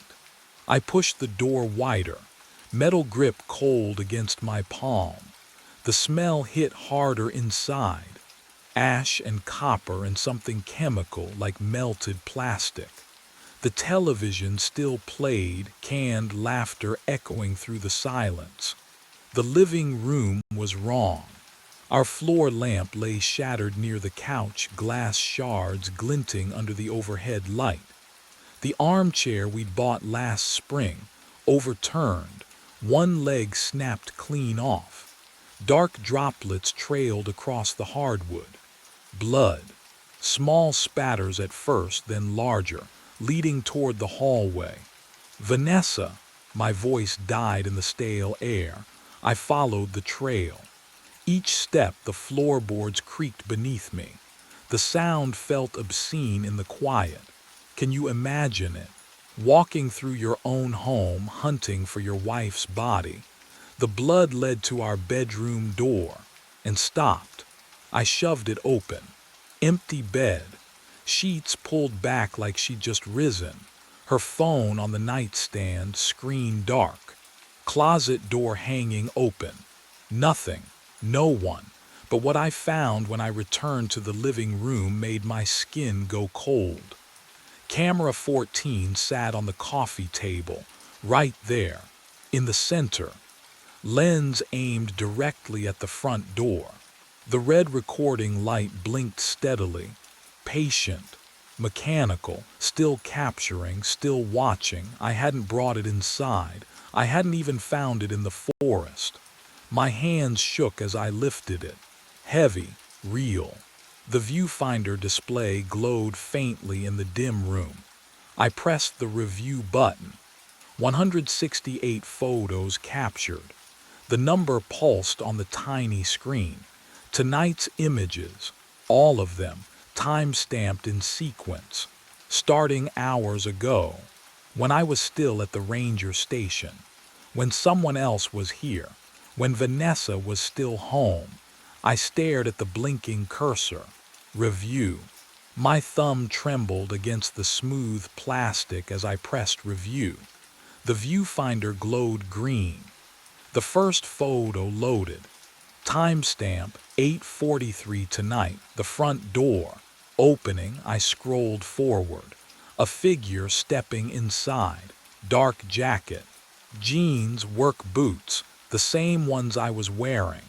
The camera had been positioned on the coffee table, lens aimed at the entryway. Motion triggered. Each photo captured in 2-second intervals.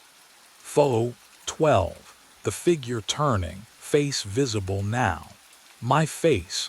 Can you imagine staring at yourself committing a crime you don't remember? I couldn't breathe, couldn't blink, but I kept scrolling, because I had to know. Photo 18.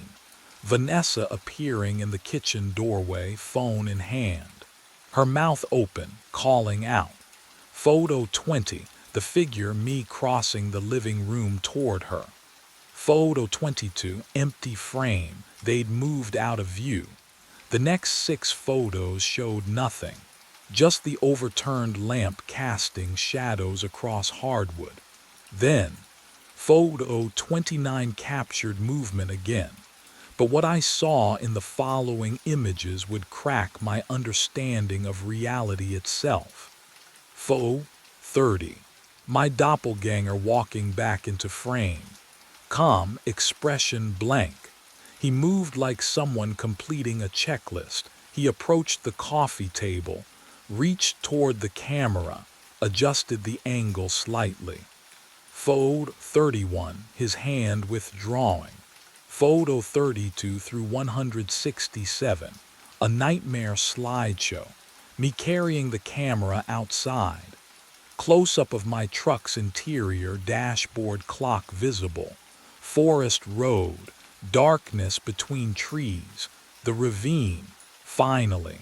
The empty mount where camera 14 had been zip-tied. Where I'd found the note. The metallic smell of blood still hung in the air around me. I lowered the camera. I hadn't driven to the ranger station tonight to avoid coming home. I'd already been here, and whatever I'd done to Vanessa, I was about to do it again. I smashed camera 14 against the coffee table edge. The plastic housing cracked, split. The lens shattered, tiny glass fragments scattering across hardwood. I pried open the battery compartment, ripped out the SD card, and held my lighter beneath it. The acrid stench of melting plastic filled my nostrils, sharp and chemical. The card curled, blackened, dripped onto the floor. There. Done. I called 911. My wife is missing. Theirs. There's blood, please. They arrived within 40 minutes. 2 officers. The younger one swept his flashlight across the living room while his partner questioned me. You said there was blood, Mr. Breslin. I pointed to the bedroom threshold. Nothing there, the carpet clean. Vacuum lines still visible. It was right there. The older officer exchanged a glance with his partner. And your wife's name? Vanessa. Vanessa Breslin. She's a nurse at St. Mary's. She wouldn't just, sir. He tapped his notepad. Our records show she checked into a hotel in Portland yesterday afternoon. Left a note on your kitchen counter. What note? What would you do if everyone insisted you were wrong about your own life? But what I discovered 3 days later made the missing blood seem trivial. I checked the counter. There it was. Vanessa's handwriting. Needs some space. Don't call. I didn't remember seeing it. Days blurred after that. I'd find myself standing in rooms with no memory of entering. Meals half-eaten. My phone showing calls I didn't recall making. Then I woke in my truck. Engine running. Headlights cutting through dawn mist. The forest road stretched ahead, familiar and wrong. I looked down. Camera 14 sat intact in the passenger seat, red light blinking, and the SD card, unmelted, unmarked, was slotted firmly inside. I woke with dawn light slicing through the pines, camera 14 heavy in my lap. The ravine stretched below me. Steep, familiar, wrong. My hands were coated in ash. The smell, smoke, and something chemical, burnt plastic, clung to my jacket like a second skin. I had no memory of driving here. 6 days. That's how long the loop had said. 6 days between the photo and the event. I tried to count backward, but the hours had blurred together like wet ink. Meals I didn't remember eating. Conversations I couldn't recall. Vanessa's voice on the phone, distant, pleading, then nothing. The camera's red light blinked, still recording, through the trees, movement. A figure hiking uphill toward the empty mount where camera 14 should have been. Same navy jacket, same deliberate gait, same scar catching the early light. Me, 6 days ago. Can you imagine watching yourself walk toward your own destruction? I wanted to scream, to warn him, to run, but my legs wouldn't obey. The loop had its own gravity now, pulling me forward like current dragging a drowning man deeper. I watched my past self reach the tree.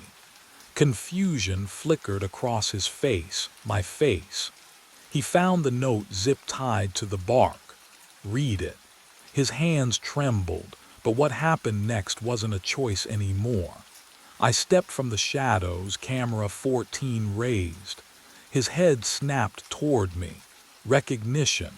Horror. The exact expression I'd worn 6 days ago. Or was it 6 days from now?